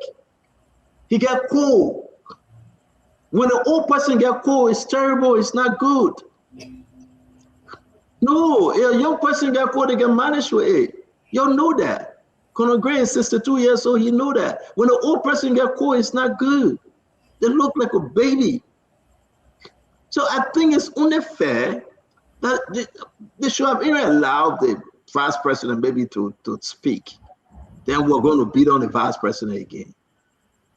So guys, if you want to say anything else, fine. If not, let's go to the phone line. I want to hear from Mark. Let me just say 1 minute. If you allow me to come in, I will be glad. Yeah. Okay, after James say you can come in with friend. 1 minute. Stanton, thank you for shutting Gray down. That's what media is for. Our brother is a wayward child in politics these days. Gray, if you have selective dementia, let me remind you, I will not quote any Liberian newspaper. The Star newspaper of Great Britain reported and said that the jury passed a decision on a $1 million drug case and said the 4 individuals were not guilty. That the judge, thank you for reminding him. 100 million. 100 million. The case went to the Supreme Court. The Supreme Court said there was no sufficient evidence to hold these people. Great, unless you tell me that the Supreme Court was also bribed or they were in cahoots, you need to shut down this $100 million drug case and compare it to any other drug case. George Weah cannot make the jurors to change. George Weah cannot make the Supreme Court to change. If he did that, you would say George Weah interfered with the court. Even that, Stanton said it here. They beat on him forever. I want to go one more step. Something is wrong with our justice ministers. And before I go there, the Justice Minister, Honor George Weah, disagreed with the court, even with the Supreme Court, and said, Justice Minister condemned the decision, saying it had brought international ridicule to Liberia. He vowed to rearrest them, but they have since fled the country. You had selected dementia, Gray, but I will leave it for today. There will be a time again we'll talk about it. Stanton, I wanted to cut the portion of Bouaka's speech where he said nobody will be left off the hook Of course, people are being left off the hook. Of course, people are being left off the hook. The president is lying to us. I would have expected the president to issue the arrest of the people they already know. And we all here know, all of us here, we know. Whether you Gray, whether you Wilfred, and the rest of the brothers here, every one of us know all the names that are connected to this. The president of the Republic of Liberia refused to authorize his government to go full force and arrest these people. That is what is happening. And Stanton is right. These people are covering up. This drug case might be one of those that will yield nothing because they just hold into the process. Just the minister begin to pull. Look at the thing what he said just now. The case has economic dimension. It has international cooperation dimension. All of those things that BS. Complete BS. They may look at Liberia and insult the Liberian and say, you're all stupid in the Liberia. I'll tell you whatever I want to tell you. That is just the minister we have. Why? Why? This drugs case here, why are they taking it the way they are taking it? And if you want to be transparent, go full force and be transparent. You requested for document, for people, for manifest, for the people who issued the release, who received, who got all the documents. You know these people. Can you arrest one person and then charge the person so you can clean your name? But I can see somebody going on a sanction. I think Magnitsky will come back. But I get 1 minute, so I'll stop here. Let me see what Wilfred is going to say. He will say that opposition. And thank God I'm not opposition because I'm a prospective sedition. I'm not sedition yet. So Wilfred, let's hear you. But Gura, welcome. Your 1 minute, Wilfred. Okay, Stanton, thanks a lot, man. Appreciate it. What I want to say is straightforward. In 1977, there was a drug burst of the same magnitude or similar to this. Sam Gibson Giron is a journalist, and probably he may have that history. The investigation, for those who were around during those years under President Tolbert, the investigation was similarly conducted. And of course, I'm told Kekula Puto went to jail. And then, that was very handed down. There were people, who were culpable, and those people were charged. So this is not new. And the methodology itself is not new. When we want to be objective and we want to speak our mind and our opinion, people tend to be intolerant to us. But when they speak, they're right. The show is hostile tonight, and rightly so, we understand that. But the thing is that when people try to say, look, we find logic in what the Justice Minister said, and the President's speech was great, and we're waiting patiently. We'll follow the investigation where the evidence leads, as the President said, and those culpable will be brought to justice. So we will wait. It makes sense to us. It shows leadership. It shows good governance. Oh, we are berated and lampooned on the show. But then when we say, but those who are opposing these facts, they will not really see anything good in whatever the president says. They said the president was not speaking. Now he spoke. They said the speech was too short. They wanted him to speak for 1 week. They would not see anything good. When you categorize them, they say, no, this is not it. So what is that? So we will have to be, courageous enough to describe these realities for what they are. Yega practiced a lot to respond to us. He tried. But I just want to describe the situation he's faced with. Yega, you have a Stockholm Syndrome. A Stockholm Syndrome is a situation in which you fall in love with your oppressors. You fall in love with your tormentors. You defend them. You worship them. You adore them. You love them. President Boakai and Jeremiah Kun have got no part in your calamity. Absolutely not.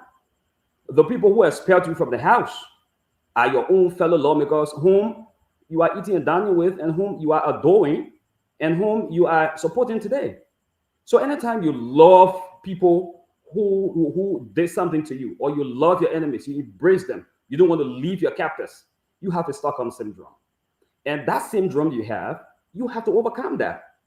So when you say people have bellies in wheelbarrow, it's a good news. At least it's not dragging, or at least it has a support.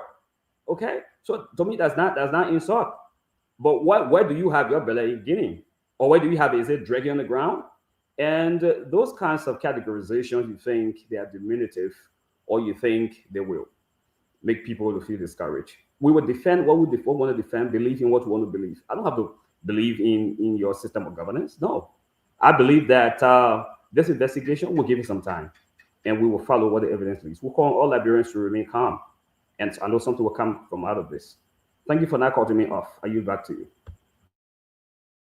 I will usually make a Stockholm syndrome when the man criticizing his opponent, the people who are abusive. But you just said Conor Gray has selective dementia, and nobody question you. So this is how intolerant you are. You really think you have a carte blanche? You think you have a carte blanche to go after people? So let's move ahead.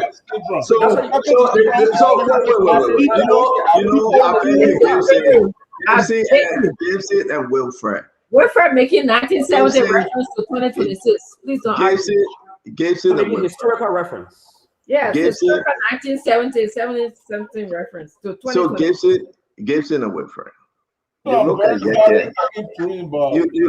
You look at Yeke and you say Yeke gets stuck on freedom or syndrome. Okay. And somebody will look at you and say, you got Lima syndrome, Lima. Okay. You know, the people that made a book, the banner say, the mega stock freedom, you got Lima syndrome. You love your captive.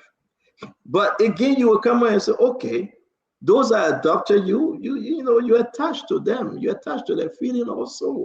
So it's one opposite to another. So let's just leave the big thing and this description with words and let's discuss the issue. Let's go back to 1977. And when someone, 2-3 year old, and you came out, you talk about Kekula Poto went to jail. Who cares? We are talking about today, now, right now. What this government doing right now? And what we're talking about. And if the more you go back to the Jowea town or Madame Sedi town or Chastero town or Do town, you go back to Talbot and Tottenham town, you're losing the battle. It's a shame. Listen to the young representative, what he said today about the regime speaker. Take a listen. The appointment why the speaker is taking this very important matter out of the press, because our people today are looking up to us for what kind of decision are we going to make in the interest of the next generation of this country, because the other generation probably gone already. The drugs has damaged the generation. Now we have the chief judge, we have the justice minister, we have the LDEA boss. They came here and they tried to lecture us concerning the drugs, and they had a coordinated communication on 2 different papers to come and lecture us. Now, we from our different districts have jotted down our different questions to ask these people who are responsible for what is unfolding. Because at the port, we have LRA, we have LDEA, we have police, then we have the airport security authority that is responsible to provide security, to provide maximum at the port. And all of these people have come today to explain to us about the 19 million spirit that entered this country that nobody can answer about. Now that we have prepared to ask our different questions, who took the drugs at the airport? How many days did that drug spend at the airport? Who received the drugs? So here we are, again, the lawmakers saying it was useless for the justice minister Google. The justice minister is a shame. We're going to go to the phone line. Sorry, Vendetta Patrick, you came after 7, after 11. I don't know where you're coming from. We gave you 1 minute to your own. We got to go to the phone line quickly. and the rest of the story will just run through them. But Vanilla, go ahead. Tell your own quickly, my friend. Yeah, so Stanton, I've been at the back, and you know you have to bring people on before they talk. Vanilla, you just got on the show, my man. You came late to the show. No, it's so just tell your own. Vanilla, stop the lie. Every day you come with a lie. You came late, finish. Don't come and tell us you were in the back and we kept you in the back. That's not true. You came late on the show, Vanilla. You came after 11 on the show. You don't be doing this. Nobody stop you in the back, VP. We can't do that. But you just came late. That's it, my man. Just tell your own, let go. The rule is when people are behind the scene, you reckon I had to call you. I posted VP, you came after 11. The show starts since 8 o'clock, my brother. You came after You got to treat me like a CEO. You know, CEO and CEO, the toy got to be okay. But again, it's good to be here. But Stanton. Yes, sir. It's regrettable that our country is still being perceived as a dump site or easy entry point for the drug cartel. I want to use this platform to commend the LDEA in the midst of all these challenges, where most of them are underpaid.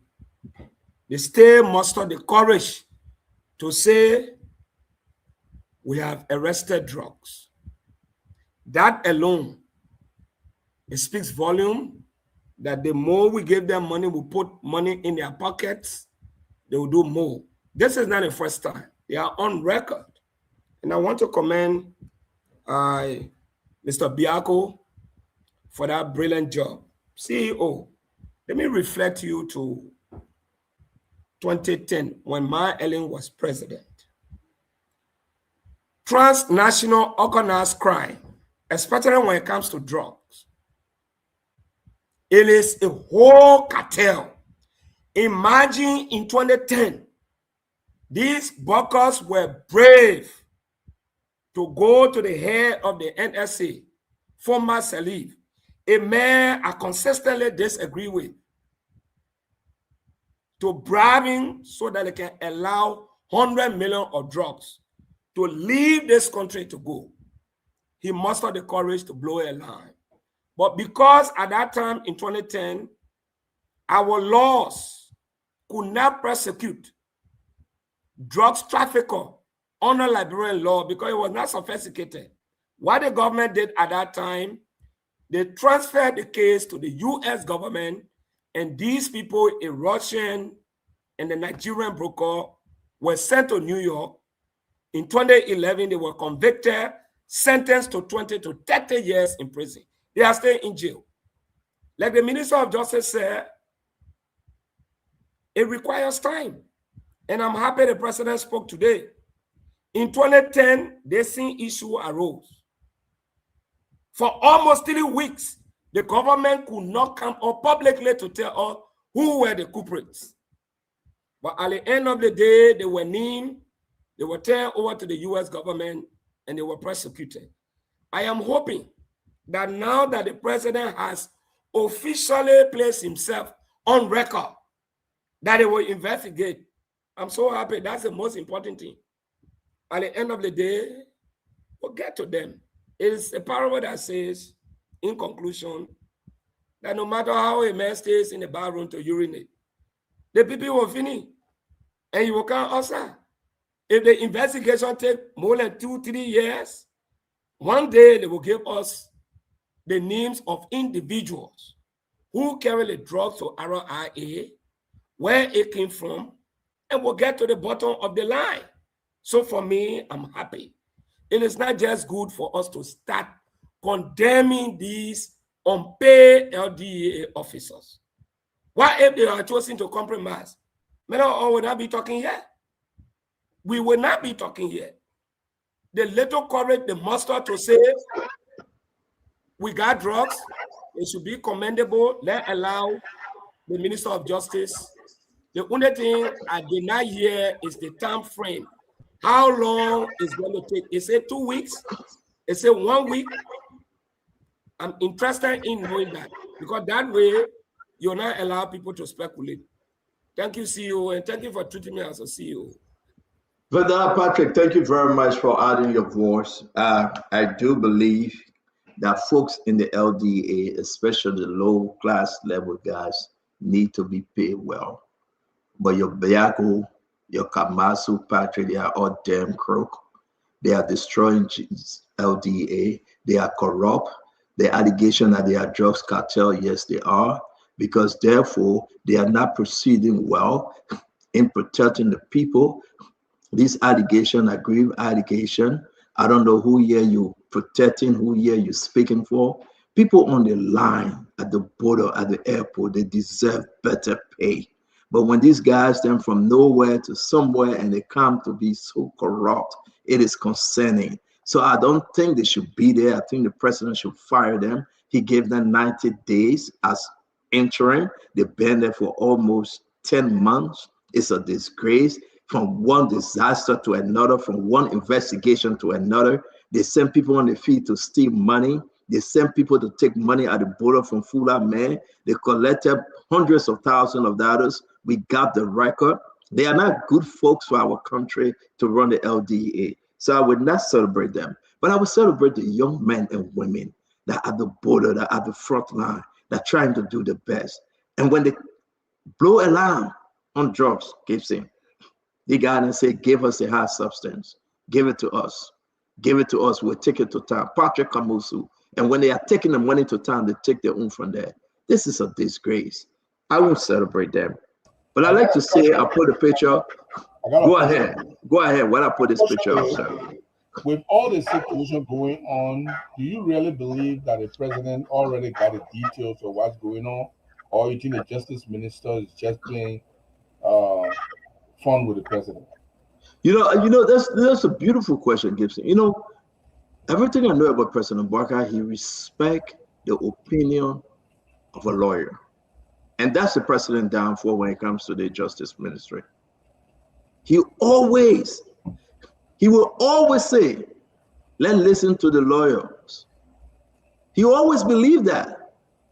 But then the lawyer he got his hope on, the lawyer come and lie to him because the lawyer part of the cartel. And that's the problem. So you find the president relying on the lawyer that Delon and Yombly brought from Liberty Party. That's not a lawyer. He never knew him. He never knew him, Gibson. That Delon and Yombly handpicked Oswald Twe and brought him from Liberty Party, a disaster lawyer. And they been lying to the president every single day. These guys can have 2-3 different meetings before going to see the president, Emmanuel. They can meet and conclude on what they're going to tell the president. And they all will go with one word. This is our line.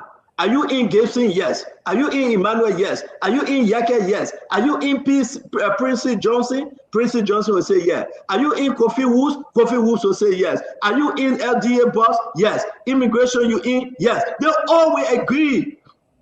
They'll go as far as Jeremiah Coon. They will go to the chief of staff. They will have the separate meeting. So when they appear before the president is just there. He's just there. Because when the justice minister speak, then the president will go around. Jerry, what do you think? Jerry will say, Chief, that's it. But that core operation, the president will go and say, me as a vice president. Then Richard said, me explain this thing. It's very important. Jerry, what do you think? Jerry, the vice president, he'll say, but Chief, yeah, that's just a minister. That's the law. He will go to Kofi Woods, the national security advisor. Kofi, what do you think? Kofi will say, Chief, I was traveling in the region and what the partners want. Listen. They are smooth operators. You go to Prince Johnson. Prince Johnson said, when I was chief of staff, I went to Mali. The same thing happened, and you know how they handle it. But I leave him, man. Listen, I am in too deep. The Papa believe. He believed them. He trusts them. But hey, man, and after he have gone through all everybody, then he will say, but you're saying now, so yeah, let's do it. Then we'll say, okay, Chief. They will work for Ifon and Papier and get on the Zoom call and get on the WhatsApp call and say, yeah, the Papier agree, let's fire. That's what put the Ome in the mess. They know who's shipping drugs out of the country. And the Ome got to go to bed. He's sick. He got a cold. He here for the too much talking. They made it in 5 minutes. The Ome said you reduce that 5 minutes to 2 minutes, too long. The thing was going to be like 4 or 5 pages. The Papa said I'm going to reduce it. It was too long. He's not feeling well. But this is an embarrassment because it's a whole not feeling well. internal Who's forcing cartel. him to the job? No, but it doesn't mean that when you get when you get a job, then you can't get sick. So let him go marry a You know? veteran if you're that old. No, let yeah, him it's go marry a wrong. veteran. No, it doesn't mean Is that that an you excuse trying to give for your uncle? yeah, it's, I believe Bangura, you get syndrome. I believe Bangura. Instead of you know what I can do? I can let my son get full. I will let my son get full for Tama. When I come for Tama will get full. My son get full for Tama. Yes, I will come for Tama. Yeah, man. I believe Bangura, you get syndrome. Go ahead, Dr. Richardson. I have a question. And you did a great job in explaining the story to the Liberian people to at least understand what is happening at the RIA or in the drug situation. But you said that the king's brother got the contract from someone. And I just wanted to know, do we know who they got the contract from? No, you're talking about to ship the cargo, right? Yes, the country. Yes, Okay. they got the contract to ship the Yeah, cargo. so to ship the cargo. So let's say this, right? And let's be fair. And I reached out to the Fula men they were talking about, Mohammed Bad. I reached out to Mohammed Bad today. Mohammed Bad says, Stanton, my office is on 19th Street. I will care Damo, let Damo take a shot. That office are posting this thing, they are not at my office. I said, but it's on 20th Street though. We had a back and forth. And he said, but let me show Damo my office. You saw the video. Damo went live, right? Mohammed Bad said, if that anybody think that it's me, I'm the only Fula man in government, then let the government come and persecute me. But I know nothing about this drugs issue. But the brothers are speaking. So when I reached out to the brothers, they said they can talk. One of them, Peter King, he sent me the statement. Yes, the statement. I will put it in the chat room. Okay. The official statement from them. This is the GLS group. This is their official statement. He sent me the official statement. He said, listen, we don't have anything to hide. This is our statement. Let me put it in the chat room quickly. He said, we put it out and we are waiting to talk and we are talking. So I said, can you say more? He said, stand on, I can talk. It's under investigation, but our statement speaks for itself. I just put it in the chat room. So that's the statement. They are very adamant. They say they know nothing about the drugs. They said, I don't want to go in detail because when I speak to some of these people, it's good sometimes to just let them be. But the government knows, and everybody, Dr. Richardson, they come up with the same conclusion that President Bouaka Unity Party government know who owns the drugs at the airport, who took it there. They are saying it. The people that are investigating know.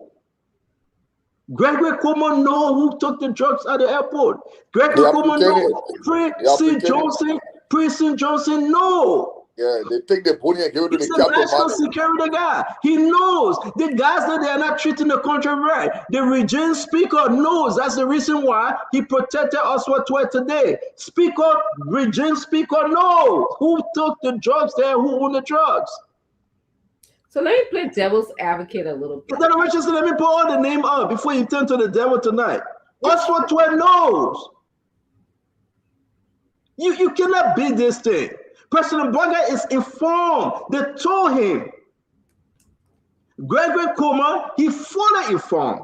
People are accusing Gregory Cuomo. Not They only are informed, but accusing him. informed. Now, I don't know whether he's involved, but they are accusing Gregory Coleman. They are accusing Gregory Coleman. The allegation on him is huge. They say Gregory Coleman, no, he needs to tell the truth. And that's the reason why they say the president is under the weather. Guys, I will never accuse President Bouaka. Again, I will never accuse anyone directly, but they need to be fair with the Liberian people, and that's the problem we have today. They know that Richardson, go ahead. We'll go to the phone line. People got to call in. So why do you think that this government is not being fair to the Liberian people? Why would they be protecting someone that they know? Is it because they don't want the bad publicity or repetition, or is it good? I mean, just call, if they know the person's name, just call the person and let's arrest them. That's how So we had delegation. They came to the country today to meet the president and the government. Some folks, Sarah Bestow, they are under tension. Dr. Richardson, they have hit the international wire.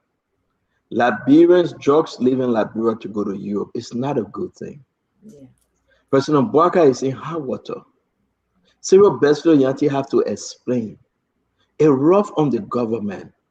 But the reason why the government cannot disclose names now, because people in the government that have close connection to President Bouaka, they are involved. They are involved. So the only thing they will say, let's wait for the investigation. And if you and myself stop speaking, at the end of the investigation. Now all the while, if you and myself. Senator, who gave you that information, okay? You must double check it. What is it? Okay, gave you that information. Which information? Why you spewing just I now? don't Because take it's information. unfounded. It's unfounded. I don't take information from Yeke. Yeke take information from me. I don't take information from Yeke. But at the end of the day, Dr. Richardson Konogre, that's the problem. Fingers have been pointed very into the executive mansion, very close to. Listen, let me say on the show, on the record, I will say it very clearly, and I hope Liberian listening. I do believe Joseph Bouaka had 2 sons, and let me say this, and let people really carry this. Me, everything I've heard, everything I know, I do believe Joseph. Let me just leave it.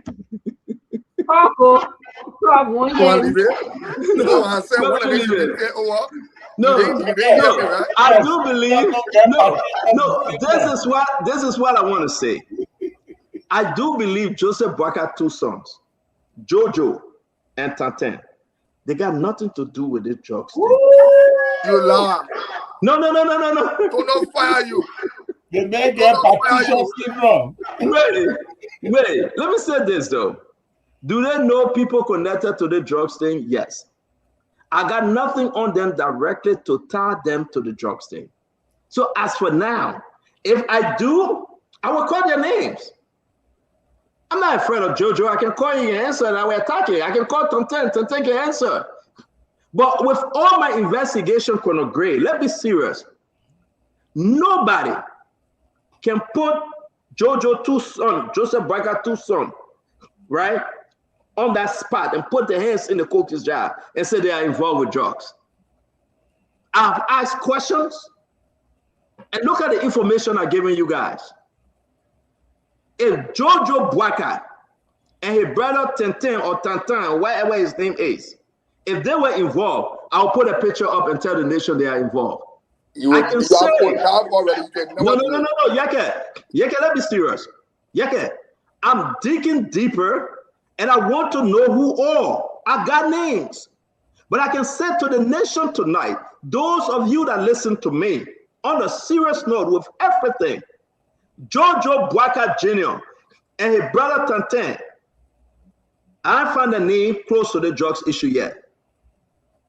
I'm serious.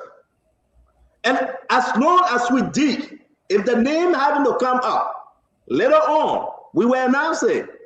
I don't care about Jojo. Jojo don't pay my bill. If Jojo do drugs in the country, I would say. If a brother running drugs cartel in the country, I would say. But as of now, everyone I have spoken to, I just told you that I spoke to the King's brother, one of them. I just told you that, listen, something you don't know. Emmanuel Zion, I got his number.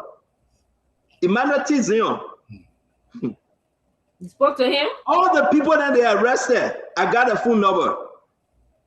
The people are talking. The family members are talking. And I can say this to the nation. Seriously. If Joseph Yima Boakai Jr. and his brother Tantan, they are connected, I would say. But as of today, Gibson, seriously speaking, the names are not being mentioned. They are not connected as of today with all of my own investigation, and I must say it. So I'm not here to play. I mean, Stanton, I can understand to call the name of Boakai Jr. and Tantan into the picture, especially those who are under investigation. It's like committing a suicide. But we'll see what happens. Because when but Gibson, I believe my sources. And my sources are sources in and outside of government. The story is corroborating. The story is adding up. The story is in line with what I'm telling you. I tell you some, I don't tell you some. Because you know what? We want Paul to come to town. When Paul comes to town tomorrow, ball bounce will change. You will hear something. So some people will not sleep tonight. That information you get, and I want the one here. Well, I can't help it. Listen, I try my best to be fair on the show, right, Colonel Gray? I can disagree with you. You might say get it or heater. But if Jojo Boakai and his brother need Issa, I would say it. I would say it. But as of now, I will rest on this. As of now, I'm not saying the name. I'm not hearing the name. We all have our information. But first of all, let me just say this. Coming on here and calling people name onto the drugs, I cannot risk the institution, a lawsuit against the institution unjustly. I have to be very careful. I'm not a moderator. I'm not the owner of the show. So before I diverge people's name, I got to even coordinate it with somebody who runs the show. Let me just say that for sure. I disagree that Tantan and Joseph Boakai are far distant away from this thing. So Stanton said he has not heard anything. His sources have not have not said anything contrary. Fine, we got our own information. Whether it's true or not, I'm all the way here. People could lie to me as well. So I got to be careful what I say as well. But I'm okay with what Stanton said. I don't have to contest it because I cannot come here. Listen, the name can come out tomorrow. Yeah, the name can come out the day after tomorrow. But since this thing started, Colonel Gray, I have been pushing for Jojo name. I have been pushing for Tantan name. I met family members. I met friends. I met people involved. They say Stanton, it's not close, right? Listen, let's wait for Paul tomorrow. Let Paul hit the country. But I can tell you, and please, I don't want you to tell a different story. I said, as of today, all of my investigation as of today, the names are not been mentioned. So I'll just lay back and wait for my closing, and then they can. So I can go for 1 minute. Tendo, are you hearing me? Yeah, can go ahead. We're waiting for you. So Stanton, you know why the thing is dragging the way it's dragging? It's because of the two names. Stanton. The reason why it's dragging, it came at a certain point before the two names came up. Mr. Boakai wanted to give Medela Cooper up with the other names. But when the two names came up, it started to drag. You listen to the justice minister, I want to go wear ratting coat suit. Go wear ratting coat suit to play fun on the Liberian people. Stanton, I will be in Liberia soon. Liberia will be hot politically. Those people must steer the Liberian people what's going on. We will go from place to place. I got everything set already when I get to town. I will go from community to community to create a witness that these people must speak. Those needs will come up. The reason why I drag that day, Joseph Minister go away, anything that I say, you not know. You hold Justice Minister, you not know. Then you who? You the chair on national security. On joint security, you the chair on joint security. They ask you a question, you not know. What do you know? What do you will know? You go wear ratting coat suit to go stay in front of the pole, in front of LeBron to lie to them. Stay down. Because of those two names, that's why you not hear the people calling nobody name. Because when they call people name, they gotta call those two names. So So let's go to Conor Gray. Conor Gray, I think what you just said, people heard you. Everybody want to blame me. I don't care. If these names come up tomorrow, I will mention them, right? We are still digging deeper. We are still doing our independent investigation. I have not heard Tantan name. I have not heard Jojo Bwaka Jr. name. I'm not going to come there to make up story. I'm hearing names, but the names have not been mentioned. So I listen, I will say what I say, and the people believe me when we discuss this issue. Talk to us, Conor Gray. Let's get your closing. No, all I want to say, my brother, is that you know, you have them on your side, but it's just like how the three gentlemen went missing, and people were attributing the disappearances to the president of the republic at the time, and some people will even push some of us in it because they say we're naturally opposed to Mr. Weir. But to be frank, if you know of our culture, our political culture, it's one that is replete with gossips. That's what make people day. So when you switch, sometimes you spoil people night, especially after they've heard all of this gooflers that you were saying there. But here's what I want to say. One thing I can thank the good Lord for is that this investigation is already on the pedestal. It can never be swept under the rug because the United States is fully involved with this situation. And you know what? Even if you're trying to shield certain people, it's not going to work. It's not going to work. And that's the only good thing we have working for us. Yeah, it may take some time. Some people want to eat their food hot, their meal. They want it hot. They're burning their mouth, then they know they're eating. Some people don't like to eat it cold or drink their soup cold. So this is what the Liberian scenario is all about. This kinds of gossips and so, and you have people who are gaslighters, people who who are good at spewing, what we call gossips. So for them, you'll find people making this kinds of statement. Oh, this person is involved. Oh, some people want to hear that. Oh, the Speaker of the House. Oh, his wife, Della Cooper. Oh, this. They say, hey, because that's what lightens people up. And you have uninformed, little educated Yeke. That's how he thrives. You see how he yells? You've given him a platform, which is better. I mean, he's no longer on the floor there. They kick him out of there. So he's happy he has someone to air his voice. But what would you expect from him? The same way he used to carry on. I get the information. I will enter there because as he goes, so other people, excitement goes up. Hey, that's how he thrives. But you know what? Take Yeke out of here now. He's worthless. He's a conspiracy theorist. Because he's not informed. Yeke don't have the authority because he's not knowledgeable.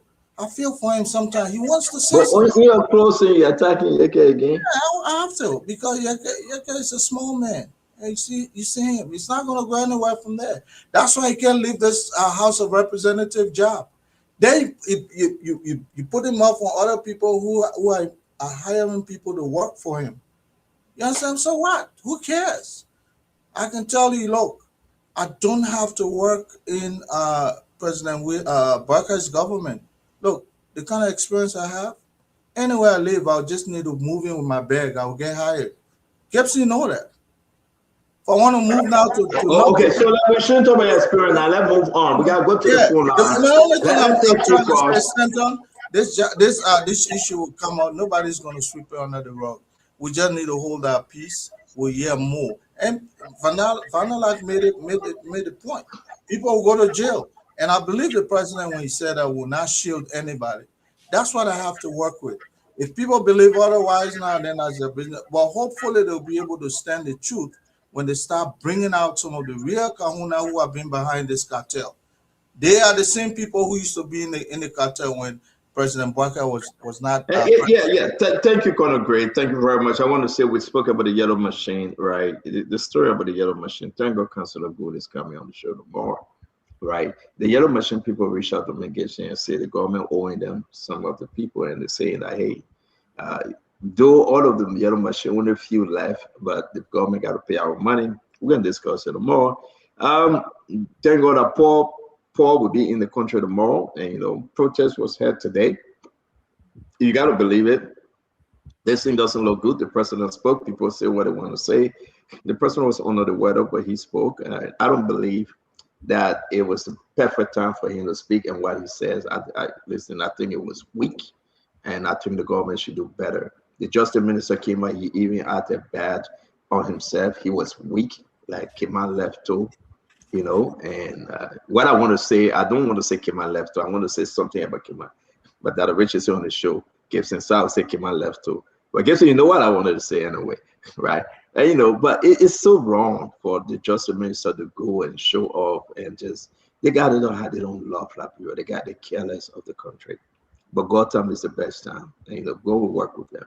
All right, so should we go to the phone line? Can we? Yeah, no, let me do my closing on this, Stanton, please. Go ahead, Vendetta. Go ahead. Why you always disrespecting me? There you go again, Vendetta. There you go. No, Leave that. But we ain't close. We close. No, I said let me go to the phone line. Then we come back. Let me talk. Then you go to your phone line. But then wait a minute, I did respect to you. But man, you come here to attack me again. I'm gonna lead the thing. You tell your own. You see, Stanton. This is why from the inception I said, this is a very delicate matter. We can't exonerate certain people on this platform, at the same time convict certain people on this platform. It's bad. And the names you are exonerating, they have been convicted in the court of public opinions. One of the reasons. Well, when you say I'm exonerating them too, please, sorry to interrupt you, but what do you mean that I'm exonerating them? No, when you say, oh, the person not know about it. I said, but then VP, I know that you get it from VP, but you're not being fair though. I said my investigation. I said my investigation. Those names have not been mentioned to me. Everybody you can say, oh, the other person say that, oh, you lie. No, I said my investigation though. But Vendetta talking, Vendetta, you're not being fair. Why my owner talking? Why my owner talking can hear you? No, it my can't investigation. I only let her checkmate you. That's all. That's the only thing we can disagree. Gabe Singh came here with his statistics. He blasted. Yeke came. We say. The other man came. That's why I said, let us allow the rightful people to investigate. I don't know who is involved and who is not involved, but do I have the authority to exonerate anybody? I'm only waiting. Can I ask you a question? Can I ask you a question? No, let me finish, then you ask me. I mean, it will help you. It will help your comment. No, it will not help me. Let me conclude. You're not a moderator. Be flexible. Let me ask you I'm not flexible today. I'm not flexible with you. But no kissy person here, so please be flexible. I'm not taking that with me, my man. I see there's a jet distraction. So my question is, okay, go ahead. What does it take the government to have a press conference, the justice minister, the DA, the police? What does it tell them? What does it cost them to have a press conference to tell us how far they are gone with the investigation, what document they have received, what court they are approaching, what charges they are pursuing? What does it take the government to do that? How is it going to? So, Mr. Cheru. So we're not taking phone call today because I'm so tired. No, get to your own Vendetta, then we go. Yeah, so Mr. Cheru, unfortunately, I'm not close with the authority to speak on behalf of the government. However, given past precedents, when issue of this nature arise, like in the case of 2010, we're talking about 19 million. 2010, now 100 million. 2010, it was 100 million. And believe me, the way we are talking, we talked like that before. The government stood its ground that they will release no information. They will bring international experts. They will track where the drug came from. And after 3 weeks, a Nigerian and a Russian pilot and other people, they were apprehended, turned over to the federal government of the United States. They were tried in New York and convicted because our laws at that time could not allow them to be prosecuted under Liberian laws. It took 3 weeks. Today we're talking about 19 million. It is imperative to state clearly that when it comes to criminal investigation, people have to be mindful. Do you know that the judicial branch of government, the Minister of Justice, including police, they're being accused of releasing drug dealers? Because if you say this man had drugs, and you indict that man from the day you put charges on that man, you're going to send him to court. Let's assume the first day LDA came out with the information. Oh, yeah, we arrested people and they're in custody. By this time, the lawyers will be going 72 hours. The law says when you grab somebody, you accuse them of a crime, 72 hours, you must charge them and send them to court. You can't be keeping them in custody perpetually. So that means hurry, bus trazzle. When you charge somebody carrying them to court, you're not getting information. And there's this thing under our law, prove beyond reasonable doubt. If you go there and you can't prove it, the court set the man free. The next thing, oh, the judicial system is corrupt. They're releasing the drug dealers. We saw the case about 100 million drug dealers. Today, we still believe that, President, we are government, they didn't do well. But the judicial branch of government is different from the executive and that of the legislative branch. When you charge somebody, the moment you turn that person over to the judicial branch, your power ceases to exist. The people will take over the matter. The way you think is not how the judiciary works. Thank you very much. In conclusion, now that the president has placed himself on official record that this matter will be investigated and that the conclusion will be made, we'll get to know these people. Thank you very much. Okay. I don't want to come here exonerate people. That Richard saying our investigation is very clear. We are where we are. We are investigating still. You know, when the president called for investigation, I seem not to believe him. I think he's weak when he called for investigation. And people will get angry with me. That's fine. The president called for investigation for the 10 million four-year building. Where's the result? The president called for investigation when the Guinean took over the border and everybody was pointing a finger on Francis Yumani, the local government minister. Emmanuel George, do you have that result? Nothing. The LDA, that Fernanda Patrick wants to give more money to their leaders, when they stole the money at the border as alleged, the open investigation, the very Oswald Tway, and EPS director Sam Gay, they investigated Tyre. Well, our conclusion of the investigation, where that President Bouaga, that first time calling for investigation, the people don't respect President Bouaga when he called for investigation. That's the weak part about the president. He's not exerting his authority as a president. So we come here, we say this thing over and over. When President Bouaga called for investigation, and let your grandpa saying, I will not give you food. You have I tell you not to go play, I will not give you food. And you know that he get the food on the table waiting for you to eat. The high President Bouaga is. The grandpa, your grandma, have you ever left with your grandmother? I left with my grandma. She used to sell coal to the first Gardensville market across the street before they built a new one. I will be in our coal, I will be black like hell. We'll be playing, she will cook the pork and the rice and pepper and red on it. Kept saying, I was in school. My mom got a force me and tell her from there for me to go to school. Because the woman be there, she will not let me go. They were so rest in peace. You see my stomach sitting down. My stomach big, and I roll all in the fire coal. To tell you the truth, you high-headed, you go, she take the hot water, she bathing you, popping on your back here and there.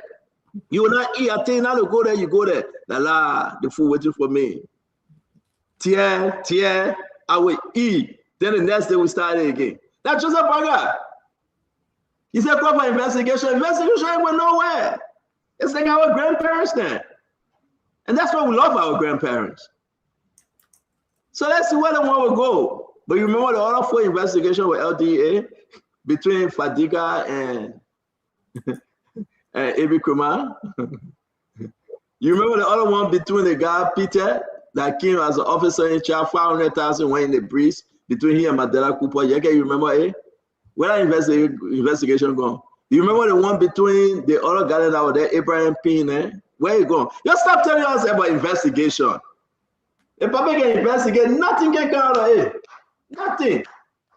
So, but this have gone on the record that under this government, $20 million drugs, and that's a problem. They will have to explain tire. But God bless us all, man. I think this is it. We're not taking phone call. You know, I say you want to say something, I finish.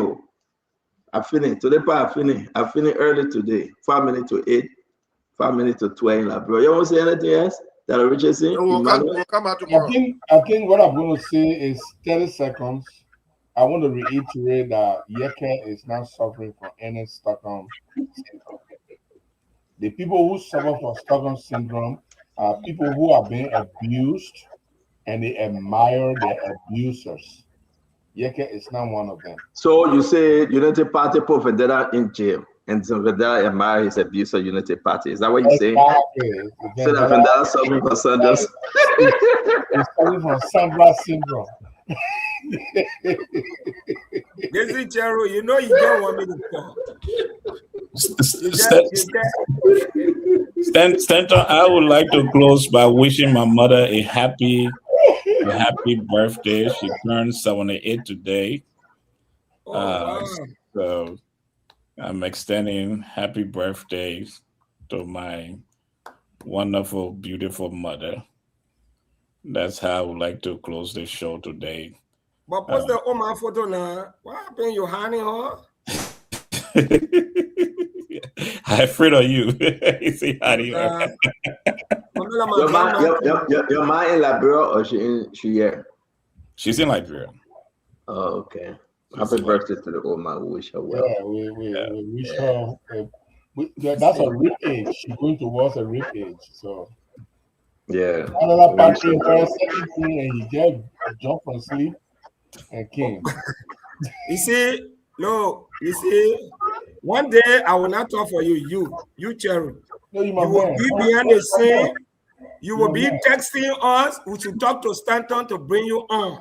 Look at that. You cry, baby. Let me tell you something.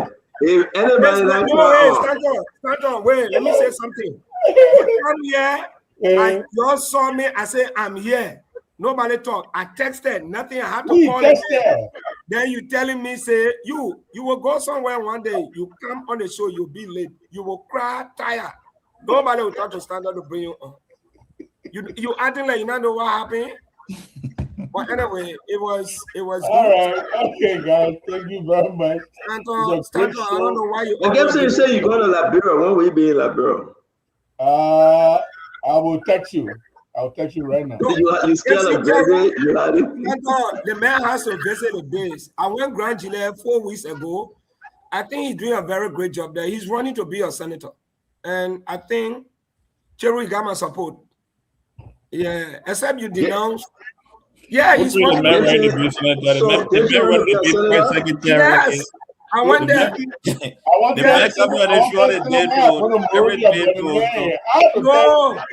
No, but if you are not but today that Senator Snow mother birthday, we wish the Oma happy birthday. I tried to get the Oma number to call the Oma, the man refused. He won't give me the Oma number. He said when he gave me the Oma number, I would tell the Oma about all his girlfriend that he got. So he said no. I said no problem. But happy birthday to Senator Snow, man. We wishing her all the best. All the mothers and those. Happy birthday, man. Yeah.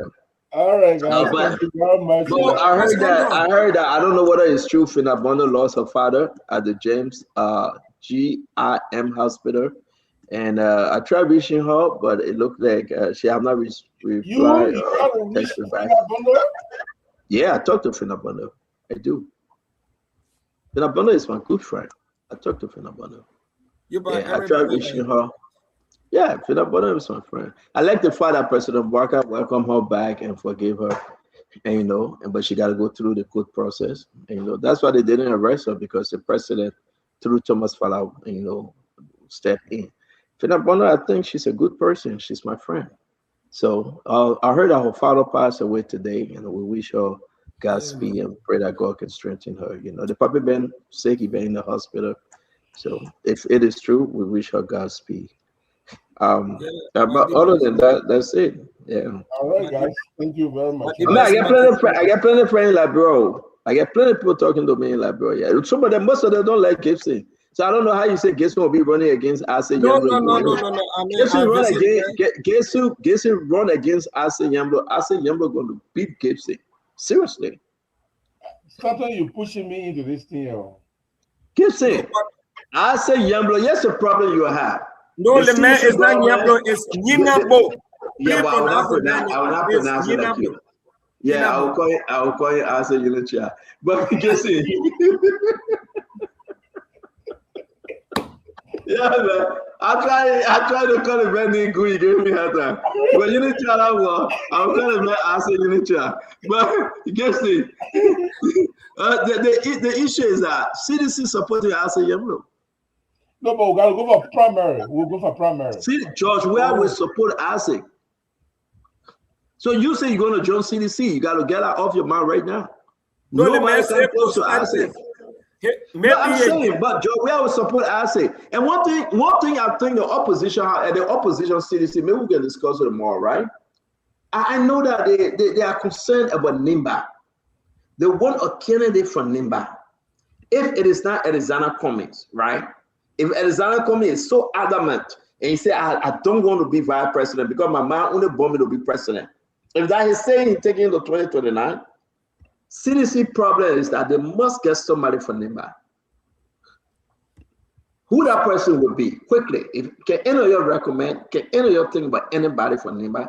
I'm not a soothsayer. Let people die conversation. Because I just said a quick who the two people you got up there? My first choice would be Edith Gonglo. My second choice would be Senator Koga. Yeah. Okay, what about you, Emmanuel? I know you're from the other side, but what are you saying would be your best CDC fit for NIMBA? I'm not too sure. I mean, I think Edith Gonglo was a very good candidate, and her brother too. Taiwan could be a good candidate, but I don't. Colonel Gray, what do you think, though? Colonel Gray, CDC got to get somebody for NIMBA. Who the first two names that pop in on your head right now? What do you think? CDC say they must get somebody for NIMBA, if not LOFA. But let's stick with NIMBA. Who do you think? Actually, I don't follow CDC politics. But who do you think the politician in NIMBA? I don't want to put a comeback anywhere in power. That's not true. You follow CDC. You don't dream of that. But let me get No, I agree with you, Colonel Gray. No problem. Vanilla Patrick, what do you think? Who do you think popping under your head right now? No idea. No idea. Yeah, CDC said they have to get somebody for NIMBA. Who do you think? Stanton. We made a mistake 2023 to bring Jeremiah in the opposition in 4 months.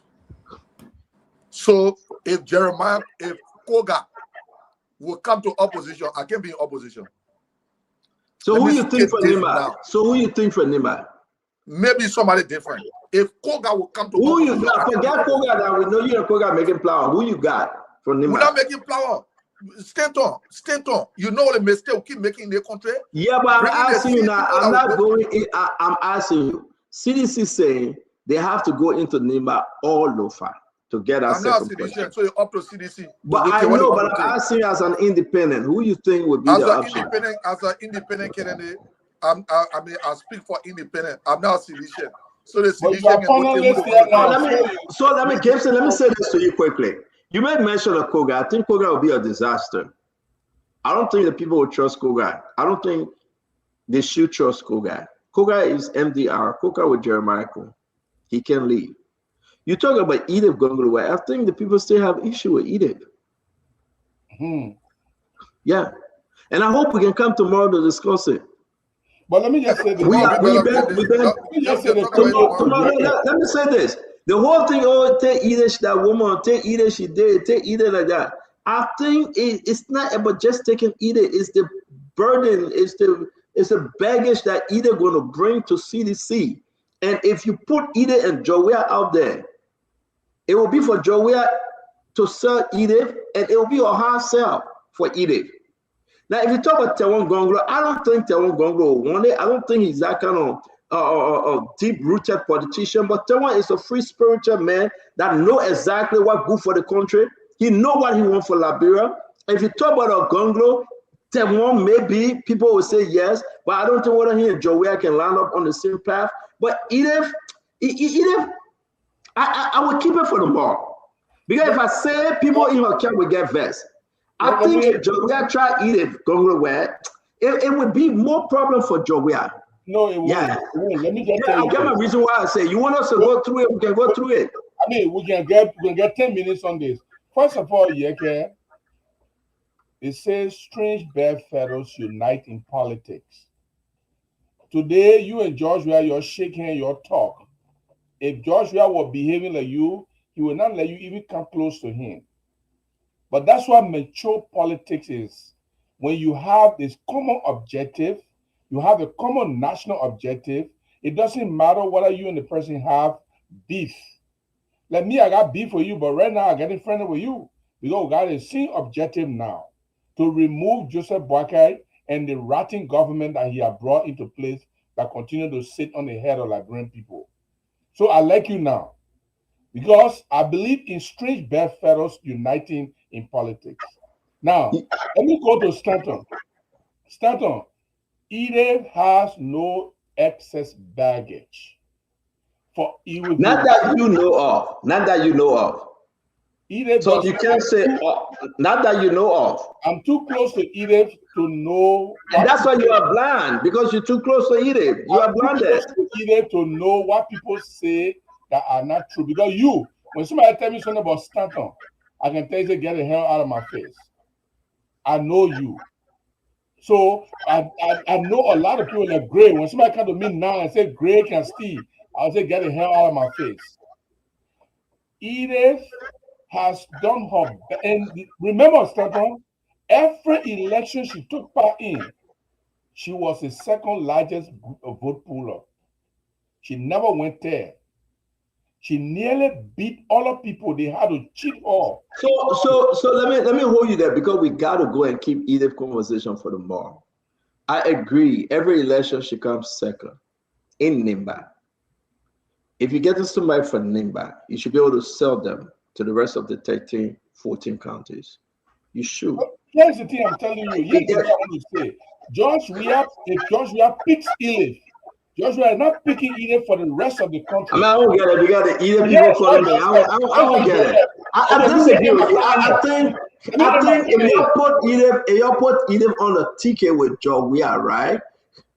And I think if Joseph Yima Boakai and Jeremiah in that race, you'll get a very, very tall hill to climb. Let me put it this way, Stanton. I think you might just bring to your back. You are energizing me. Let me put it this way. No, we gotta go. Because I'm not, listen, I got a lot of stuff I want to say. I got a lot of stuff I want to say about Edith. Yeah? And I hope we can do it tomorrow. If that again to bring George Weah and Edith, I can tell you in no time, in 10 seconds, right? People that are thinking about this thing, they will take the house when I finish talking. Let me tell you in 30 seconds why George Weah is not worried about carrying Edith to other counties. George Weah picks a person from Nima, it will be to get vote from Nima. George Weah has his own following in Nima. George Weah has always put no less than 20% vote in Nima. So if you are Edith, and Edith brings another 20% or 10%, George Weah is happy, and the election is for George Weah. My Gibson, why you keep yelling at us? And the citizen did not support Mrs. Where the last You election. got 3 political parties that supported Edith and Koga. Yelling at us. CDC went in with 3 social hands. Let me tell you something. Edith is a good woman. I respect Edith, but it's something about Edith that is hard to sell. And I think you giving Joe more baggage, right? 2 things we tell Joe, how are you coming back? Are you coming back with same CDC? Are you coming back with a change CDC? Number 1, we say we're not bringing Joe Howard Taylor back. It will be CDC 2.0. Okay, if you're not bringing Joe Howard Taylor back, who's that next person you bring in? That person with vision, that person that can pull all of the ballpark, and you know that Gibson. I don't want to go there. Why you interrupting me now? Yeah, why you messing stuff like this? Josh Weah did not have Joe Howard Taylor for Grand Jada, for Sano, for Nima, for Lofa. Josh Weah had Joe. Thank God the the rest internet. of the counties, George Weah pulled his own vote from there. You don't need anybody from the other county. When he picks a candidate from Nima, he is picking that candidate. So you see, I'm talking about Edith now. All the Edith people that are calling me, all of them texting, you leave me alone. Listen, I'm not a sedition. I'm an independent man. I'm very objective. If Joe Weah put your hand on and take Edith, it will be a hard sell. We got to be convinced. The Liberian people got to be convinced. I want to see a good fight. I want to see the fight to the end. That will benefit the Liberian people. Thank you, man. When you say only a line like this, they remember 2023. You know, whenever I was there, don't be center.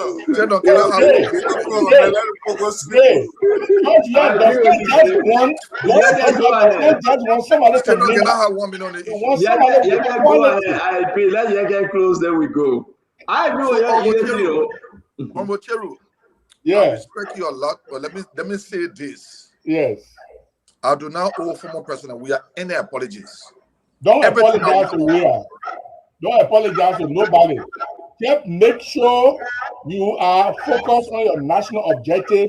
We will identify with that national objective. We kick Joseph Boakai out and install a government that will listen to the Liberian people. No, but you know what though? Let me say something to you. I beg you, Yeke. Let's think about we keep Joseph Boakai out. Brother, Joseph Boakai still get 3 years. My work is to beat him and refine him and make him better for 2029. Right? And I think if he come to the table and he agree that what he's doing is out of change, yeah, I have to refine him. No, to be frank. So they want you to win that Edith and Joe Weah. My man, you got 14 to plug off on Edith. 4 things. To be frank. Yo, Joe Weah made the same mistake that he made 2023. You better think outside the box, right? There's a fair warning. Jeremiah could remain a friend, a young leader, and I respect George Manneh Weah. I want to see George Manneh Weah and Jeremiah Coon going from county to county making a case. If Joseph Boakai still running, so be it. I respect that. But for you to bring other people that you have to sell them, you have to push for them. And when we start putting that story out and we start saying, listen, people should start playing game. You try to say, I want to be and I don't want to be. You either cat or you dog. You cannot be in the night calling Jeremiah Coon and in the day you go to Joe Weah. You got to stop that. And you don't let us start a fight. You don't let us No. So why you told me to have a 1 minute? I'm putting myself on mute for Yeke. I'm putting myself on mute for you. But I want you to come back, Gibson. Can I talk about Edith? I've been waiting for Edith. I beg you, yeah. Yo, cause me the Edith people will cause me to get tired. Yeke, please. Let me be quiet. We gotta get you fair. I bet Lena alone, man. I beg you. Stenton, you know what's called in the country? people will go sit and chop one time coming closer when they know that the government have failed, then they come to opposition. For me to be part of that kind of opposition, I want to know why I will be your part. Stanton, we will not be consistent, take the risk. People go and collaborate, and when they see that the government have failed, like what Jeremiah Kune did, in 2-3 months they come to opposition. The mistake I made to make it again, I want to know why I made that mistake. Let me be very, very frank with anybody today. Let me be frank with you. Only show to that. Let me be frank with you. Right? I'm not worried about you. Because if it costs us to buy your vote and your supporter will buy them. We'll send you to Ghana. Guess it. You spend time with your family. We'll buy you out. What's the price? We'll buy you out, to be frank with you. So I'm not worried about you. So stand up. Are you done? Stand up. Let's ready to be so when you say we, you who? You say you neutral. You say we. I'm interested. You say we will buy your vote. Me and my wife and my children. I see. You want me to have a 1 minute? That means you will catch me, brother. You able to catch me? Stanton, you want me to have a 1 minute? But have a 1 minute, go ahead. So then let me learn now. Stanton, Liberia need to be better. Liberia cannot be better when play deceit to the Liberian people. Let me be very frank with you. This opposition, if I get to be part of opposition, the opposition will be straight to the Liberian people. We will not entertain people that have raised the poll left to come in opposition, to work with the people. State will not be easy. No, it will be easy. It will not be easy. It will not be easy. I'll read very well. Yeah. Let me tell you something. You and I know that you disagree with George Weah, and you disagree with George Weah on your principles. However way you do it. You also disagree with Joseph Boakai on the principle you believe in. But if there is an opposition, if you reject that opposition, you are accepting Joseph Boakai. Then, Mbocheru, I agree with you. I agree with Mbocheru. Let me just take 1 minute. I agree with you. My point is then let all go chop and come back to the opposition. If that's how you want it to be. Yes. All go chop and come back to the opposition. Just stop the thing in the country. Let all go chop and come back to the opposition. I will accept it. You see, my problem with y'all, couldn't agree. They get fast. Oh, I'm a corner truck. I told our brother Poké, they will stop you from trucking. Oh, Thomas Fala truck. I said, but who stop you from? You in a race. Nobody put. Then you get opposite. You got CDC. You got CDC, right? So CDC said, oh, that were all lies and propaganda. State on you lie. Who stopped you from lying? The people that lied, they won the election. So you're missing, right? You can go up and come down. The Liberian people will be convinced, right? There's still some good in Joseph Yima Boakai. Till that good is all done, President Weah got to prove himself. And that's why we are looking at the cup half full and half empty. You can go right now, you can cry, but you know what you must say talking? You will cry. We'll get your salary. The one we owe you will pay you. All that thing you said, the house representative there for you. Colin Gray, let people hear this thing. You get going, you vet with Thomas Fire, you do that, we will put all your salary together, all your benefit, will give it to you. You will come down. Election time, let me tell you something. And people that will listen to this, nobody going to steal election. Nobody going to wreck election. No. The election will be about how you can bring people to your side, how you can convince people to go to the ballot. Be not surprised if you're on the election trade campaigning for Joseph Boakai. Seriously, let me tell you something. There's people think it's a joke. There's no stagnation. Political benefit is not in heaven, it's on earth. I mean, we'll close when the press is right, so nobody going to go get people. When the press is right, everybody will have to calm down. And that's why you always say, boss bound rule change. You will get your full benefit. You will make new friends. We will recalibrate and regroup. But I can say this to you, it will be on principle. The opposition got to spend money. The imposition will be spending money. It is about galvanizing the truth and keeping the truth. So all this thing you're talking about, we're not crazy. The Liberian people know what's up. We'll make the case. They will listen.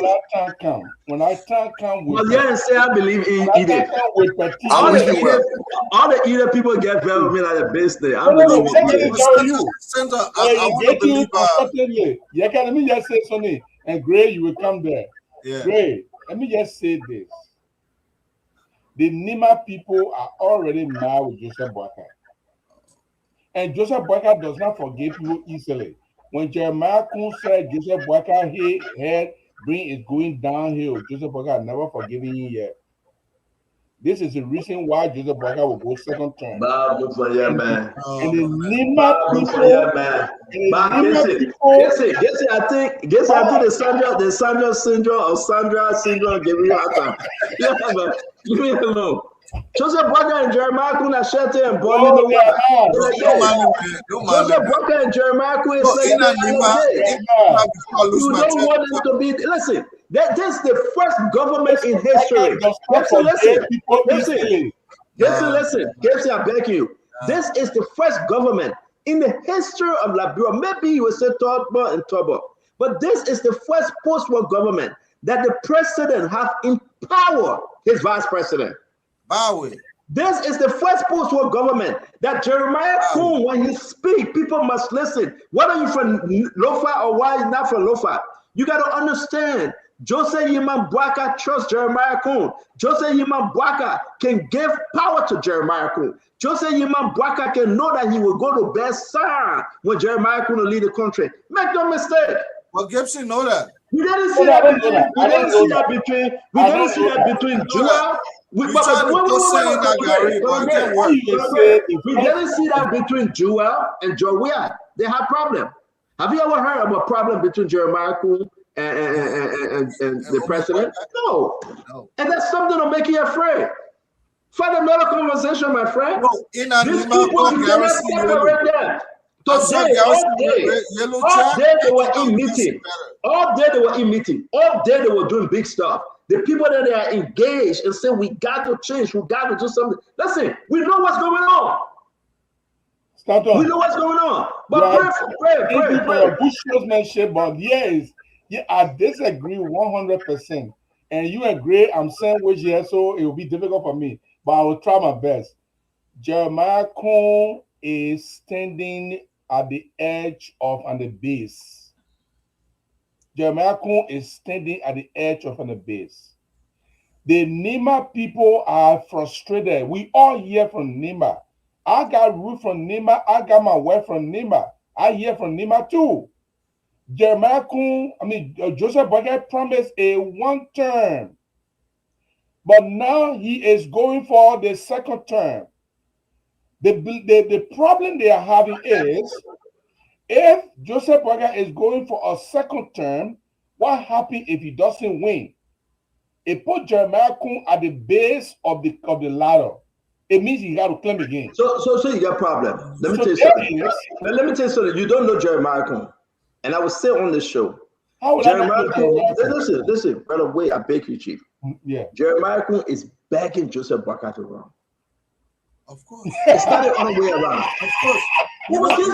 Gibson, let me say something to you. Why?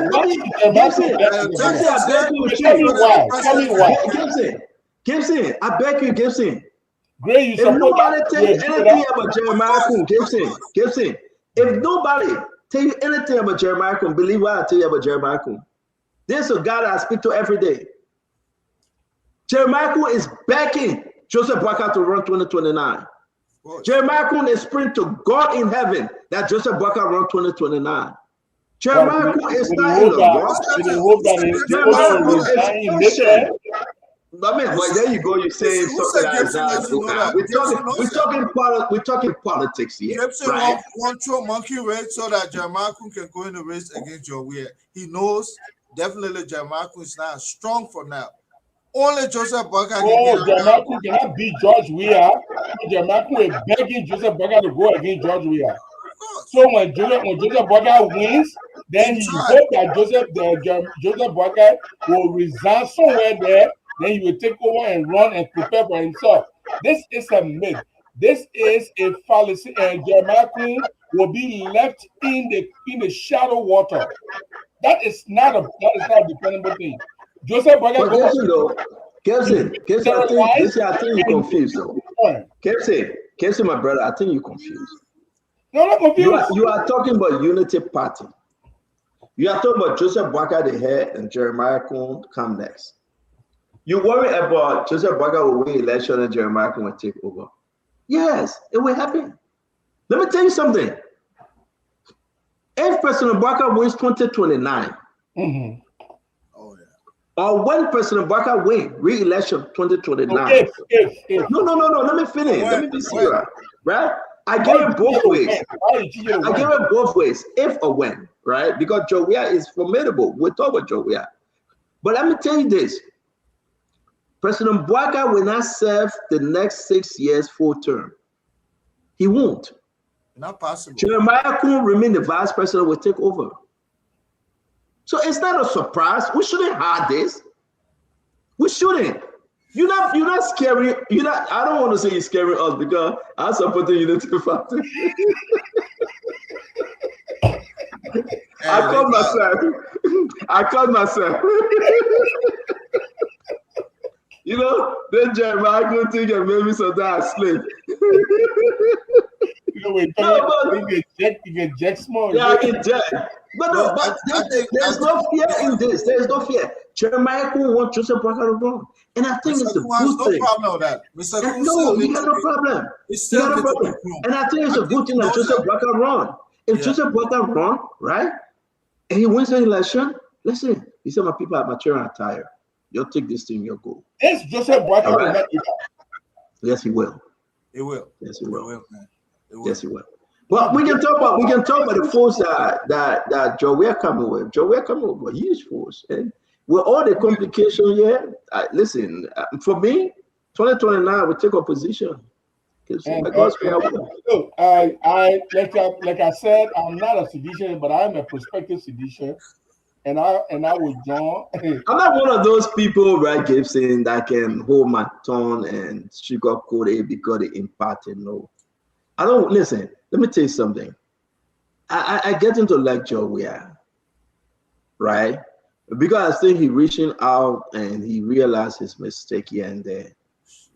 But can his past record clear him for the second term? Then we come to Jose Yuma Boyka and Jeremiah Kun. Can they turn things around? What a big push that they can present to the Liberian people for those things got to take the people into 2030. Now, what would that be? We are hearing of $5 billion coming through B Mountain to electrify the whole city, the whole country. $5 billion. But $5 billion for what? To give B Mountain unlimited access to the country resources. That's the fear. That's the fear. Of course. So what will be that thing? Going into 2029, what will be that thing? Will we still have Guineans at the border? And how will we fight that other battle? So, they're not paying me, but as an independent voice for the nation, I yet to say it will be a beautiful 2029. Look, I'll say something that will amaze all of you. I heard it from the grapevine of the highest CDC order. There is coming very soon, and that's a breaking news. There is coming very soon a CDC reconciliation and reunion. Everyone who left CDC will be invited to the reunion. President Weah, former President Weah, has determined. But our old story, and not breaking news, our old story. When became a breaking news? When did you hear it? It's been around ever since President Weah still making call to everybody. That old story. Why you can't be anything breaking you, Colonel Gray? That's in our old story. President Weah calling everybody, my man. You're trying too hard, my man. You're trying too hard. Don't put that in the country. They come by like Stanton is trying to diminish my good news. What I bring, but man, I know the man. I mean, it's second coming of CDC. Donald Trump be an angel. The second coming of CDC in Liberia. Donald Trump be an angel. There will be no way for us to say. There will be no way, Gibson, for you to say that Joey are not trying. Joey are reaching out. To tell you the truth, I spoke to Koji. Koji had my second talk. And you know, it's surprising that people don't know. Jones and Koji and myself had a long conversation this on Sunday.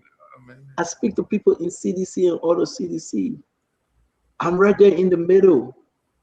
But I have to tell the Liberian people the truth. I have to be frank with the Liberian people who for and who against. So today I say, and I will continue to say till I am convinced, I don't think either should be the vice presidential candidate going into 2029 for CDC. You guys were explain tired, but we're going to put out information. Yellow. I think that guy has more weight based on Garrison Yellow is a hustler, man. Leave him alone. That guy's a hustler.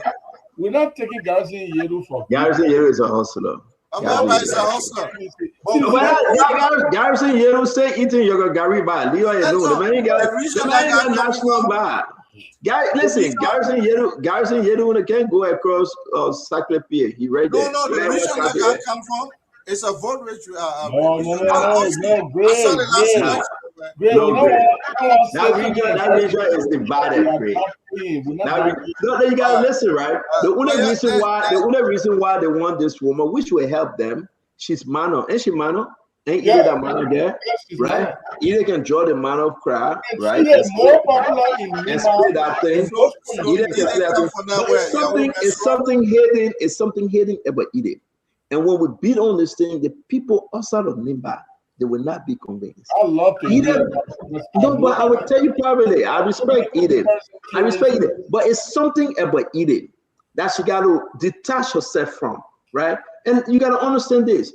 You cannot be talking to Jeremiah Quinn and then talk to Joel in the day. I'm afraid of social people. No, she just being this. No, Baba Gibson, see you. I feel talking my own Baba. I'm bad, but why the poor woman do this, man? Leave man. You want to put that to sound to you now, man. Leave that. No, friend, man. Listen. I'm a stress shooter. People don't play that political to do, my man. I'm not in that, bro. Don't be like me. No, great. I'm a straight shooter. I said Jeremiah Quinn, I say it. It doesn't mean that I cannot vote against Unity Party, but Jeremiah Quinn, I'm a man, right? I say, I told him to Joey. I let Joey. Yeah, Joey, I'm my man. No problem. He's calling me now. Look. You said it now. Soon coming. Look, the man telling me. The man calling me. He calling me. I'm not answering him. But listen, the people got to convince people about either, my man. They think either they're in the last election that Koga won. It discouraged me. But I'm not going to go there. I will talk to either. But anyway, I'm in Conagray. It's good to see you, man. It's good to see you. Man. Yeah.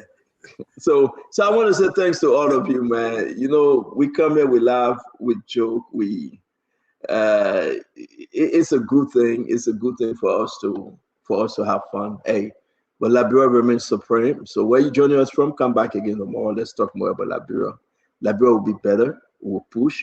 We'll pray to God, and God will stay on the throne. So wherever you're joining us from, have a wonderful evening. Good night from us to you, and we'll see you tomorrow by God's grace. Bye-bye.